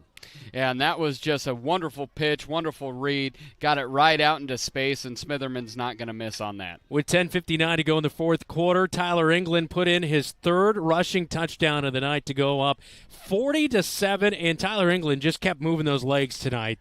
Yeah, right in between the tackles, lost his footing a little bit, got his balance back, and just strolled into the end zone. 40-7 at that point, and then Jace Henniger would rush in from 22 yards out with 8:18, and we go scoreless through the remainder of this one as the Bobcats were able to win it. Here's Henniger's touchdown run here in the second half as he was able to break a few tackles, some reserves, and still starters in on that touchdown run.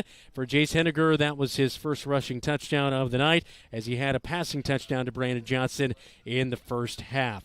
So that's the final, 40-14. Bobcats take down the Little Cyclones in week number 1 as they go to 1-0 with a matchup inside the Unidome next week, taking on Waterloo East. We roll along with our locker room report. When we come back, we'll have our Lily May sweet play of the game and also our post-game chat with head coach Adam Goodvin. This is Bobcat Football. You're watching KFJB-TV. You look forward to retirement as your time to relax. But now that it's here, turns out relaxation is overrated and you'd rather get back to work with an idea of your own. Wells Fargo Advisors can help.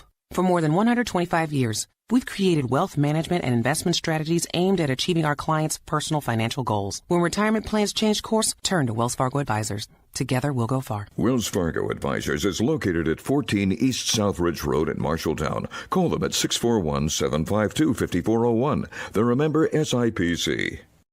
Bobcat Athletics on KFJB-TV is powered by State Farm, Tyler Pashong Agency, mtownproud.com, Wayward Social, the place for bowling, games, food, and more. And Wells Fargo Advisors of Marshalltown, helping you pursue your financial goals. Welcome back to Leonard Coldfield, Brandon Lewis. It's great to have you along tonight. Be sure to hit the like and subscribe button and turn on those notifications. Don't miss any of Bobcat football coming up this year on KFJB TV. Let's head downstairs to Dylan Doe's, standing by with head coach Adam Goodvin. 40-14, a big win against a big rival. I love what Keith does with the camera work. The big 72-yard touchdown run. We got you dancing, prancing, fist pumping. It was fantastic. Is your rotator cuff okay? I'm a big fist pump guy. Yeah. But I did catch myself celebrating pretty hard tonight. So that's what it's all about, though. It was a fun night. Fun night. I'm okay, though. I'm healthy. Good. Well, the big thing, of course, this is all it's all built on the efficiency of the pass game here tonight. 1 of 1 for 3 yards. But why do you need a passing game when you almost 400 yards on the ground? What was working for you tonight? Well, I think obviously we're going to take what they give us, and they gave us a very talented defensive end in number 4, and it was going to be a huge challenge to pass protect long enough to have much success through the air, and we knew that coming in. But fortunately, we did have a lot of success on the ground, and we know there's a lot of mistakes we got to fix still. I mean, that scoreboard, I think, could have been a lot different than what it was. But, we're going to celebrate a win. Those are hard to come by. And any win against Ames is a good win. And this really was top to bottom. Last night I was talking to Aiden Smitherman. I said, who's somebody that I don't know that I should know? He goes, Bry Giles Smith, who gets 2 fumble recoveries here tonight. But the big thing on the defensive side, I thought your linebackers played faster than I've seen them in a couple years. They read and reacted. There was no guessing out there. Yeah, I think the progress they made from a week ago in our scrimmage, because that was something we kind of pinpointed as a concern, was they're reacting and just the ability to run on the field, play sideline to sideline and understand what's in front of them and going. And I think it was a night and day difference. We'll see on film. It's never as good as you think, and it's never as bad as you think. So we'll see. All right, last question for you, Coach. You're going up to the Unidome 1-0, first time 1-0 since 2019. What does it mean for your team to have all that summer work, and now the first time out here, it gets a big win on the board? It's huge. It's huge. I mean, anytime you can reward the kids for the work that they put in is special, and I don't know.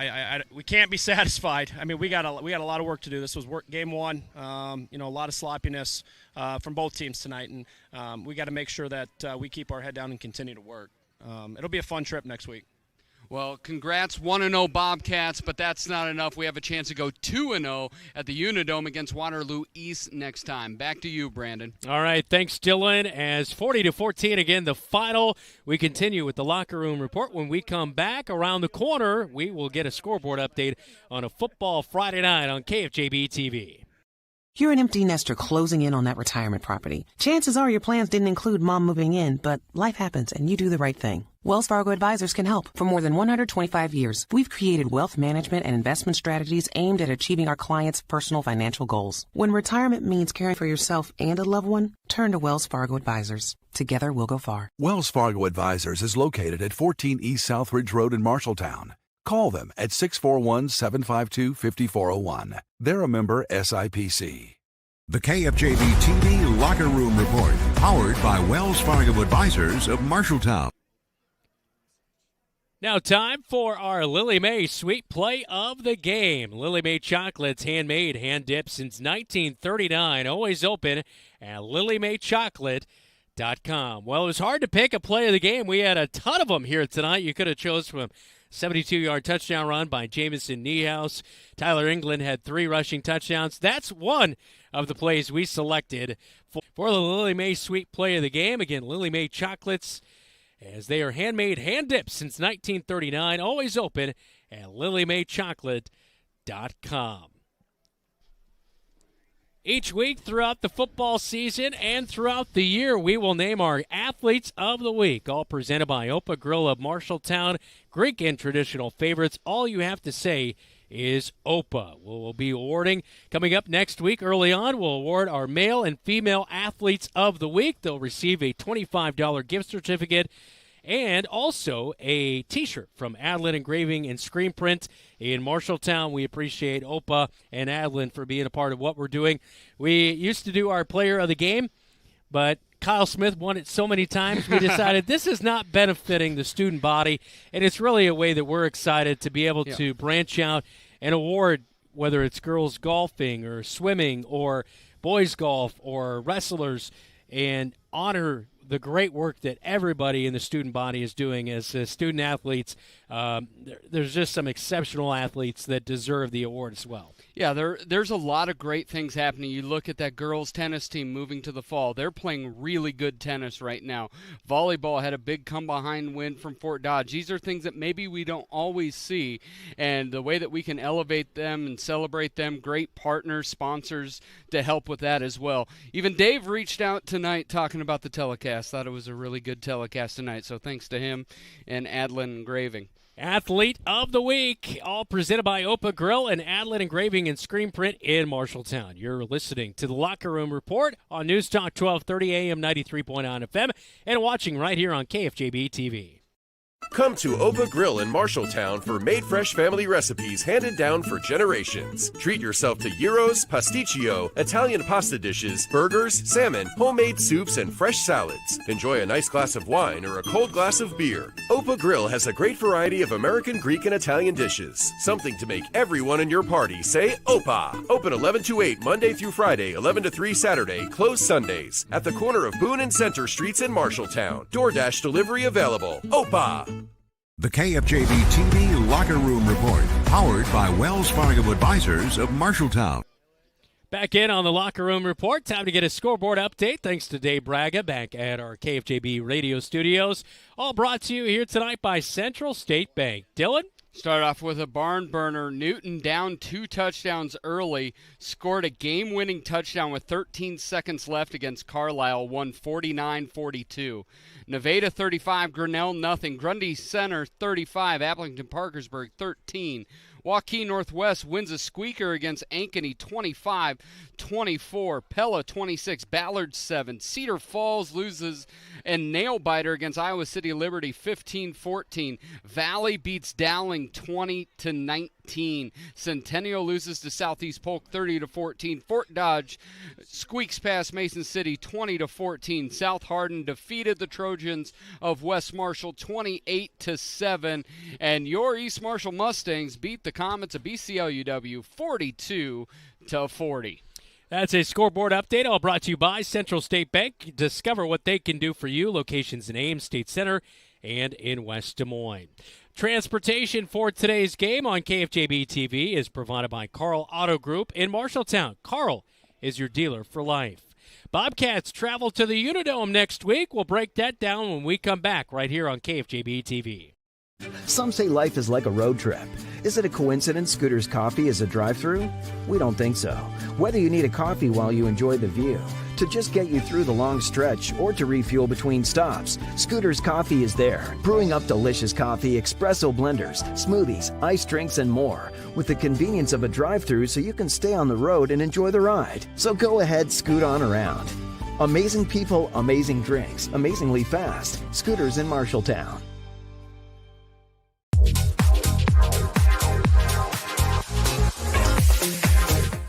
The KFJB-TV Locker Room Report, powered by Wells Fargo Advisors of Marshalltown. One final time from Leonard Cole Field. I'm Brandon Lewis, Dylan Dose alongside me. Just a good feeling, right? 40-14. There's not a lot of feeling bad. You're feeling good now. Well, Adam's a great guy. Really enjoy talking to him. He loves coach speak. But even in the post-game interview, he was just really happy. He was just happy. And, and that's a big win. It's a lot of pressure game one. What are they going to do? How is it going to work?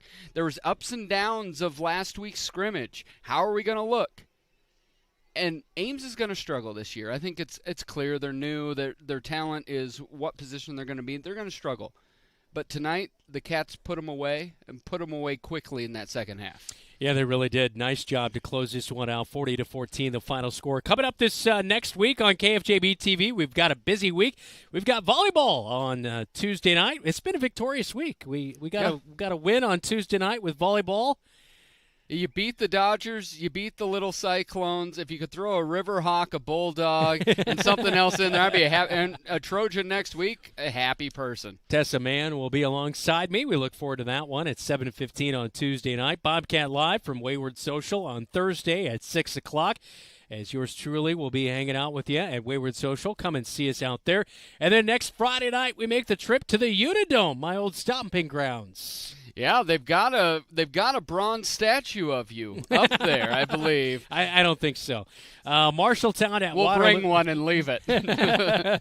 Marshalltown at Waterloo East next Friday night, 6:30. Pregame coverage will start from the Unidome in Cedar Falls. 7:30 is kickoff between the Trojans and the Bobcats, as the Bobcats 1-0 to start the season with a victory here tonight, 40-14. Thanks so much to our KFJB-TV crew. Our producer tonight, Zach Tomish, Keith Stewart, Elijah Bond on camera coverage, David Braga, our producer back at the radio studios, and Xavier Doze on stats here tonight in week number 1. For Dylan Doze, I'm Brandon Lewis. Have a great rest of your Friday night. Cats 1-0, 40-14 over the Ames Little Cyclones. You've been watching Marshalltown Bobcat football, and you're home for the Cats, KFJB-TV.